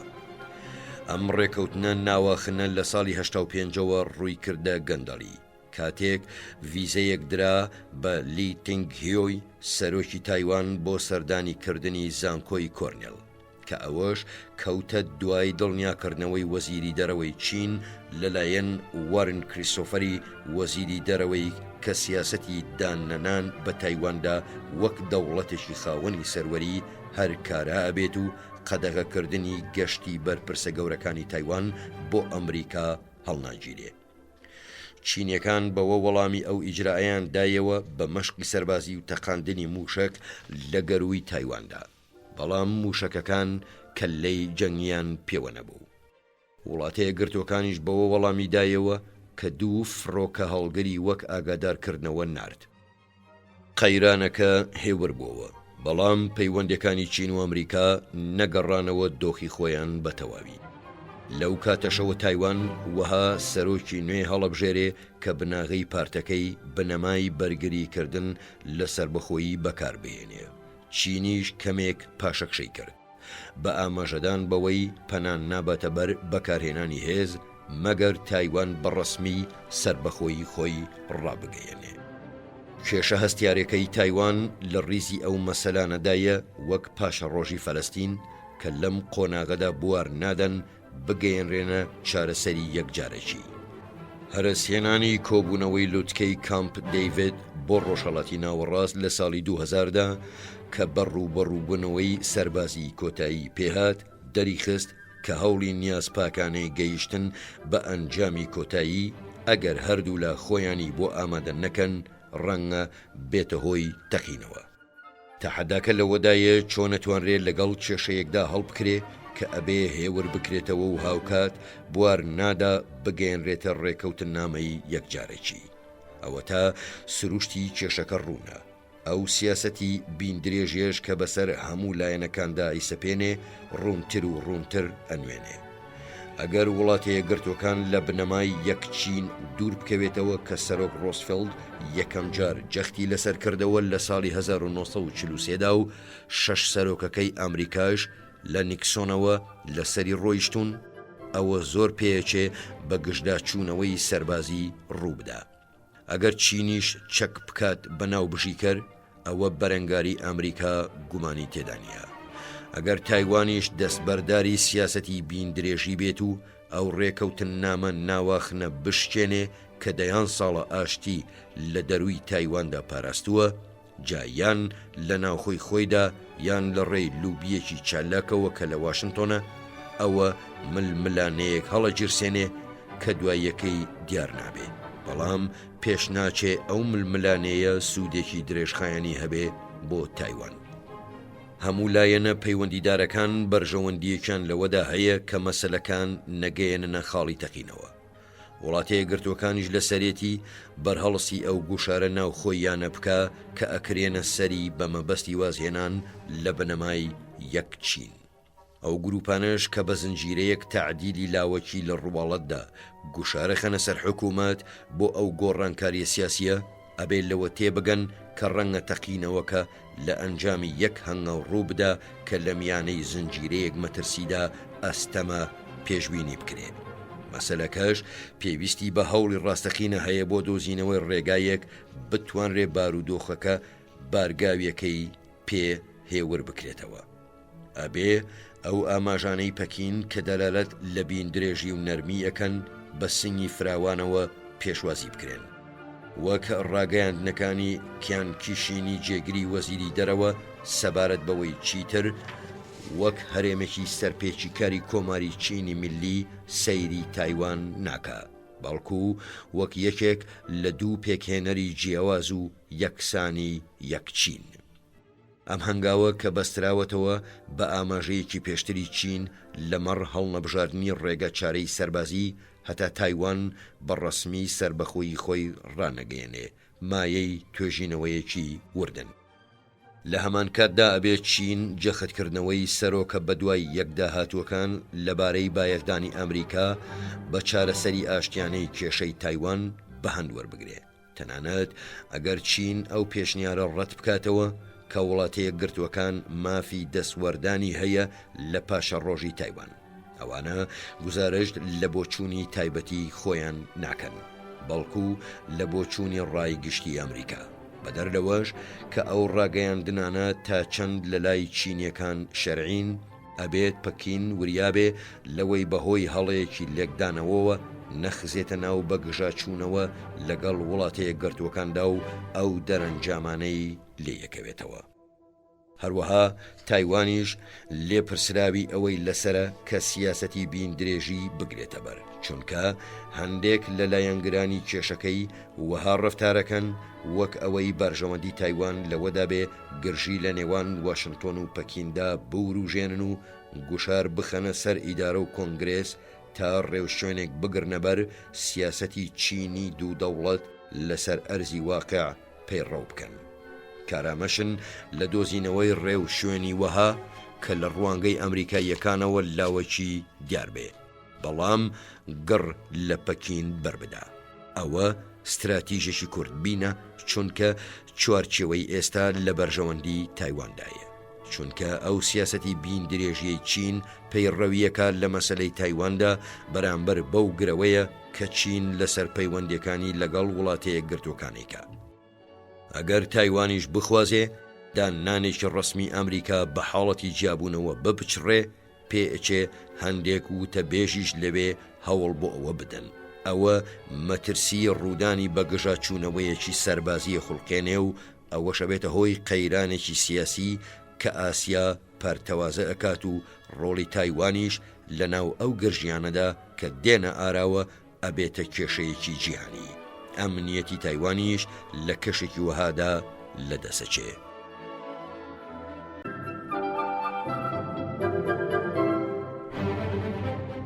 وڵاتی هند لە زۆربەی کاتەکانی شەڕی ساردا هند تەنها وەک تەماشاکارێکی سیاسەتەکانی ئەمریکا بوو لە ئاسیادا.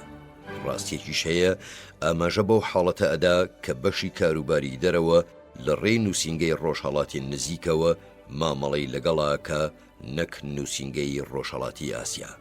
بێگومان هند لە یەک کاتدا سەیری سێلاکە، سەیری باکوور کە چین و ڕووسیای لێیە، سەیری ڕۆژاواش کە هاوسنووری هەڵچوون و دوژمنایەتیەکانی ڕۆژهەڵاتی ناوەڕاستە سەیری ڕۆژهەڵاتیژەکە کە ڕێژەیەکی بەرزی دانیشتوانی لێیە و شوێنی دەرامەتە ئابووریە زەبەلاحەکانی باشووری ڕۆژهەڵاتی ئاسیایە.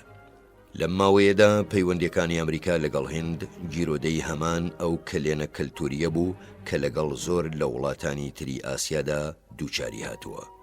سەبارەت بە هیند لە سەرەتادا وەها دیارە کە لێکدانەوەی حاڵەتەکەی ئەستەم بێ، چونکە لە ڕواڵەتدا وا دەرەکەوێ کە هەردوو وڵات هۆکاری تەواویان هەیە بۆ لێکگەیشتنی تەواو، چونکە هیند دیموکراتیە و بەپێی سیستەمێکی سربەست کارەکە، پتر لە هەر وڵاتێکی تر کە پاش جەنگی جیهانی دووهەم سربەخۆیی بەدەستهێنابێ. چینی دەسەڵاتداریش بە ئینگلیزیەکی ڕەوانە دوێن، هەروەک خزمەت گوزاریە شارستانیەکان سەرەڕای ئەوەی زۆر بێرۆکراتین و لەژێر کاریگەری تیۆرە سۆسیالیستەکانی هەڵێنجراوی ڕێبازی ئابووری لەندەنن، بەڵام یەکێکن لە هەرە خزمەت گوزاریە کارامەکانی جیهانی تازە پێگەیشتوو. زۆربەی سەرکردەکانیشی لە زانکۆکانی ڕۆژاوا خوێندویانە. لەگەڵەوەشدا ئەمریکیەکان لە ڕابردوودا ناڕەحەتیان زۆر چەشتووە تا لەو شێوازە بگەن کە سەرکردەکانی هیند بۆ گرتنەبەری سیاسەتی دەرەکی بەکاریهێنن. سنووری هیند لە لای باشوورەوە زەریای هیندی و لە لای باکوورەوە چیای هیمەلایە و لە لای ڕۆژاواوە چیای هیندۆکۆش و لە لای ڕۆژهەڵاتەوە زۆنگا و ڕووبارەکانی بەنگاڵە. بە درێژایی هەزاران ساڵیش وەک جیهانێکی تاک و تەنها ژیاوە. گەلە فرەزمانەکانیشی گەواهی شەپۆلەکانی لەشکرکێشانن کە لە دەربەندەکانی چیاکان و بیابانە نزیکەکان و هەندێک جاریش لە دەریاکانەوە ڕوویان تێکردووە. ئەوە تا هۆنیەکان و مەگۆلەکان و گریکەکان و فارسەکان و ئافغانەکان و پورتوگالیەکان و دوای هەمووشیان بریتانیەکان هەموویان لەوێ شارستانیان دامەزراندووە و ئەوەندەی نەبردووە ئەوەی دایان مەزراندووە نەماوە و لە دوای خۆی ئەو گەلانەیان بەجێهێشتووە کە دەستیان بە شێوازەکانی خۆیانەوە گرتووە لە ژیاندا. بە پێچەوانەی کۆمەڵگاکانی باکووری ڕۆژهەڵاتی ئاسیاش کە خاوەنی مێژوویەکی دوور و درێژی بوونی نەتەوایەتی خۆیانن. ئەم هیندەی ئێستا ناسراوە دوای تەوابوونی دەسەڵاتی بریتانیا لە ساڵی 1940 دەرکەوتووە. بە درێژایی سەدان ساڵیش کارێکی مەزنی ئەنجامداوە بۆ پاراستنی ناسنامەی خۆی بەبێ هیچ خەسڵەتێکی دەوڵەتێکی هیندی ڕوخسار ئاشکرا. لە کاتێکیشدا چین خاوەنی دامەزراوەی سیاسی خۆی بووە و ژیاری چینی وردە بە شێوەیەکی وەها بەسەر داگیرکاراندا سەپاندووە کە ئێستا بە ئاسانی لە گەلی چینی جیاناکرێنەوە. هیند بە ئامێتەبوون لەگەڵ نامۆکاندا مۆرچی خۆی نەپاراستووە، بەڵکو بە جیابوونەوە لێیان. ڕەنگە گەلی هیندی لە بەردەم هێزدا ملدانەوێنێ، بەڵام هەمیشە بەو بەرگریی بەرامبەر کولتورە نامۆکان هەیبووە سەرکەوتنی بەدەستهێناوە. هیند وەک ڕۆژهەڵاتی ناوەڕاست نیشتیمانی ژمارەیەکی زۆری ئاینە، بەڵام بە پێچەوانەی ئیسلام و مەسیحیەت ئاینی هیندۆسی ڕێگان نادا بە کەسانێک لە ئاینی ترەوە بێنە ناویەوە. مرۆڤە بێ یان بە هیندۆسی لەدایک ببێ یان لە دەرەوەی ئەو ئاینەدا ئەمێنێتەوە.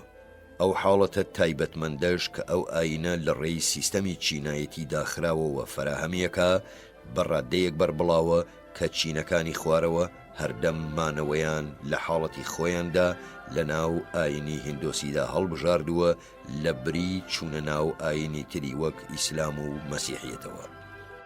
نامۆکانیش جێیان نابێتەوە لە ناو کۆمەڵگای هیندۆسیدا، ئەمەش ئەو کۆمەڵگایە وا لێیەکە مەحکەم بێ لە بەردەم دەسەڵاتی بێگانەدا. هیند بۆیە بەم شێوەی ئێستا یەکی گرتووە چونکە فەرمانڕەوایی بریتانیا پێکهاتەیەکی گونجێنراوی پێدا لە حکوومەت و ئیدارە و یاسا. هەرەمەش هیندی کرد بە وڵاتێکی ڕێکخرا و لەسەر بنەماکانی لیبرالیزمی ڕۆژاوایی بۆ دیموکراسی و نیشتیمان پەروەری، بەڵام بوو بەهۆی دەرکەوتنی کێشەی دانیشتوانە موسڵمانەکەیشی کە نزیکەی 100 ملیۆنیان دوای دامەزراندنی پاکستان لە کاتی بەشکردندا لە سنووری هیندا مانەوە.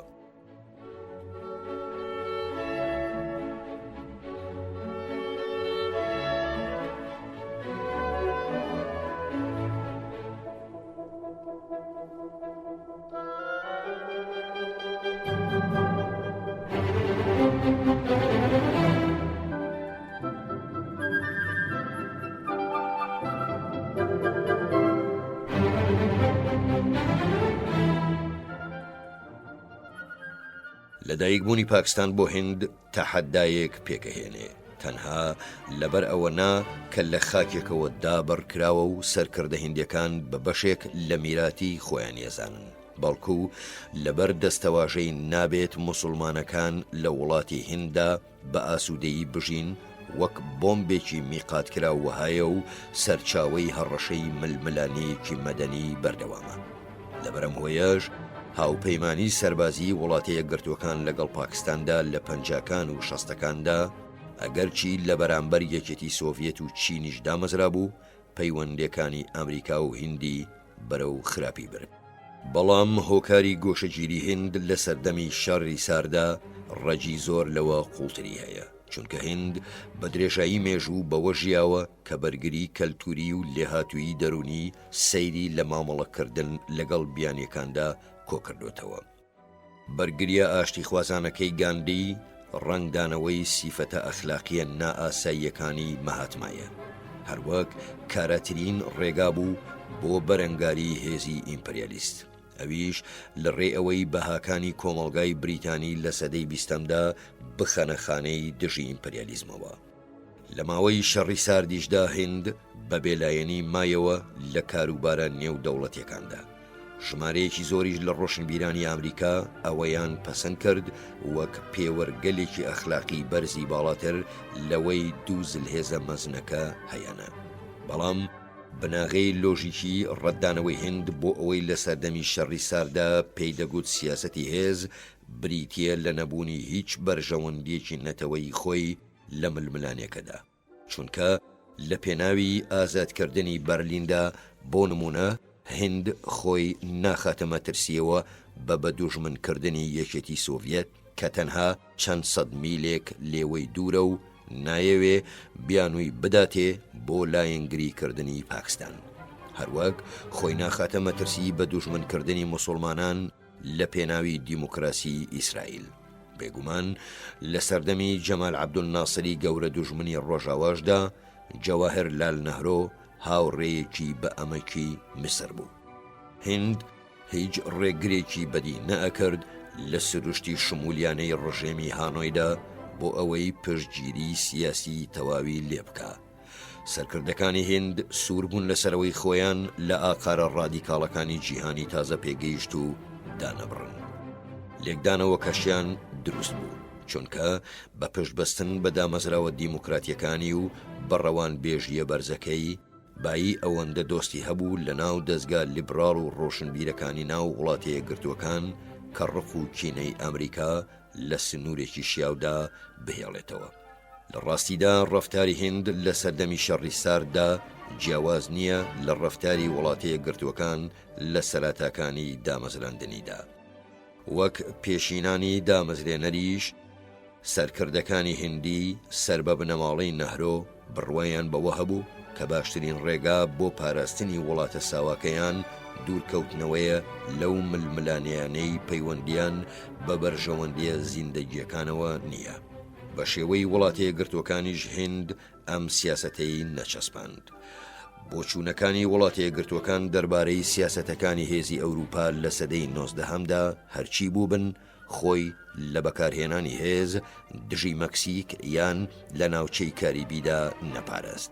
هیندیش هیچ دوودڵ نەبووە لە پێداگرتن لەسەر سەپاندنی دەسەڵاتی خۆی بەسەر سیکیم و گوا و سریلانکا و بانگلادێش و نیپالدا. هەروەها هیند بۆ ماوەی 20 ساڵ بەلای کەمەوە بەردەوام بوو لەسەر بەرنامەیەکی چەکسازی ئەتۆمی کە بەو تاقیکردنەوانەی ساڵی 1998 ئەنجامیدان گەیشتە چڵەپۆپە کە کلینتۆن لە ساڵی 1999دا سەردانی هیندی کرد. زۆری باس لە نزیکی هەلومەرجی دیموکراسی هاوبەش کرد.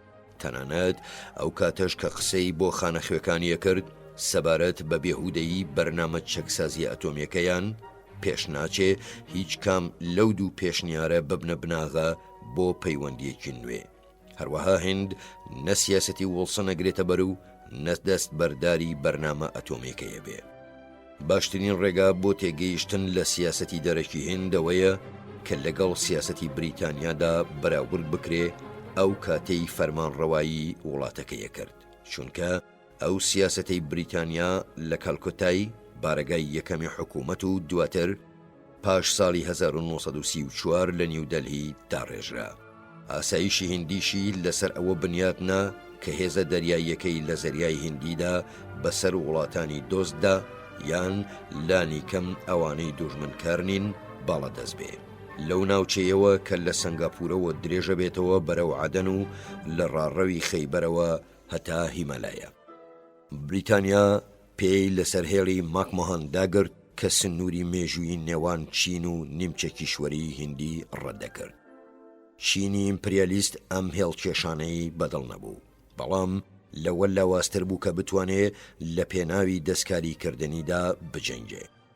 چینی کۆمۆنیست داوای گەڕانەوەی کرد بۆ سنووری کلاسیکی و ساڵی 1962 جەنگی لەو پێناوەدا هەڵای ساند و بە ئاواتی خۆی گەیشت. کێشەکەش هەتا ئێستا چارەسەر نەکراوە. لەو کەوانەیەدا کە ئەکەوێتە نێوان سنگاپورە و عەدەن بەرژەوەندیەکانی هیند و ئەمریکا هاوشانن. ئەوە تا هەردووچان ئەگەرچی لەبەر هۆکاری جیاوازیش بێ حەز بەوە ناکەن ئیسلامێکی ئوسوڵی دەست بەسەر ناوچەکەدا بگرێ. هیند ئەوەندەی پەیوەندی بە سیاسەتی ناوخۆییەوە هەبێ لە بەڕە چەڵک ئەفغانیەکان نیگەرانترە هەتا لە بەڕە چەڵک ئێرانیەکان. لەو کۆمەکی داراییەش نیگەرانترە کە سعودیە پێشکەش بە ئیسلامیەکانیەکە تا لە دەماگیری سەدام حوسین. لانیکەم لەبەر چەند هۆکارێکی هونەریش بێ هیند خۆی وەک نێوەند ئەخاتە نێوان وڵاتەیە گەرتوەکان و توندڕەوەکانی کەنداو. ڕەنگە ئەوەش چەندە لێک تێگەیشتنی تەواو هەبێ تا ڕادەی ڕێگا پێدرا و سوود بەخش بێ. هەمان حاڵەتیش بەسەر ناوچەی نێوان هیند و سنگاپورەدا چەسپێ. لەگەڵ گەشە سەندنی هێزی چین و توندی ژاپۆندا زۆر پێچێ لەو ناوچەیەدا کێبەرکەیەکی سێ کوچکەیی یان چوار کوچکەیی ئەگەر بێت و ئەندەنوزیا یەکانگیر بێ هەڵبگیرسێ.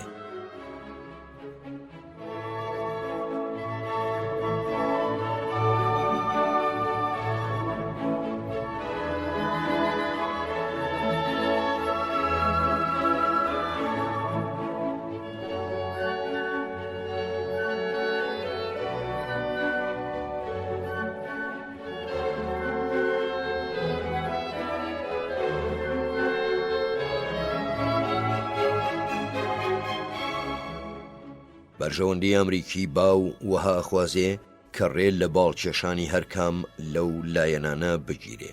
مەسەلەکە مەسەلەی هاوسەنگیەکی کلاسیکی هێزەکانە. بەوەش ئەو هەلومەرجە لە ئارادەیە کە یارمەتی هاتنەکایی هاوکاریەکی تند و تۆڵەدا بە مەرجێک هیند بەو هێزە سەربازیە گەشە سندووە بۆغران نەبێت و وڵاتەیە گرتوەکانیش بتوانێ سیاسەتێکی هاوسەنگ لە ناوچەکەدا دابڕێژێ. لە باکووردا کە هیمالای لێیە وڵاتەیە گرتوەکان هیچ بەرژەوەندیەکی نەتەوەیی لەوەدا نییە دەست وەرداتە کێشە سنووریەکانی نێوان چین و هیند تا ئەو کاتەی هیچیان پەنا نەبەنەبەر بەکارهێنانی هێز بۆ پێکانی مەرامەکانیان. ئەمە کێشەیەکە پاساوی ئەوە نادا بە وڵاتەیە گرتوەکان پەیوەندیەکانی لەگەڵ هیچ کام لەو دوو لایەنە بخاتە مەترسیەوە، چونکە ئەوە مەسەلەیەکی کلاسیکیە و تایبەتە بە پێویستی تێگەیشتن لە سنووری بەرژەوەندیەکانی ئەمریکا. پەیوەندی نێوان هیند و چین هیچ کارێک لە وڵاتەیە گرتوەکان ناکا مەگەر لایەنێکیان بیەوێ باڵ بەسەر ئەوی تردا بکێشێ. ئەبێ ئەمریکا لە کۆڕە هاوبەشەکانی لەگەڵ چیندا خۆی لە دژایەتیکردنی بەرنامە ئەتۆمیەکانی هیند لابدا وەکەوەی لە سەردەمی سەرۆکایەتی کلنتۆندا دەرکەوت. ئەبێ ئاماژە بەوە نەدا کە دەسەڵاتێکی ئەتۆمی بەسەر نیمچە کیشوەری هیندیدا ئەسەپێنێ. لە بەرژەوەندیشیدا نییە ئەو بیانوانە هیند پەسەند بکە گوایە ئەوەی بەرنامە ئەتۆمیەکەی بۆ لە قاڵبدانی چین پێویستە. لە ڕاستیدا لە 2 ساڵی کۆتایی سەرۆکایەتی کلینتۆندا بەرنامەی چەکی ئەتۆمی هیند بوو بە خاڵگەلی سەرەکی کێشمە نێوان هیند و وڵاتی یەکگرتووەکان. یەکەمین کاردانەوەی ئەمریکا بەرامبەر تاقیکردنەوە ئەتۆمیەکانی هیند زۆر سۆزداریانە بوون. سەرۆک کلینتۆن وتی هەڵەیەکی گەورەیە ئەگەر لە سەرەتایی سەدەی 21دا و لەو کاتەدا کە هەموو لایەکەیان نەوێ سەردەمی ئەتۆم لە بیر خۆیان ببنەوە، ئێوە بیر لەوە بکەنەوە لە ڕێی ڕەفتارێکەوە مەزنی خۆتان دەربخەن کە خراپترین ڕووداوەکانی سەدەی 20مان بیرەخەنەوە. ئاشکراشە کە بۆ پاراستنی ئاسایش پێویستیان پێی نییە. ئەبێ بەر لە هەرشیکردنەوەیەکەوە بزانرێ کە کێبەرکەی ئەتۆمی لە نیمچە کیشوەری هیندیدا مێژوویەکی درێژی هەیە. هیند یەکەمین تەقاندنەوەی ئەتۆمی خۆی لە ساڵی 1974دا ئەنجامدا. چینیش یەکەمین تاقیکردنەوەی چەکی ئەتۆمی خۆی لە ساڵی 1964دا ئەنجامدا. بەو سیفەتەش کە من لە ساڵی 1976دا وەزیری دەرەوە بووم، نەمتوانی پاکستان قایل بکەم بەوەی بەرنامەی ئەتۆمی دەست پێ نەکا. بەم شێوەیەش تاقیکردنەوە ئەتۆمیەکان بیرمانەخەنەوە کە هەندێک ڕاستی جیۆپۆلیتیکی هەن بەهێزترن لەو خەوە ڕۆژانەی پەیوەندیان بە بەجیهانی بوونەوە هەیە. هند و پاکستان تاقیکردنەوەی ئەتۆمی ئەنجامەدەن چونکە نایەنەوێ گوێگرتن لە ئامۆژگاریەکانی ئەو وڵاتانەی خۆیان پشت بە چەکی ئەتۆمیە بەستن بۆ پاراستنی ئاسایشی خۆیان ببێتە گەرانتی بۆمانەوەیان. لە کاتێکیشدا وڵاتە یەکگرتووەکان تەواوی هۆکاری بەدەستەوەیە بۆ پێداگرتن لەسەر ئامانجەکانی لەمەڕ بەرگرتن بە بڵاوکردنەوەی چەکی ئەتۆمی. سەرۆک وەزیرەکانی هیند و پاکستان هۆکاری لۆژیکیان بەدەستەوەیە بۆ بەردەوامبوون لە پرۆژە ئەتۆمیەکانیاندا. بەو پێیەش ئەبێ سیاسەتی ئەمریکا واز لە هەوڵی قایلکردنی هیند و پاکستان بهێنێ بەدەست بەرداربوون لە بەرنامەی ئەتۆمیان و کار بکەم بۆ ئەوەی ئەو دوو وڵاتە بکاتە دوو شەریک لە سیستەمێکدا کە پێش بڕچەی ئەتۆمی جڵەوگیر بکات و گرژیە سیاسیەکانی باشووری ئاسیا سوک بکە. ئەو وڵاتانە لانی کەم سێ هۆکاریان بەدەستەوەیە بۆ دەستکردن بە بەرنامەی چەکسازی ئەتۆمی. حەزکردن بەوەی ببنە هێزێکی جیهانی بە پشت بەستن بەو بیر و باوەڕێی گوایە هەر دەوڵەتێک نەتوانێ بەرامبەر هەر مەترسیەکی پێشهات بەرگری لە خۆی بکە دەوڵەتێکی مەزن نییە. وڵاتێکی لەم چەشنە ئەبێتە خاوەنی چەکی ئەتۆمی و خەباتیشەکە بۆ ئەوەی بایی ئەوەندە توانای هەبێ دەستی بگاتە هەر دوژمنێکی پێشبینی کراو. هەروەک بەهۆی هەڵپەی پاراستنی بارودۆخی ناوخۆی یانەوە پێناچێ ئەم وڵاتانە بەشداری لە بڵاوبوونەوەی ئەم چەکانەدا بکەن بێجگە لە رووسیا، ئەویش بەهۆی داڕمانی دیسپلینەوە. هەروەک دوورن لەوەی دووچاری سزابن چونکە دەوڵەتە مەزنەکان هاوکاریەکانیان لە بابەتی دیکەدا بەرزە نرخێنن. هیند لە ڕیزی ئەم وڵاتانەدایە. ئەو وڵاتانی هەست بەوە ئەکەن کە لەلایەن وڵاتانی دراوسەی فرەدانیشتوان و خاوەنی دەرامەتی مەزنەوە هەڕەشەیان لەسرە. ڕەنگە چەکی ئەتۆمی لەلایەن ئامرازێک بێ بۆ ئەوەی جەنگ بکەن بە خۆخستنە مەترسیەکی ناپەسەند یان ئامرازێک بۆ بەرگرتن لەو مەترسیانەی هەڕەشە لەمانەوەیانەکەن، بە تایبەتیش کە دراوسەی بەهێزتر چەکی ئەتۆمی هەبێ. تەنها بە گەرانتیەکی جێی متمانەش کە لە هێزی ئەتۆمی ڕاستەقینەوە بدرێ ئەتوانرێ ڕێ لە پێشخستنی چەکی ئەتۆمی ئەو وڵاتانە بگیرێ. ئەمەش لە عەقڵدانیە. ئیسرائیل و پاکستان لە ڕیزی ئەم وڵاتانەدان. ئەو وڵاتانەی سوورن لەسەر تێکشکاندنی هاوسەنگی هێز لە ناوچەکانی خۆیاندا و چەکی ئەتۆمی وەکە ئامرازێک سەیرەکەن بۆ ترساندنی دراوسەکانیان و بەرگرتن لە هەر دەستوەردانێکی دەرەکی. عێراق و کۆریای باکوور و ئەو وڵاتانەی تر کە بە خراپەکار ناوەبرێن لە ڕیزی ئەم وڵاتانەدان. بەم شێوەیە ئێمە هێشتا زۆر دوورین لەوەی کۆدەنگ بین لەسەر لە بیرکردنی چاخی ئەتۆمی. زۆربەی ئەو وڵاتانەش کە چەکی ئەتۆمیان بغزاندووە ئەکەونە ئامریکای لاتین و ئافریکا و وڵاتانی باشووری زەریای ئارام کە لە دەرەوەی مەودای هێزە ئەتۆمیە سەرەکیەکاندان و هیچ ململانەیەکیان نییە لەگەڵ ئەو هێزانەدا یان لە ناو خۆیاندا. بەڵام لە ناوچە گرژەکانی باشوور و باکووری ڕۆژهەڵاتی ئاسیا و ڕۆژهەڵاتی ناوەڕاست و کەنداوی عەرەبدا لۆژیکی پێچەوانەی ئەوە لە ئارادایە. ئەبێ وڵاتە یەکگرتوەکان هەرچی لە توانادایە بیکە بۆ بەرگرتن لە بڵاوبوونەوەی تەکنۆلۆژیای چەکی ئەتۆمی. بەڵام کاتێک بڵاوە بنەوە ئەوە ئەبێ بە گشت دوژمنێکی وەهمیدا نەچێتەوە. ئەبێ ئەمریکا مەسەلەی قەدەغەکردنی بڵاوبوونەوەی چەکی ئەتۆمی ئامانجی ترەوە گرێ بداتەوە و ئەو وڵاتانە جیا بکاتەوە کە چالاکیەکانیان هەڕەشەنین لە بەرژەوەندەکانی وڵاتە یەکگرتوەکان یان لە ئاشتی نێودەوڵەتی لەوانەی کە بەرنامەی ئەتۆمی لە پێناوی شێواندنی هاوسەنگیدا جێبەجێیەکەن. جیاوازی بکە لە نێوان ئەو وڵاتانەی ئامادەن بچنە سیستەمێکی تایبەت بەڕێگرتن لە بڵاوبوونەوەی چەکی ئەتۆمی و ئەوانەی گوێ نادەنێ یان پشتیوانی ئەو بڵاوبوونەوەیەکەن. ئەبێ هەریەک لە هیند و پاکستان بەڵێن بدەن کە تەکنۆلۆژیای موشک یان تەکنۆلۆژیای ئەتۆمی بڵاو ناکەنەوە.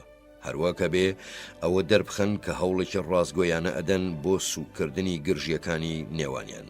ئەبێ ئامانجی دووهەمیش دیپلۆماسیەتێکی چالاک بێ بۆ چارەسەرکردنی مەسەلە سیاسیەکان و کێشەکانی باڵکێشان بەسەر چەکسازیدا کە کاریگەری هەیە لەسەر نیمچە کیشوەرەکە. بە مەسەلەی پاراستنی ئەگەری گورزی دووهەمەوە و مەسەلەی ڕێگرتن لە ڕووداوی لاوەکی. بەڵام بەرژەوەندی تری هاوبەش هەیە لە نێوان وڵاتە یەکگرتوەکان و هیندا کە ئەبێ بەجەختکردنەوەی لە ڕاددەبەدەر لەسەر مەسەلەی ئەتۆمی نەخرێنەمە ترسیەوە. تەحەداکە لەوەدا نییە کە بابەت گەلێک بوروژێنرێ کە بۆ ماوەی چەندین ساڵ تاوتوێکراون، بەڵکو بەدانانی بناخەیەک بۆ پەیوەندیەکی نوێی هند و ئەمریکا. لە سایەی هەلومەرجی دوای شەڕی ساردیشدا پەیوەندیەکی هاوکاری تونند و تۆڵ لە نێوان هەردوو وڵاتدا لە بەرژەوەندی بنەڕەتی و دوولایەنایەندایە. فەرموون لەگەڵ ئاڵلقەی 24 هەم لە کتێبی هێنری کیسینگەر.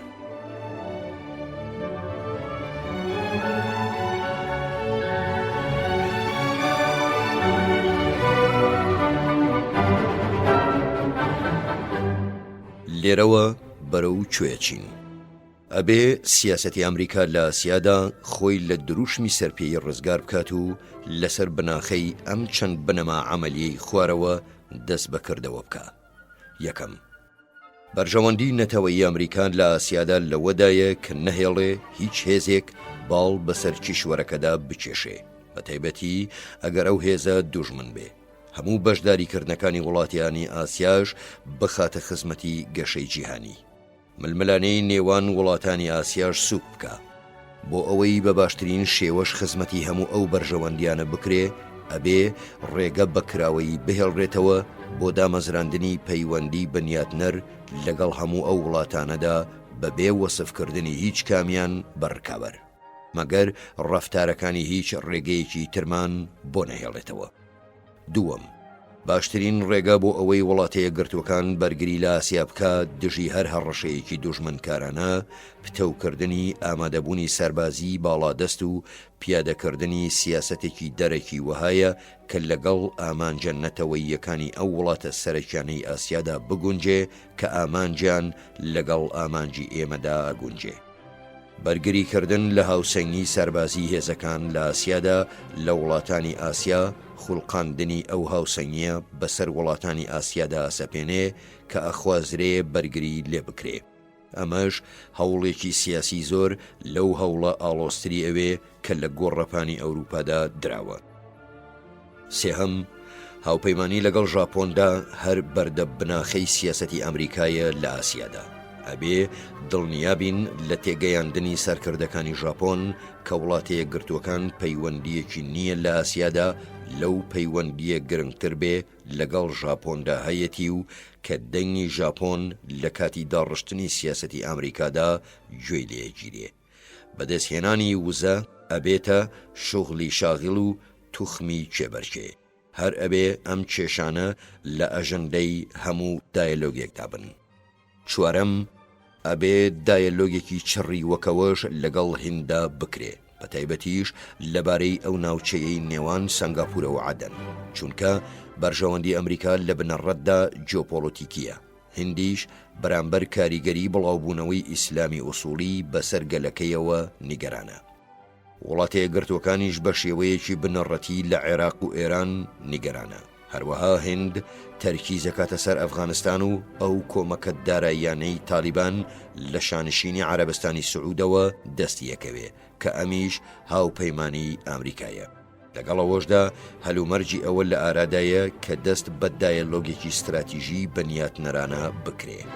پێنجەم ئەتوانرێ پەیوەندیەکانی چین و ئەمریکا بە جۆرەی سیاسەتی ئەمریکا دابڕێژرێ هەروەکە بێ ئەو پەیوەندیانە لەسەرەوە جێگیر بکرێن کە ددان بەوەدا بنرێ چین بە پێی ژمارەی دانیشتوانی و مێژوەکەی و ژیاریەکەی و پێگەی جوگرافی بەشێکە لە سیاسەتێکی بەنیاتنەرانەی ئاسیا کە ناکرێ خافڵ بکرێ. ئەمەش پێویستی بە سیاسەتێکە کە لەسەری ڕێک بکەون نەک تەنها دروشم. ئەبێ بەرەو ڕووبوونەوەش دواشت بێ پەنای بۆ ببرێ نەک ڕێگەی لە پێش خەیار مفەضڵ. پەیوەندی بەنیاتنەرانەش لە نێوان چین و وڵاتەیە گرتوەکانە منەتێک نییە لایەکیان لەسەر ئەوی تر بیکە تەنها ئەگەر پشتیش بە بێرۆکەی بەرژەوەندی هاوبەشەکان ببەستێ ئەوە خۆی لە بەردەم هەموو گوشارێکدا ئەگرێ.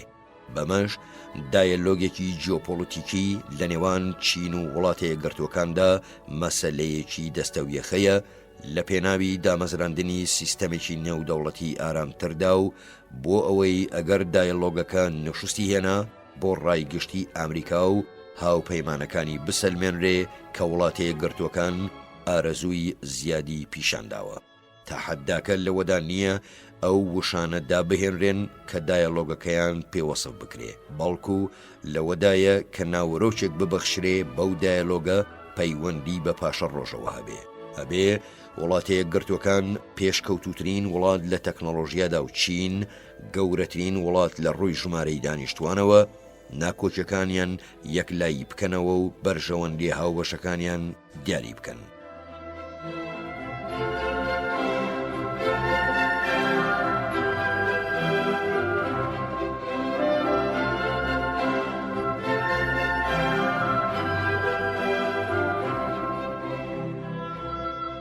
ئەوە ڕاستە کە هیچ کام لەو دوولایەنە ئەزمونێکی ئەوەندە فراوانیان نییە لە بواری مامەڵەی دوورخایەن لەگەڵ زلهێزی خاوەن پێگەی هاوتاو لەسەر بناخەی یەکسانی. بەڵام هیچ ڕێگەی تر نییە. پێبەپێی پێشخستن و فراوانکردنی چین بۆ بایەخدانە نێودەوڵەتیەکانی هەردوو وڵات پێویستیان بە کاریگەری گۆڕینەوە هەیە لەگەڵ یەکدا لە چەند ناوچەیەکی وەکاسیای ناوەڕاست و ڕۆژهەڵاتی ناوەڕاست. ئێران بە تایبەتی و کۆریا. بەرەو ڕووبوونەوەش دۆخێک دێنێتە ئاراوە کە هەردووچیان تیایاڕۆن. ئەمریکاش لە پێڕەوکردنی بەرەو ڕووبوونەوە پێش ئەویتر هیچ شتێک ناچنێتەوە چونکە کارتی بەهێزتری بەدەستەوەیە بۆ هەر دۆخێک لە پاشە ڕۆژدا. شەشەم سەردانەکەی کیم داوجۆنگی سەرۆکی کۆریای باشوور بۆ بیۆنگ یانگ و ئاڵوگۆڕی سەردانەکان لە نێوان واشنگتن و پایتەختی کۆریایی باکووردا دەستپێکی قۆناخێکی نوێ بوون بۆ کێشەی نیمچە دوورگەی کۆریا. ڕوودانی ئەمەش بەبێ ڕۆزامەندی چین کارێکی ئەستەم بوو ئەگەر نەڵێن بەبێ هاندانی هەروەک پێویستی بە تێگەیشتن و کۆمەکی ژاپۆن هەیە. ئێستاش کە پرۆسەکە دەستی پێکردووە بە ئاقاری وەهادا ئەڕوا کە هێشتا ناتوانرێ پێشبینی بکرێ. پێویستی بەڕادەیەکی بەرزی هەماهەنگی هەیە لە سیاسەتەکانی نێوان واشنگتن و پەکین و مۆسکۆ. سیۆڵیش وەک لە لاپەڕەکانی پێشتردا بە سەرماندا تێپەڕی بەر لە هەموو شتێک. حوتەم وڵاتەیە گرتوەکان بەرژەوەندی نەتەوەیی لەوەدا هەیە کە نەهێڵێ لەوە زیاتر چەکی ئەتۆمی بڵاوە بکە یان لانی کەم سنوور بۆ ئەو بڵاوکردنەوە دابنێ وڵاتانی ئاسیا بخاتە خزمەتی ئەو هەوڵەوە. چین بە فعلی چۆتە ناو ژمارەیەک ڕێکەوتنامەی نێودەوڵەتیەوە کە بۆ بەرگرتن لە بڵاوەکردنی تەکنۆلۆژیای ئەتۆمی و تەکنۆلۆژیای موشک داڕێژراون. قایلیش بووە بەوەی کە هاوکاری ئەتۆمی و فرۆشتنی موشک بە ئێران ڕابگرێ. هێشتا هەنگاوی تری پێویستیش هەرماون، بە تایبەتیش هەرچی پەیوەستە بەبەستنی ڕێکەوتنی دووقۆڵی لەگەڵ هیند و پاکستاندا لە پێناوی زیاتر کۆنتڕۆڵکردنی توندی هەناردەی کەرەسەی کیمیاوی و ئەتۆمی و بایۆلۆژی. هەشتم، ناکرێ سیستەمێکی نێودەوڵەتی یان ئاسیایی تەنها لە استراتیژی هاوسەنگیەوە هەڵبقڵێ، هەروەک ناکرێ بەبێ ئەو هاوسەنگیە بگەینە ئەو سیستەمە پاراستنی هاوسەنگی هێزەکانیش لە ئاسیادا پێویستی بە دیدێکی یەکگرتوو هەیە بۆ پاشە ڕۆژی ناوچەکە. وڵاتە یەکگرتوەکان لە سەرێتی لە نێوان هەموو کۆڕ و کۆمەڵە دروستبووەکانی ئاسیادا بە زیرەکی و بین درێژی و دیدێکی نەگۆڕی دووربینەوە مانۆر بکە. ئەبێ ئەوەش بەبێ دەرخستنی هیچ ئارەزوویەکی پاوانخوازی پێشنیار بکرێ. ئەبێ ڕۆڵێکی بنەڕەتیش ببینێ لە مامەڵەکردن لەگەڵ هەموو مەترسیەکاندا بەبێ ئەوەی خۆی بکاتە خاڵی گرژکردن لە هیچ ناکۆچیەکدا. ناکرێ هیچ دایەلۆگێکی ڕاستەخینە لەگەڵ وڵاتانی ئاسیادا بابەتی مافی مرۆڤ خافڵ بکە. ئەبێ واقعیترین ئیدارەی ئەمریکاش دوای ئەو ئامانجانە بکەوێ نەک وەک ئامرازێک بۆ تەنگەتاوکردنی وڵاتەکان، بەڵکو بەو پێیەی ڕنگدانەوەی بەها قوڵەکانی ئەمریکان. هیچ ئیدارەیەکیش ئەم ڕاستیە بە هەندوەرنەگرێ پشتگیری جەماوەری نامێنێ. ئەوە تا سەرۆکی ئەمریکا کاتێک جەخت لەسەر ئەم بایەخانەیە کاتەوە بە ناوی هەموو ئەمریکیەکانەوە قسەکە، هەر وڵاتێکی ئاسیاش بەرژەوەندەکانی خۆی زانێ ئەبێ بە بێبایەخ سەیری ئەو بەهایانە نەکا.